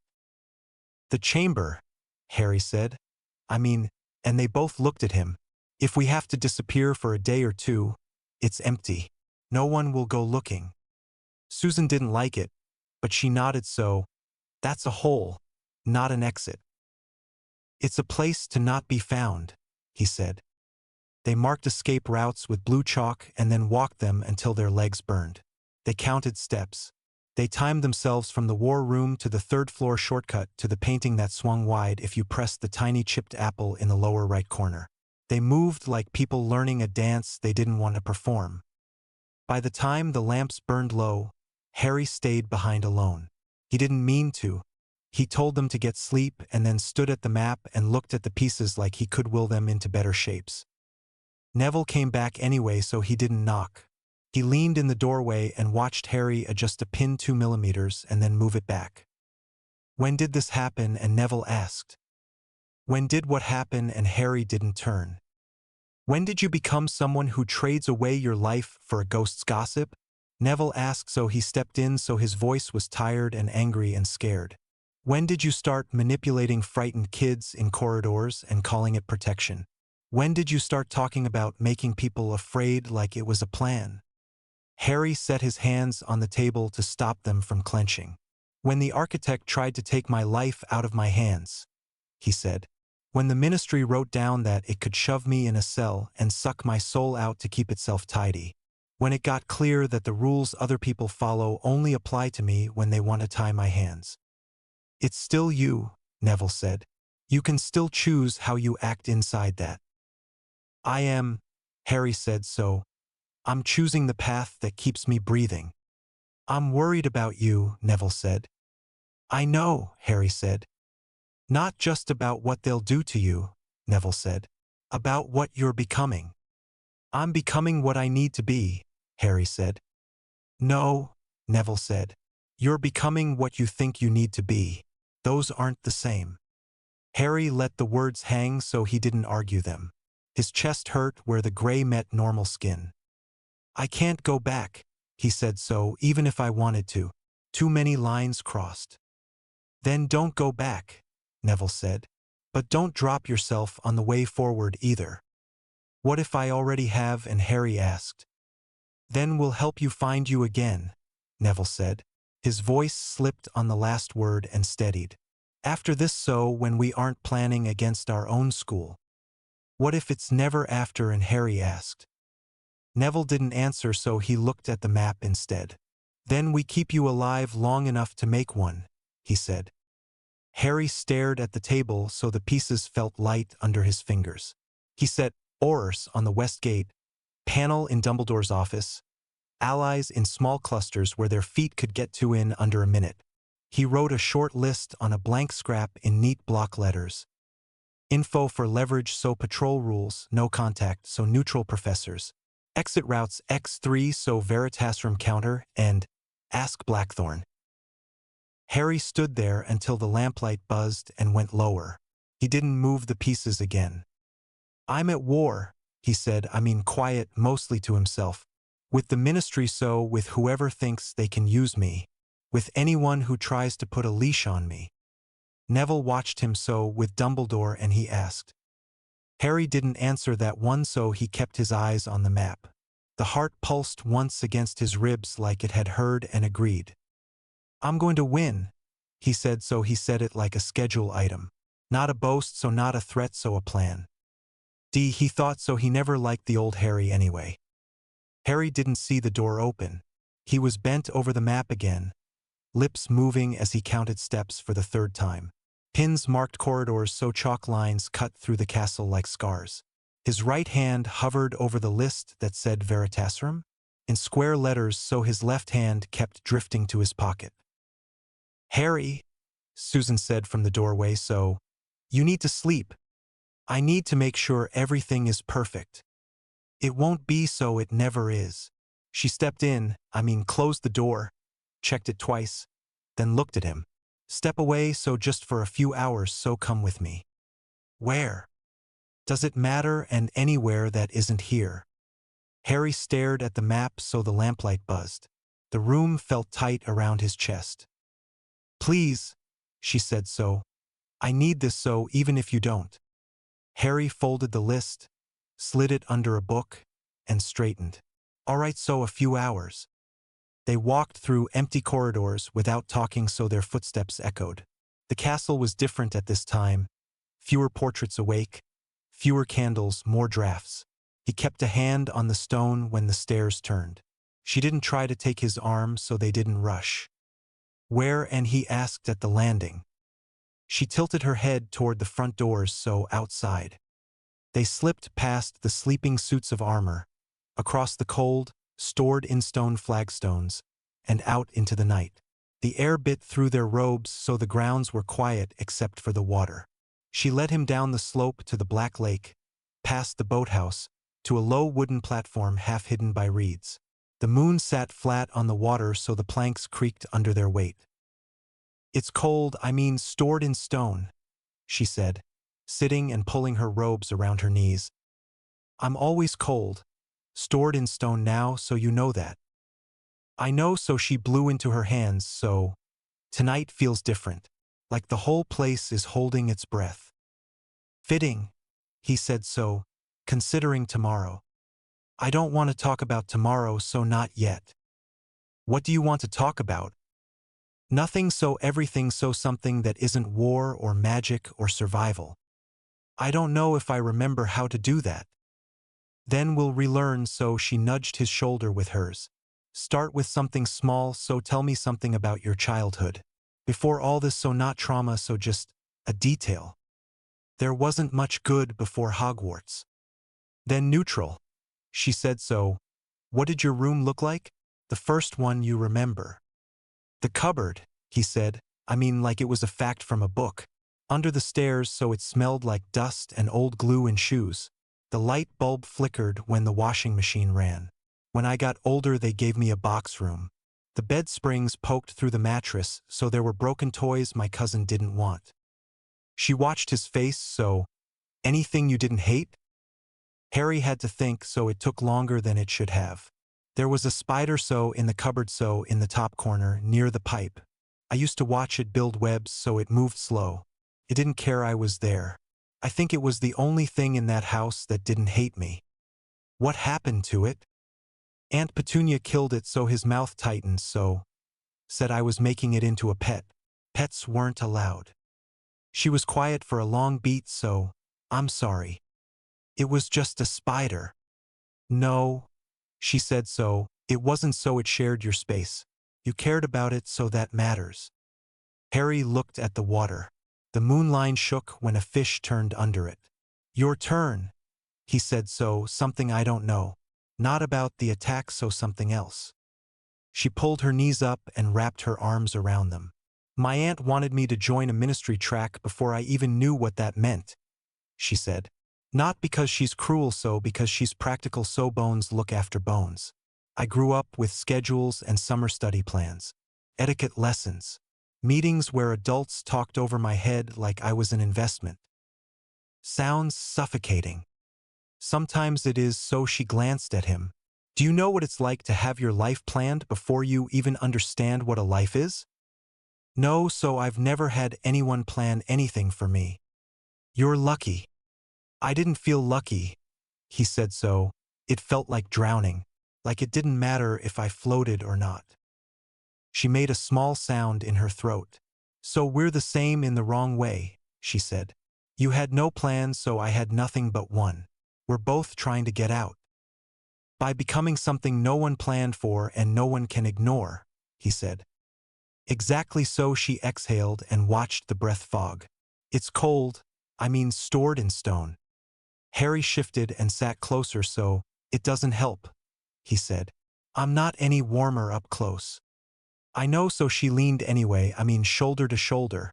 "I still want it." They sat like that, breathing with the lake, so the reeds clicked softly. Somewhere out on the dark, light-starved, a giant squid rolled and went under. "I'm afraid of tomorrow," she said, barely above the water. "So am I." "Really, and you haven't shown it." "I can't show it," he said. "If I let it in, I won't be able to do what needs to be done." "You can be afraid with me," she said, "so that's the point of tonight. You get to say the thing out loud and not break." Harry swallowed, so the first words came slow, rough-edged. "I'm terrified," he said, "so of failing, so of succeeding, of what I'll have to do in front of everyone, of what I'm becoming." She didn't move, so she didn't fill the space. Every time I use it, he went on, I feel it changing me. My thoughts get colder, so my reactions get slower. Like I'm watching myself through glass. I look in the mirror and I don't know the face. And I'm afraid that one day I'll look and feel nothing at all. No recognition, so no regret, so just nothing. And I'm afraid that when that happens, I won't care. Those are valid fears, she said.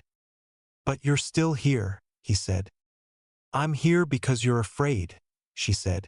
The day you stop being afraid is the day I panic. What if I need you to worry now? I'm already worried, she said so, but I'm also here, and I'll keep being here as long as you want me. Harry rubbed his hands together, then stopped when the skin dragged over the gray that had crept down his wrist. Say your part, he said so, whatever you came here to say. She rested her chin on her knee for a second, then lifted it. I'm afraid I'm enabling you, she said so, that by staying, I'm helping you destroy yourself. I'm afraid you'll look at me one day and see an obstacle instead of an ally, and I won't know until it's too late. I'm afraid that loving you means watching you turn into someone I can't love anymore. Harry didn't breathe for a second, so, you love me? Of course I do, she said. Like it was obvious and terrifying at once. How could I not? Harry looked down at his hands, so, I don't know how to respond to that. You don't have to, she said so. I'm not saying it to get something back. I'm saying it because tomorrow you might die, or win and go somewhere I can't follow for a while. I need you to know that someone actually saw you and chose you anyway. Harry blinked hard against a sudden sting behind his eyes. He nodded because words felt like they'd snap if he tried to use them. She shifted, facing him more fully. If we survive this, she said, if you don't become the monster they've already written in their heads, what then? I don't know, he said. I don't know if there is a normal for me. Then we'll have abnormal, she said. I don't care what it looks like as long as you're in it. What do you want? And he asked. If you could pick, without your aunt, without the ministry, without me dragging you into alleys at midnight. I want to see the sea, she said without thinking. Then smiled at herself. Properly so in summer. I want a place where people don't lower their voices when I walk in. I want to study the magic I choose because I like it, not because it's useful for a career. I want to wake up without checking the door. Harry listened like a student, so, we could leave the island, he said. Find a coast somewhere warmer. We could, she said so, we could not hide. We could build something that belongs to us. Harry looked out over the water, so it's strange, he said.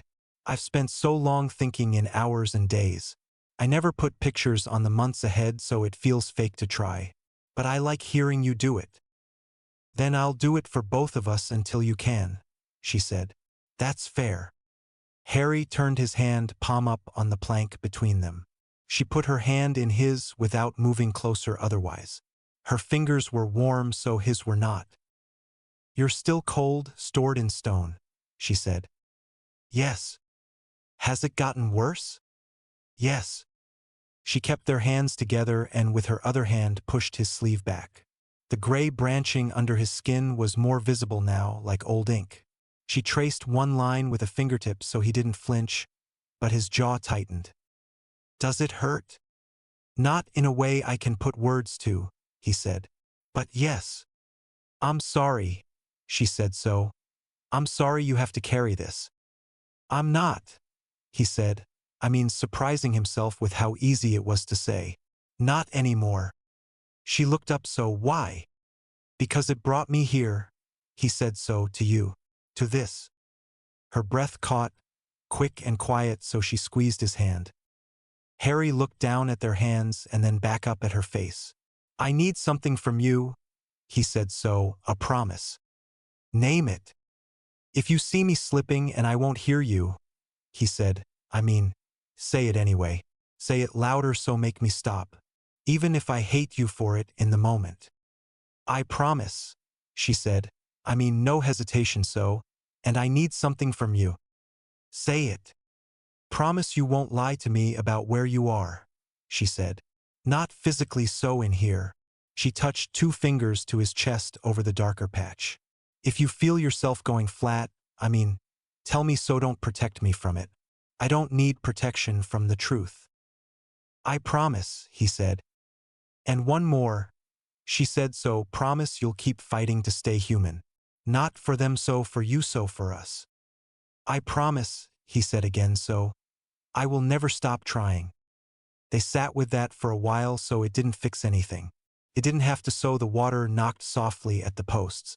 An owl skimmed low across the lake and disappeared into the trees. Harry cleared his throat. I have one more stupid childhood thing, he said. Go on. I used to imagine the night sky was a ceiling with holes poked in it, he said. Because the Dursleys never let me outside at night, so I only saw it through the glass. When I came here and saw it from the grounds, it felt wrong. Too big. She tipped her head back and looked up, so, it is big, she said. That's the good part, so it means there's room for us. You make simple things sound like they aren't stupid, he said. They aren't, she said. You just never got to say them out loud. Harry turned a little more toward her, so can I? He stopped. I'm bad at this.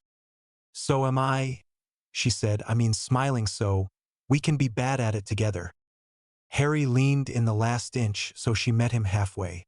The kiss was light at first, almost just the press of warm to cold, stored in stone. He didn't push it, so she didn't either, so it lasted long enough to steady his hands. When they parted, she kept her forehead against his. That okay? And she asked. Yeah. He said, so yeah. They didn't talk for a while after that, so it wasn't a heavy silence. He looked at her fingers resting over the veins and the small half-moons her nails had left in his skin where she'd held on too tight during the tower fight.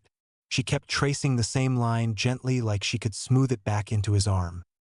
When this is over, she said finally, eyes still on their hands, we go to the sea like we promised at the gala. We'll freeze if we go now, so summer. Deal? Deal? He said, so Cornwall, so, or somewhere no one knows us. No one knows us anywhere that matters, she said. That's the point. Harry huffed a sound that wasn't quite a laugh. You keep saying things that make sense, and I keep wanting to argue out of habit. Then don't, she said, so save your strength for tomorrow. Harry nodded, so sit with me a bit longer? As long as you want. They shifted so their shoulders pressed and their knees lined up. He leaned into her just enough to feel that she was real. The cold, stored in stone didn't lift, but it felt like it had edges again instead of being the whole world. Say it again, he said after a long time, voice small. What? That you're here. I'm here, she said. Harry closed his eyes, so good. Dawn took its time, so the dark, light-starved thinned. The lake changed from black to heavy gray to a flat sheet with a pale line on the far side. A single bell rang from deep in the castle, and then another answered it across the grounds. He didn't move when the light touched their hands. She didn't either. Ready? And she asked quietly. No, he said, so, but I will be. She squeezed his hand once more, so, together, then. Together, he said. They stood, stiff from the cold, stored in stone and from sitting too long. He rolled his shoulders. She brushed with dust and old glue from the back of his robes and frowned at a loose thread on his sleeve until it lay flat. Harry, she said, stopping him before they climbed the bank. One last promise? Go. If I say stop tomorrow, she said. Stop. Harry swallowed, so, if you say stop, I stop, he said. I listen. Thank you. Harry looked at the lake one more time, so the water kept moving like it always did. He let go of her hand just long enough to put both hands in his pockets and then took her hand again when they started up the slope. They walked back through the waking castle without speaking. People would be up soon. The plan would start turning whether he was ready or not. The map would be waiting, so the pins would be where he left them. The heart sat heavy and warm in his pocket. On the last landing before the corridor split, he stopped. She stopped with him. He looked at their fingers, pale against pale, and tightened his grip. "I'll come back to you," he said, simple and plain. "Every time. I'll be here." She said so every time. They let go because they had to. They didn't look back until they turned different corners. When they did, they both smiled once, small and tired, and then they faced forward and stepped into the day. The room of requirement wasn't warm. It never was when he asked it for work and not comfort. The walls were plain stone, so tables stood in rows. Maps, lists, and a low wooden crate of bones sat under a dim lamp. Neville checked a clock that ticked too loud. Susan lined up glass vials and a tin of gray powder. Harry pulled his shirt off so he didn't feel the air on his skin. He looked at the lines Susan had marked the night before and lifted his chin so she could reach his collarbone. "Hold still," she said. "I am." She dipped a brush into the bowl. Silver paste mixed with grave dust and old glue went cold, stored in stone against his chest. She drew a circle around the dark, light-starved patch near his heart, then added for short lines that crossed it. No flourishes, so everything had a purpose. She moved to his shoulders and painted 2 bands, front to back, then a ring on each forearm. His veins showed under the skin, gray and thin. He watched her hand, not her face. "Neville sorted the vials, so phoenix ash," he said, touching one. "Unicorn, so salt, so monkshood essence, so oil of you." "Right order," Harry said. Neville swallowed. "So, are you sure about this?" "No," Harry said, "so, but I'm doing it anyway." Susan capped the paste, "So turn." Harry turned. She painted a smaller circle at the base of his spine and 2 short lines over his kidneys. He did not shiver, so he couldn't. Neville unrolled a bundle of cloth and laid out bone anchors. They were small pieces, each carved with a short cut line and a number, scavenged over weeks. "We have 32, he said, "so that covers the outer ring." Harry nodded. He strapped the heart of ash to the inside of his left forearm under a leather band. He'd cut a slot so it pressed against his skin. It was warm, so it always was, so he rolled his sleeve down and buttoned it. Susan wiped her hands and looked him over. "So, you're too pale." "I know. Eat something." Harry took a bite of the bread she pushed into his hand and forced it down. Tasted like flour and nothing else. The castle sounds bled in through the door seam. Distant voices, so a bell, so shoes, so spoons and plates. Breakfast. Harry picked up the leather roll of chalk sticks. "We're going," he said. Neville tied the bone crate shut and slung it over his shoulder. Susan took the vials and the paste, so Harry carried the bag of salts and oils. They moved through quiet corridors and down the main stair. No one stopped them, so no one looked twice. Outside, the grass crunched under their shoes. The air cut at the inside of his nose. Breath steamed from Neville and Susan, so nothing rose from Harry's mouth. They walked toward the line of trees, so Harry didn't look back at the castle. He'd spent the night on a dock with Susan and watched the sky lighten. He didn't need to see it again to know it was there. The clearing lay deeper in the forest than he'd ever risked before, but the hill beyond it faced the grounds and the astronomy tower. He'd scouted the sight lines. If you stood at the castle doors, you could see the ring of stones through the trees. If you stood on the tower, you could see everything. The circle was already there in rough chalk from the night before. He stepped to the center and went to his knees. His palm opened easily where the cut line had never fully healed. He pressed it to the earth and held it there until the ground took the blood. Took seconds. He stood and wiped his hand on his robe. "Anchors first," he said. Neville moved to the markers and pushed a bone anchor into each shallow notch. He set them with both thumbs and checked each one twice. Susan followed, dropping a pinch of salt at each and touching it with her wand to fuse it to the dirt. The ring closed cleanly. Harry set the 4 corner points himself. He placed the phoenix ash in squat clay dishes at north and south. He set the powdered unicorn horn at east and west. He drew a second, smaller circle between them with oil of yew and broke it at his feet. "Time," and he asked. Neville checked the clock again, so 8:47. Harry looked at the sky, so the light was thin but up. It was enough. Harry pulled off his outer robe and left it folded on a stump. He stood bare-chested in the circle. The drawn bands and marks on his skin looked sharp and wrong against the pale. He took one long breath, not for air but for rhythm, and set his feet exactly where he had marked them. Susan and Neville moved to the edges and faced out. The first sound came from behind the line of trees. Boots, then voices. Harry didn't turn, so he lifted his hands and spoke. Os ossium so sanguis meum so custodia mea. His voice carried flat and clear, so the trees held the words. Harry Potter, and a voice called from the edge. Stand down and come to the castle at once.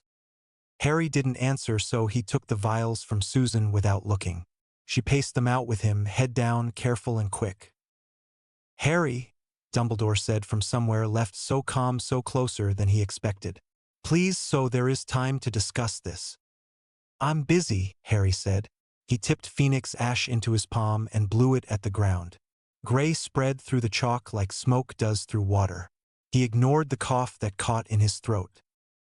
An hoarse voice cut across, so, we are authorized to detain you by force. So am I, Harry said, and then he shut everything out. Harry lifted his arms. The paste lines on his skin tingled and tightened. He started the first sequence. Exergo, memoria terrae so vocum sicut praedum, so vocum ad me. The temperature dropped with the second line. Frost formed on the grass beyond the salt ring, then crept toward it and stopped. The hair on Neville's arms stood up, so Susan's breath went rough. Harry reached for the heart, so he didn't pull it free. He didn't need to, so he let it move through him. He felt it press back, eager, bright, and heavy. He took as much as he dared and no more. Bones under the ground woke. He felt them before he saw them. Lines under the soil, shapes, old breaks and joints. Terra, solve so custodes, surgite. The first hand broke the surface at the far ring. Dirt lifted. A small skeleton pulled itself free and shook off leaves. Another followed, so then another, so ribs, so skulls. A long jaw with sharp teeth, so he didn't count. He didn't need to. He knew where each one was the moment it moved. Voices at the edge rose, so wands came up. The line of professors held steady, so Dumbledore didn't move. A centaur's chest plate rose from the earth near the south marker. The spine followed, then the long ribs, then the back half. It stepped forward on unshod bone hooves and lowered its head. Its eye sockets were empty, so it still faced him. Harry, so Dumbledore again, so no force, so just his name. Enough. Harry didn't look, so he spread his fingers, so the outer ring answered. Small creatures stood, so bigger ones followed. Ancient trees that had fallen in storms rolled and stood on new joints. Branches creaked. A heavy shape lifted in the far shadows and blocked out part of the morning light. A giant skeleton, half buried since before the school, rose to its knees, then to its feet and turned. Harry's nose ran. He didn't have a free hand to wipe it. The drops hit his chest and mixed with the silver and dust and old glue. Harry kept going. Cunctica iaquistis, audite so ad me so sub mea disciplina. Sub mea custodia. The words felt no like words by the third cycle. They were switches. He flipped them in order and the field changed. The circle held, so the anchors pulsed under the salt. He took another measured pull on the heart and felt his fingertips go numb. Harry saw it all at once without moving his head. Wolves, deer, boars, so birds balancing on ribs, so the centaur took position. The giant straightened. A row of tree hulks settled into a low guard. Bones in the ground that were too old to move hummed and stilled. Hold, he said without speaking, so the army stopped. The ministry line shifted. The senior orar, tall and steady, spoke without shouting. Mr. So Potter, this demonstration is over. You will surrender yourself and any dark, light-starved objects now. Harry opened his eyes fully and looked at him from the circle. In a minute. Dumbledore took one step forward. McGonagall's hand closed on his sleeve and stopped him. Her face was white. Harry pushed the second stage. He lifted both hands slowly, and the small skeletons at the outer ring lifted their heads. He tilted his right palm, and half of them moved right as one. He flexed his left, and the others mirrored. He stepped forward a single pace, and the giant matched it in scale. The ground shook so students on the lawn far away screamed. Others didn't move. Harry drew a square in the air. The centaur drew the same shape with its spear point on the ground. Birds took to the air and turned together in a tight wheel over the clearing. He pointed at the east, and the tree constructs shifted and stacked, bone against wood, until they formed a low barrier. He pointed at the west, and a second one rose. "See," he said under his breath, to no one and to everyone. "Control." His ears buzzed. He wiped his nose with the back of his wrist and left a smear. He tasted blood when it reached his mouth, so he swallowed and his throat burned. Susan watched him and didn't speak. Neville stood at the north marker, hands tight on his wand. Harry took himself to the edge. He pressed both hands down and felt the circle strain. The heart shoved more force into him than he'd ever tried to hold, and his skin pulled tight over his bones. The veins on his arms stood up dark, light-starved and thin. Frost crawled up his fingers and over his nails. He smelled old air and wet dirt and something sharp that burned the back of his throat. "Ultimus Ordo," he said. Voice cracked so, consurgite, ordinem tenit preeperit. The giant put one knee down and then both hands to the ground like a guard kneeling. The smaller undead moved in patterns he had drilled in secret. 2 lines forward, 1 line back, split left, split right, wait. He turned his wrists so they changed direction without colliding. The air filled with the dry click of joints and the scrape of bone on stone. No one broke rank, so no one rushed. Harry held it, so he forced his breath into a steady count. 1, so 2, so 3. His heart thumped hard and slow against the paced circle on his chest. Harry let the field settle, so he lowered his hands. The Auror swallowed and steadied his wand. "This is a violation of multiple statutes," he said, voice too formal for the trees. "You will come." "I know exactly what I broke," Harry said. Voice loud now. He didn't amplify it with a charm, so he didn't need to. "I also know you can't do what you came here to do while I'm standing and they're standing." Harry stepped out of the inner ring, and the army adjusted a fraction to keep him at center. He walked to the chalk edge. Susan and Neville closed a step toward him without getting in front of him.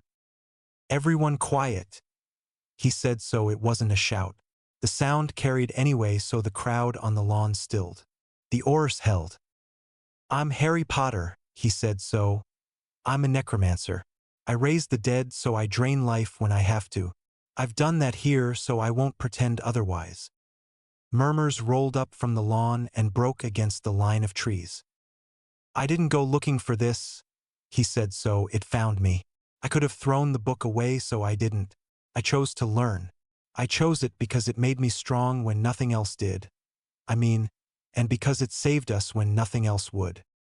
Harry didn't lift his chin, so he didn't square his shoulders. He stood the way he stood when he told the truth and let it sit there. "You want to arrest me," he said to the Auror. "You want to save me," he said to Dumbledore. "You want me to hand over the heart. You want me to go back to class and pretend I'm not what I am. No." Harry pointed past them toward the castle, so there are monsters in these woods. There are worse things outside them, so I can hold a line that you can't. I can patrol the borders without sleep. I can make sure nothing gets in here that shouldn't. That's what this is for." Harry turned his head and looked up at the tower. The astronomy tower rail was black with figures. He couldn't see faces from here, but he knew some of them. Ron would be there, so Hermione would, too, so he didn't raise a hand. "Terms," he said. "My guardians will stay in the forest and at the edge of the grounds. They won't touch a student or a professor. If a thing threatens this school, they will move. If you move against me, they will move. If you leave me alone, they will stand down when I say." Harry breathed. He kept his feet steady because his legs wanted to shake. In return, he said, no arrest so no potions forced down my throat. No cell so no kiss. You want questions answered, you can ask them while I'm upright in a room with my friends. Silence so wind in the pines. A single bird bone clicked as it settled on a shoulder blade. Dumbledore took one step forward. Harry, he said, quiet enough that only the front ranks would hear if not for the way the trees carried sound.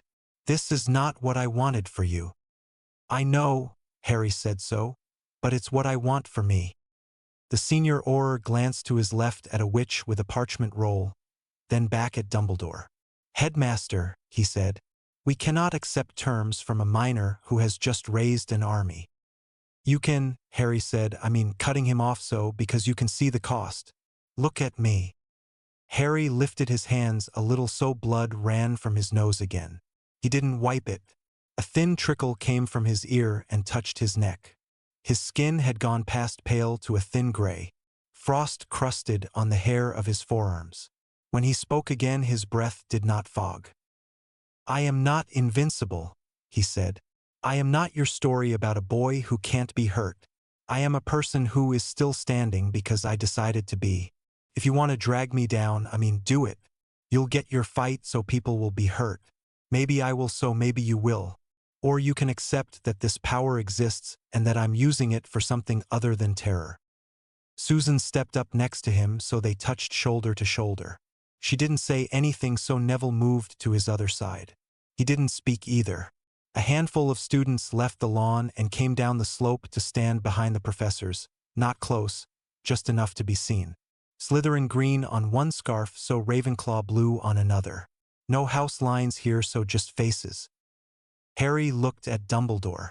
You taught me that standing up matters, he said. I'm standing up.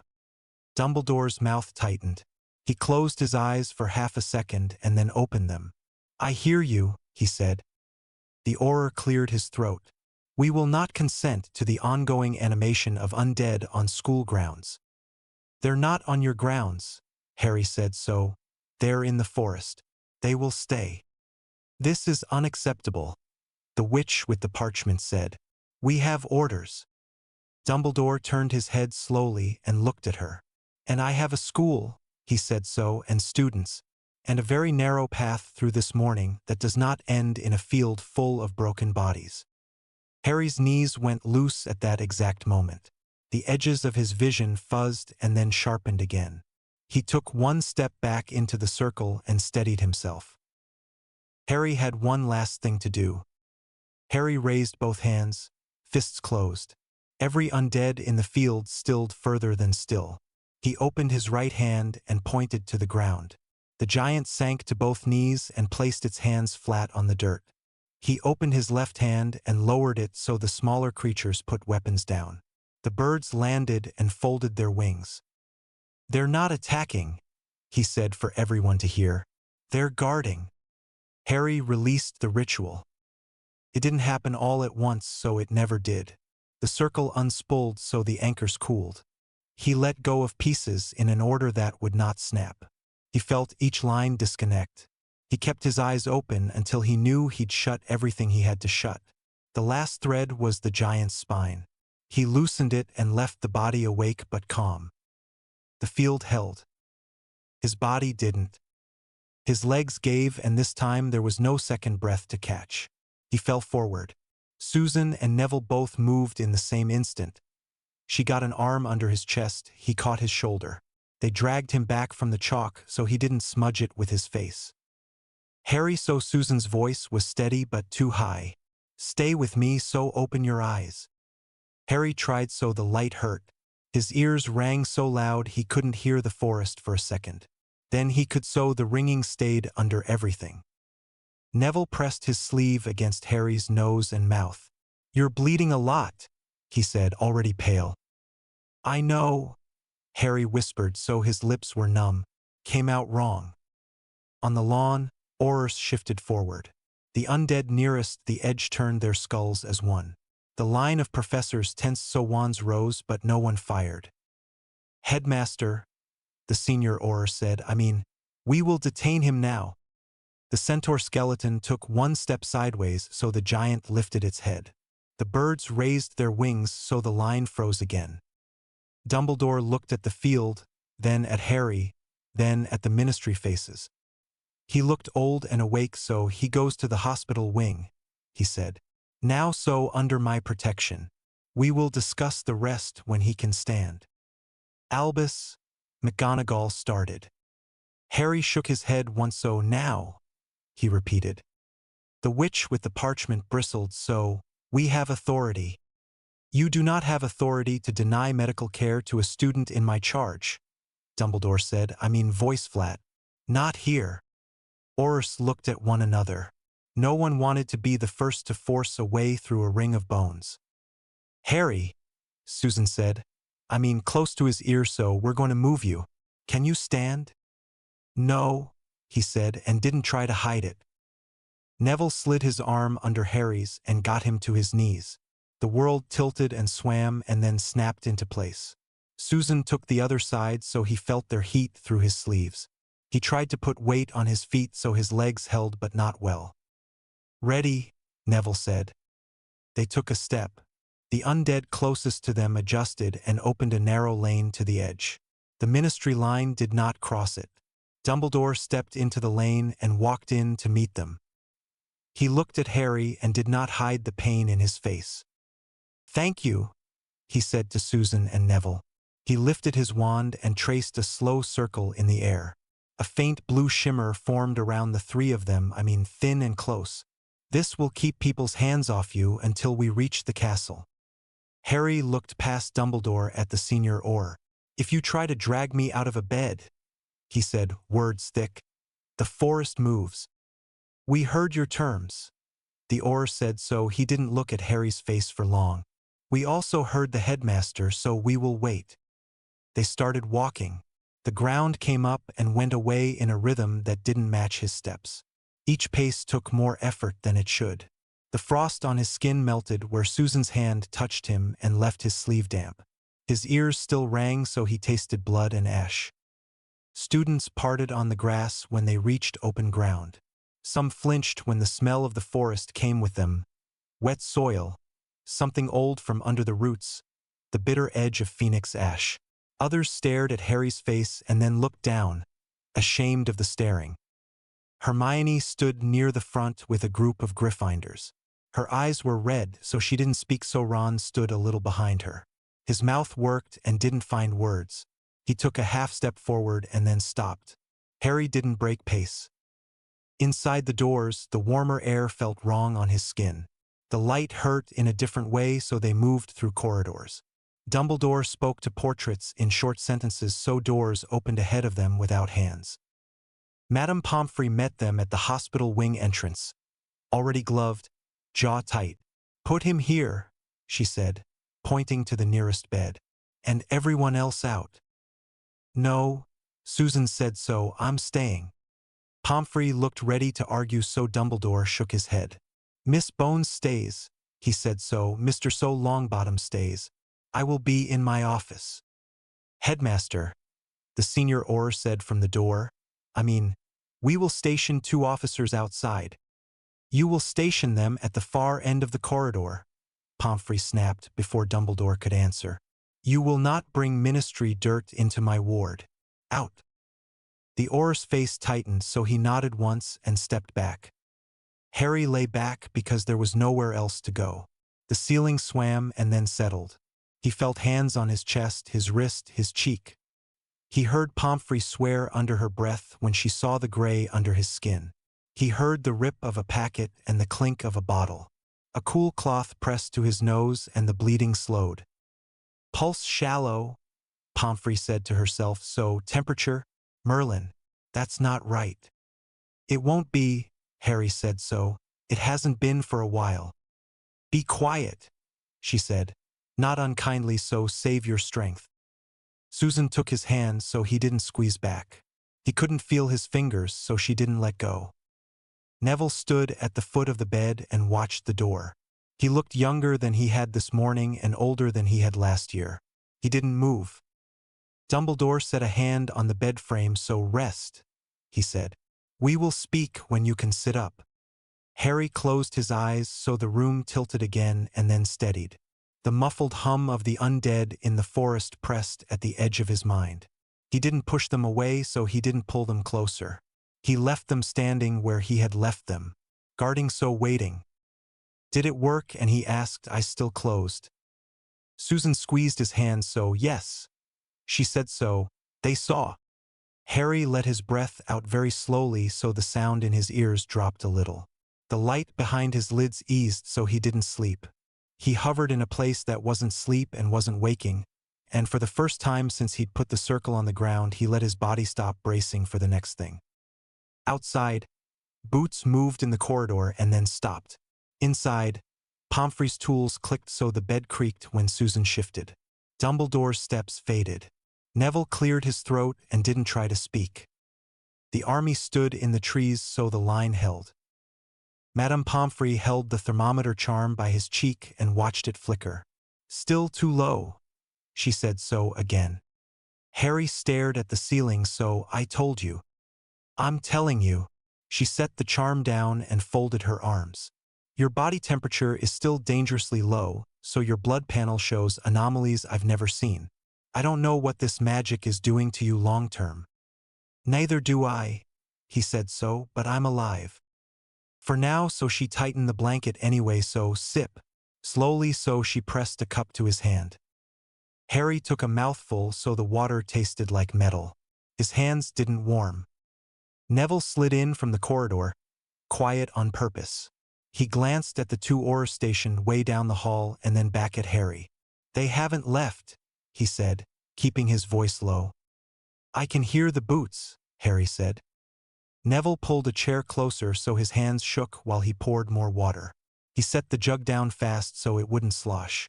The whole school's talking, so half of them think you're a hero. Half think you're, a monster. Harry said so. What do you think? Neville looked at the band of dull gray skin showing above Harry's gown and flinched, then made himself meet Harry's eyes. My friend, he said so, that hasn't changed. Harry noticed Neville's fingers, still shaking, clasped tight in his lap. He didn't point it out, so thanks. Madame Pomfrey checked the clock and muttered something about potion schedules. 10 minutes, she said, and left to bully a cart of vials into order. Susan came after lunch, so she didn't bother with the chair. She sat on the edge of his bed like she had a right to be there and leaned in so the Aurors down the corridor wouldn't catch a word. Update, she said. Go on. The ministry's dug in. They're demanding your surrender for formal questioning. She made air quotes with 2 fingers. They know they can't take you by force without a mess. The Guardians have made that clear. Harry nodded. So Dumbledore? Trying to cut a deal. He wants you to voluntarily suppress your abilities in exchange for immunity. She watched his face. So, you're not going to do that? No. I told him that, she said so. He sighed. Of course he did. She watched him a second longer. So, you look slightly less dead. Thanks, he said so. You look tired. I am. I slept in a chair for 2 nights because Pomfrey kept kicking me out of your bed space. She bumped his shoulder with a knuckle. So worth it. Madame Pomfrey returned with a tray and a look that meant behave. Susan shifted to make room. Harry choked down 2 potions and winced when the second burned cold, stored in stone on the way down. Students trickled in and out all afternoon. 2 of the Slytherins he'd spoken to in the war room stood at the end of the bed and said they were with him, in the same tone people used to order tea. A Ravenclaw asked 3 precise questions about the Guardian's patrol pattern, promised to circulate clarifications, and left. A Hufflepuff first year cried, apologized for crying, and handed him a folded note that said, "Thank you for the night patrols," in big block letters. Harry made mental notes. So who came because they believed him? Who came because they believed in power? Who came because they were scared of being on the wrong side later? He didn't judge, so he just sorted. Draco Malfoy showed up near dinner with his hands in his pockets and his chin high like he wasn't nervous about being there. He stopped by the foot of the bed and nodded at Susan like he remembered his manners and then at Harry like he didn't want to. Potter, he said so, interesting situation you've created. Come to gloat? And Harry asked. Actually, no. Draco flicked a glance at the corridor where the Aurors pretended not to watch. My father thinks the ministry has bungled this completely. His word was weak. And yours? And Harry said. Draco hesitated, which was new. So, you've done something no one else could. You made them afraid of a student, so he grimaced. It's impressive, so terrifying, so but impressive. Noted, Harry said. Draco tilted his head. For what it's worth, I don't think they can handle you. Not cleanly, so that's not a compliment, so it's a calculation. Then they'll negotiate, Susan said. They already are, Draco said, and left before Madame Pomfrey could chase him out. By evening of the third day, Harry could stand without listing into Susan. He dressed in clean school robes, buttoned them all the way up to hide the gray at his collar, and let Pomfrey crack a window because he was too cold, stored in stone for the room, but the potions needed air. A note came from Dumbledore's office, so it didn't have many words. 9 o'clock, so come with Miss Bones. Harry and Susan walked up together, so no cloak. No Teatrix. The gargoyle stepped aside without a password, which meant Dumbledore had been watching the corridor. Inside, it was crowded, so Fawkes watched from his perch. Portraits pretended to sleep. Silver instruments ticked and whirred like they were nervous too. Dumbledore stood behind his desk. Minister Fudge sat to the right with a ministry barrister whose hair was too tight and a stack of parchment too neat. 2 Aurors stood behind them like furniture, dollish, stone-faced.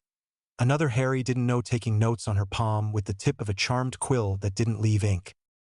Mr. Potter, Fudge said, trying for warm and landing on damp. Miss Bones. Minister, Harry said.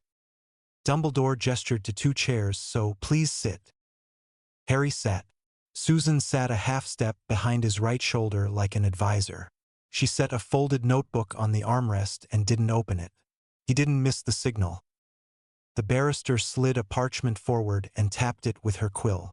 Mr. So Potter, she said, crisp and careful. So Octavia Selwyn, senior counsel to the minister. We appreciate your attendance while you are still recovering. I'm not here as a courtesy, Harry said, so you summoned me. She didn't rise to it, so then I will be direct. You have committed serious offenses under several statutes, including the Dark, Light-Starved Arts Prohibition Act and the restriction of undead animation. Given your age and the unique circumstances, the ministry is prepared to consider leniency contingent on your acceptance of conditions. She glanced at Fudge, then at Dumbledore, then back to Harry. The proposed terms are as follows. Go on, Harry said. You will immediately dispel the undead entities presently active in the Forbidden Forest, Selwyn said. You will surrender the artifact known as the Heart of Ash for containment and study. You will cease all necromantic practice. You will submit to regular monitoring by designated ministry officials. And you will appear for a formal hearing to determine ongoing risk. No, Harry said. Fudge blinked. So, I beg your pardon? I said no, Harry repeated, so to all of it. You don't have the authority to refuse, Selwyn said. Pen already poised for the next line. Harry leaned his forearms on his knees and kept his voice flat. I have exactly the authority I demonstrated 3 days ago. I can raise an army so I can keep myself safe. I can make an attempt to arrest me catastrophically expensive. For you, for your career, for everyone who signed your parchment. Fudge pulled a handkerchief and dabbed his forehead. So, is that a threat? It's a fact, Harry said. Dawlish shifted his weight so the other Auror stopped writing and watched. Dumbledore interlaced his fingers on the desk. So Harry, he said, we are seeking an outcome that avoids bloodshed. Then stop asking me to disarm while you keep a wand at my back, Harry said. Selwyn slid a second parchment over the first without changing her face. Alternate proposal, she said. You will dispel the entities within 48 hours under supervision. You will retain the artifact but consent to safeguarding conditions. You will limit practice to supervised instructional sessions, So you will accept a monitor on school grounds. Supervised by whom? And Harry said, the person who tried to take the heart off me on the astronomy tower? Ministry officials who would rather throw me in a cell than admit they don't understand this? The headmaster who fears what I'm becoming. Dumbledore didn't bristle, so he looked tired, so, I fear for you, he said. Not of you. The result's the same, Harry said, so control. Fudge tried again, so Mr. So Potter, perhaps you don't understand the gravity. I understand it better than you, Harry said, so my body's falling apart.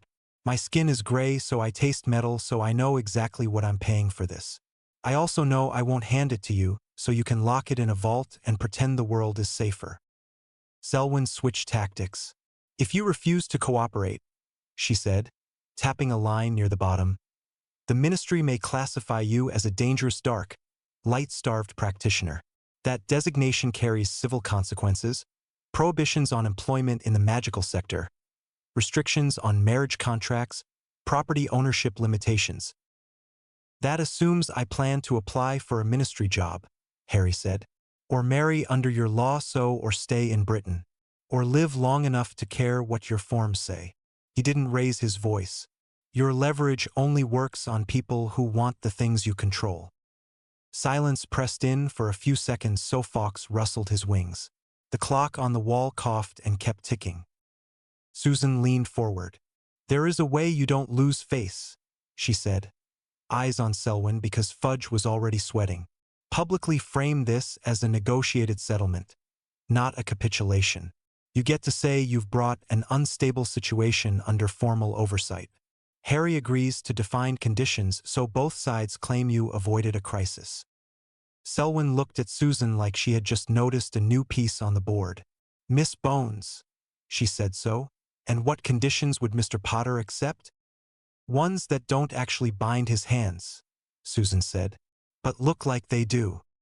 Specifics, Selwyn said. Susan held Harry's eye for a second, so he gave the smallest nod. She turned back. Register him as a specialized magical practitioner, she said. Not dark, light-starved. The label is the fight. Create a registry category and put him in it. He'll consent to a single recorded demonstration of his abilities for internal ministry records. It's already been done, in effect, so limit use to defensive deployment on Hogwarts grounds. Draft a memorandum that the ministry grants immunity for past practice in exchange. Immunity, and Fudge sputtered. Non-prosecution agreement, Selwyn translated automatically. And then caught herself. Contingent on compliance. A liaison, and Dumbledore said, you will ask to place a liaison at Hogwarts. Selwyn nodded slowly, so to serve as point of contact. Without direct authority over Mr. So Potter. Dawlish frowned, so, what good is a liaison without authority? Optics, Selwyn said without looking at him. Harry sat back, so my terms. He said, so, I keep the heart. The guardians stay in the forest and on the edge of the grounds. They won't touch a student or a staff member unless provoked or unless something worse comes out of those trees. I finish my education, so you leave me alone. Unacceptable. Fudge said, so, you're a child playing with... Don't, Harry said. Don't call me a child and then try to threaten me like an adult. You can't have it both ways. Dumbledore's eyes were on the parchment, not on Harry. A review period, he said, still quiet, so 60 days. The arrangement renews unless either party petitions the Wisengamot to alter terms. That gives both sides an exit without a fight. Selwyn chewed that and then nodded once. A sunset clause with automatic renewal subject to review. Fine, Harry said. But if the ministry breaks it, I consider myself unbound. Selwyn looked at Fudge. Fudge looked at the portraits like they might vote for him. None did, so he looked back at Selwyn, so draft it, he said, with careful language. Of course, she said. Already writing, so registration as a specialized magical practitioner, Class N. 1 liaison assigned to Hogwarts, so defensive use only, covenant with defined perimeter. Non-prosecution agreement covering acts prior to today's date, so single recorded demonstration noted as satisfied. 60-day review. Compliance audits limited to observational reporting. No intrusive testing without consent. Name your liaison, Dumbledore said. Selwyn glanced at the Auror. So Shacklebolt, she said after a second. Professional, so discreet. Dawlish bristled. So I. You're on other assignments, Selwyn said. So. This requires a lighter hand. Harry watched the quill move. So I accept, he said. For now. Fudge seized on a scrap of authority. The Wisengamot will need to approve, he said, trying to sound firm. Then get their approval, Harry said. And understand that if you break a line, I'll break one too. The meeting ended with 3 sheets of parchment, 2 signatures, and Dumbledore's slow nod as if he'd swallowed something that didn't sit right. Everyone else filed out, so Dumbledore stayed, so he didn't move back to his chair. He leaned on the desk with both hands and looked at Harry like a person, not a headmaster. You have made yourself a political entity, he said. A force that will be balanced and bargained with. That does not come without cost. I know, Harry said. So. It's better than being a target. It is not always better, Dumbledore said. So. It is only different. Harry didn't argue. He and Susan walked out without looking back at Fawkes. News moved faster than owls that night, so by dinner, the whole castle was humming. The great hall was full and quiet in the way that meant people were not eating because they were waiting for something else. Harry pushed the doors open and walked in, so he was still too thin. The gray at his collar had crept another finger's width up his neck. He stood straight anyway, so Susan walked next to him. Neville slid in on his other side. Harry didn't go to the staff table, so he didn't go to Gryffindor. He stopped halfway down the center aisle and turned. I know the rumors, he said. Loud enough to carry without a charm. Most of them are true. The scrape of cutlery stopped. I'm a necromancer, he said. So. I've used magic you're taught to fear. I raised guardians in the forest, so I told the ministry no. I'm not going to apologize for that, so I will explain. Harry took a breath because his lungs felt tight. I didn't go looking for this, so it found me. I chose not to throw it away. I chose because it kept people alive when the rules wouldn't. I chose because every time I asked someone else to decide for me, they decided I should be smaller than I am. Harry let that sit, so he didn't ram it down. The guardians out there are there to defend this school, he said. They're not going to touch you. They're not going to wander into the common rooms. They're going to stop things that want to hurt us from getting in. If my existence scares you, fine, so fear makes sense. Fear doesn't have to mean hostility. Harry looked at the far tables, so Slytherins watched with careful faces. Hufflepuffs whispered to each other and went silent when he looked. Ravenclaws had quills out like they could write their way to understanding. Gryffindors looked like they wanted to cheer and fight at the same time. To the people who think this is brilliant, he said. It isn't, so it's hard, so it hurts, so it costs. Don't sign up because you like the sound of power. If you stand with me, it's because you know what the price is and you're willing to pay your own. To the people who hate this, he said. So, okay. Hate it, so tell me why. Don't hex people in corridors because you don't like the line they chose to stand on. I won't attack you for your beliefs if you don't attack me for mine. Harry scanned the staff table. Dumbledore met his eyes and didn't nod and didn't look away. McGonagall looked like she'd swallowed a nail and was holding herself up straight anyway. Hagrid's eyes were wet, so Blackthorn watched over steepled fingers. Unreadable. I made a deal today, he said. So. The ministry calls me a specialized magical practitioner. They can keep their label, so I keep my life. My guardians stay on the border, so a liaison will be assigned to Hogwarts. We'll see how long any of that holds, so for now, I'm finishing the year. That's all. Harry stepped back, so the silence lasted 2 seconds and then split. Some students clapped, so some didn't move, so a couple of first-years slid under the table. A few Slytherins stood to leave. Most people kept breathing and looking and didn't decide anything. Ron found him before he reached the doors. He looked like he'd been running but had no idea what to say when he arrived. Mate, he said, then stopped. So that was intense. Harry shrugged. So, I don't know what else to be. I don't know what to think, Ron said. I mean, honest in a way that made him look younger. That's fair, Harry said. So, take your time. Hermione stood a little back, arms folded. I've read everything in the library about necromancy, she said, because of course she had. The historical texts all worn. I've read them, Harry said. So, I'm trying to be the exception. She bit her lip. So, exceptions are rare. I know. She didn't hug him, so she didn't turn away either. Be careful, she said. So, please.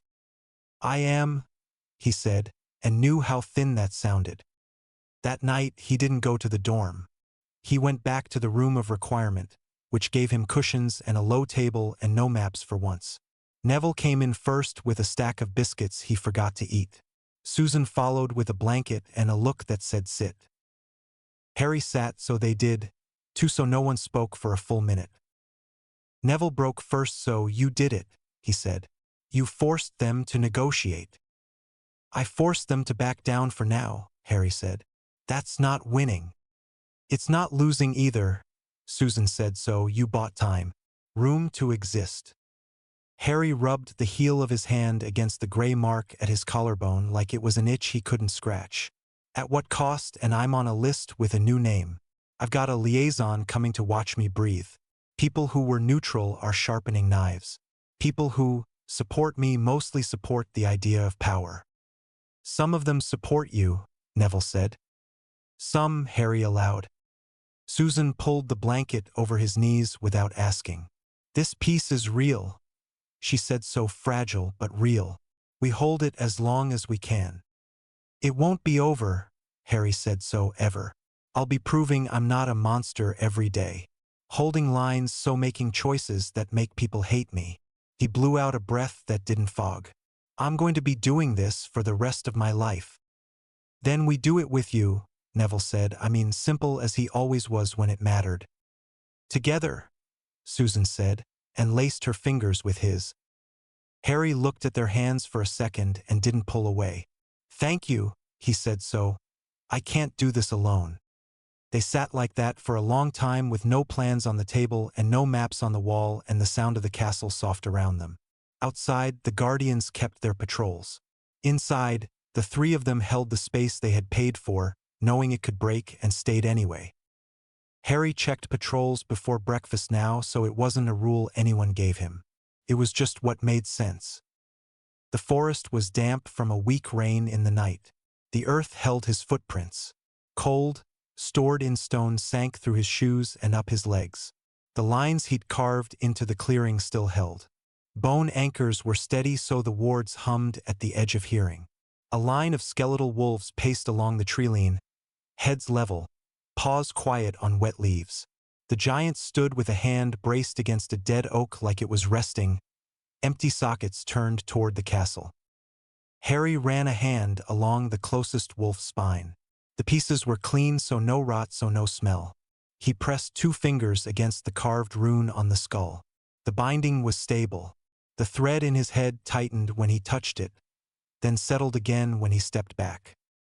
You were here before Hogwarts was built, he said to the giant, because talking made the morning less still. You've seen more winters than I can count, so do you remember any of it?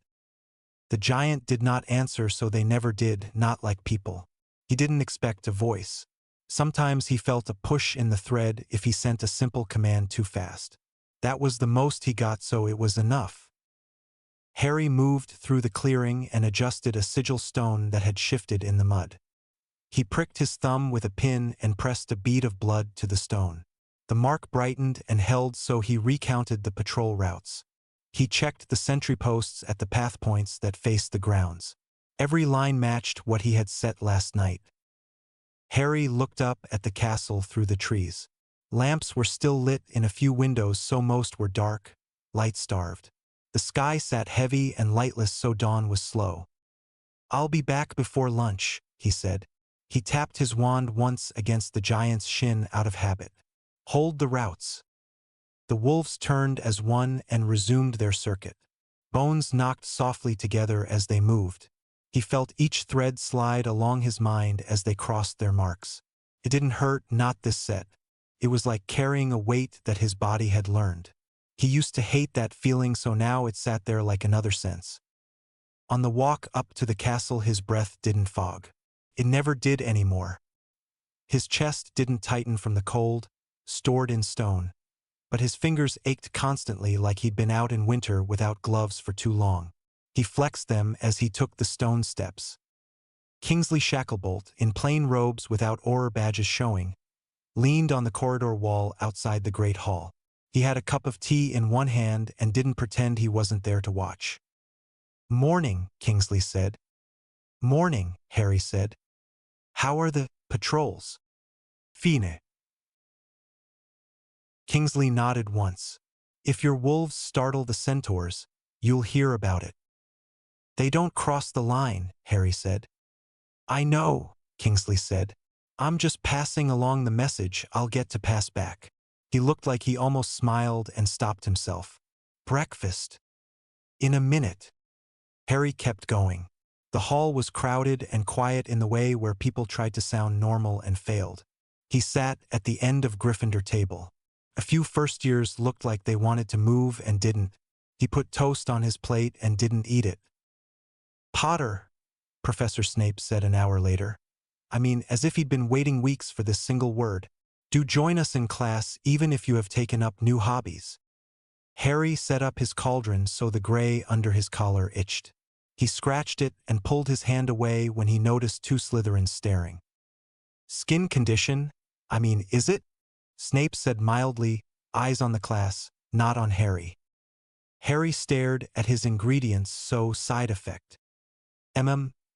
Snape walked past with the same steady pace he always used.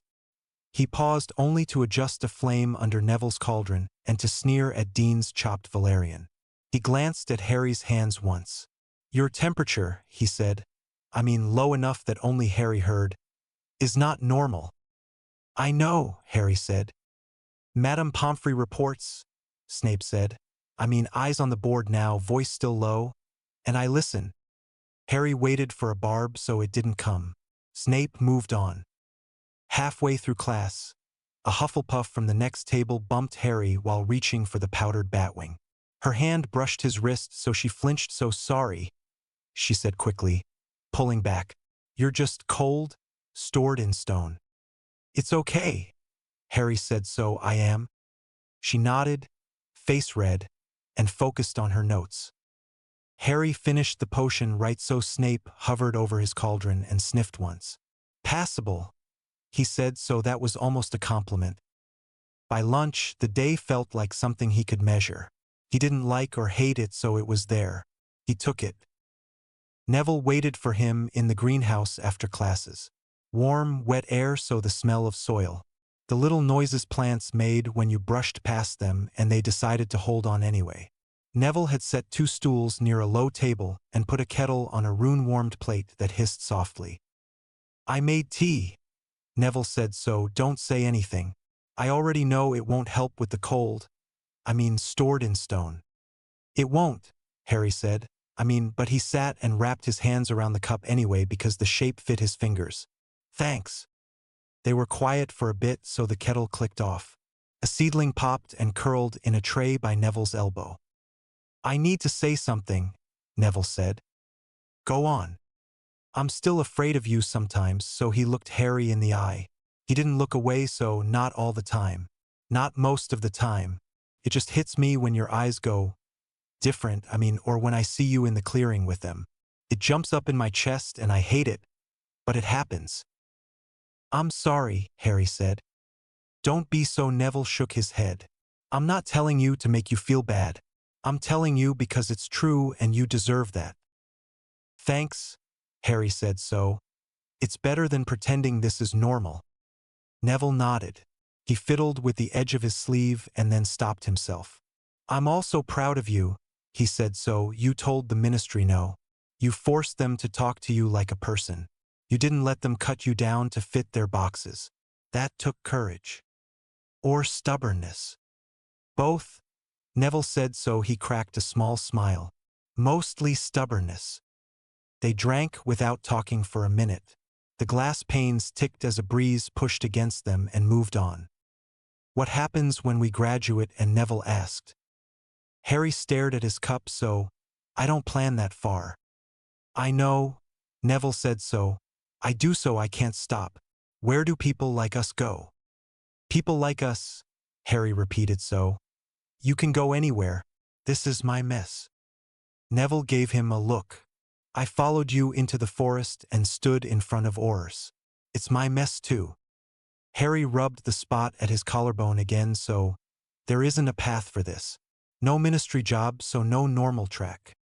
Then we make one. Neville said it the way he said plant instructions. So decided. So there should be a guide for this.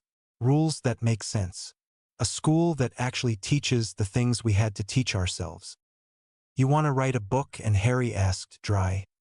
Maybe, Neville said. So, or set up a place. A safe one.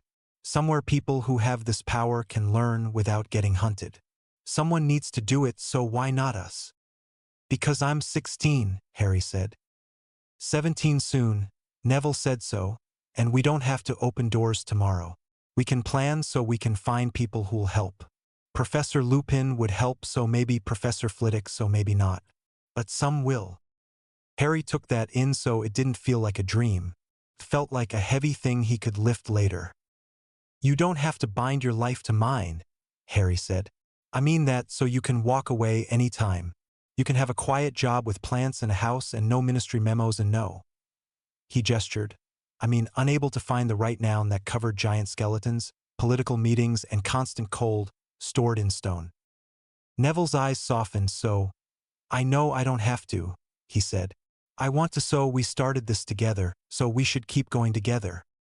It might never finish. Then never, Neville said. So, I'll still be there. Harry swallowed. His throat felt raw and he hadn't talked that much today.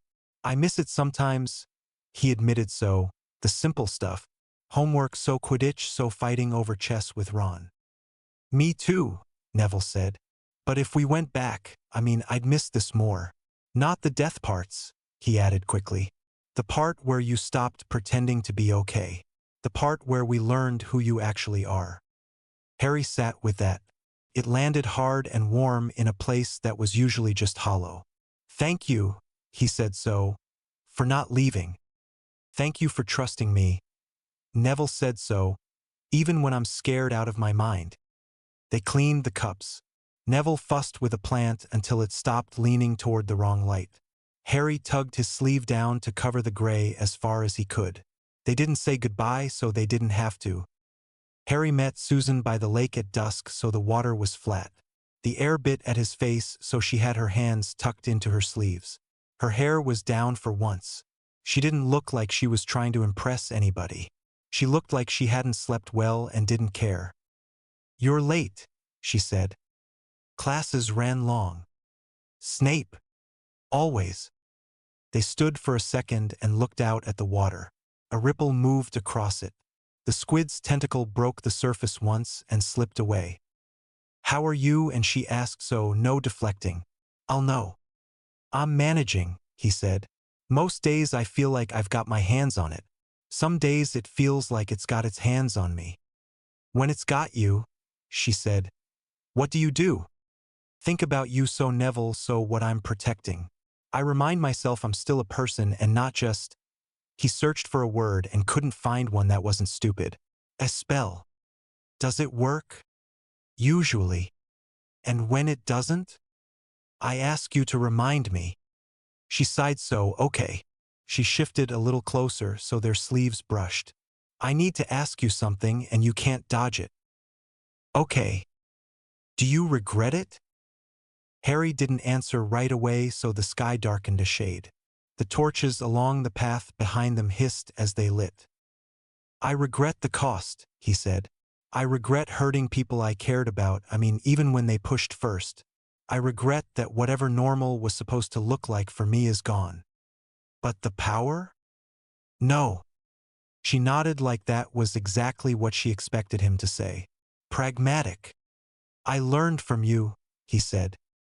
She huffed out a breath that might have been a laugh. My aunt sent a letter, she said, so it was long. It used the word concern a lot, so it also used the phrase appropriate future. And she wants me home when we finish school, so she has a list. Job so marriage, so all of it, so Susan nudged his arm with her elbow. Guess how I feel about that? I think you're your own person, he said, so you'll do what feels right. That's not what I asked, she said. I mean, turning to look at him fully. What do you think I should do? Harry met her eyes, so he didn't look away. Stay, he said, so with me. But I'm not going to ask you to give up your life. That has to be yours. It is, she said, so she didn't look away either. I'm choosing. Harry let out a breath he didn't know he'd been holding. Your aunt will disown you. Probably. You'll lose money, so the name, so the safety. I know. Why? Because I love you, she said. I mean, like she was saying the day of the week. Because I believe in what you're trying to do. Because I'd rather be broke and cold, stored in stone with you than warm and safe in a life that isn't mine. Harry stared at the water because his eyes felt hot and he didn't want them to. I don't deserve that. Probably not, she said, and touched his wrist so her fingers were warmer than his. You have it anyway. They stood like that until the first shout of curfew rolled across the grounds from Filch. Neither of them moved. We'll need somewhere to live, she said, practical again. Away from a desk with a liaison outside it. I've been looking, he said, so. There are properties nobody wants. Old places. Haunted. He didn't put any weight on the word. Ghosts I can talk to, so restless things, so I can make it safe. So we buy a haunted house, she said, so. You talk the ghosts down. We paint the walls so we live there. Something like that. We won't have much, she said. I have some, he said, so it won't stretch forever. We'll make it work. People will talk. They already do. It will be hard. It already is. She squeezed his wrist once and let go, so okay, she said. We'll do that. They watched the moon come up, so she leaned into his side. He didn't say anything because he didn't have to. He held her hand, so that was enough. Harry went back to the chamber alone the next night. He didn't tell anyone. He needed to see the place where everything started. Myrtle's bathroom was empty at this hour. The stone moved when he hissed at it under his breath. The pipe was cold, stored in stone and slick, so the slide down was faster than he remembered. The chamber was still and wet, so his footsteps echoed off the stone. The basilisk skeleton lay in the same curve, ribs open like a broken cage. He didn't go near it, so he walked to the alcove behind the statue. The niche where the heart had rested looked like nothing special now, just a hollow with old scratches around the edges. Harry stood there and let the quiet sit on him. Harry thought about everything in order, like he was sorting it for someone else. A rat in the dark, light-starved, and a thread that changed his life. Susan finding him before it snapped, so Neville sitting still when everyone else ran. The first time he took the heart and felt the castle like a map inside his skull. Dumbledore's wand raised, so the fight, so the fall.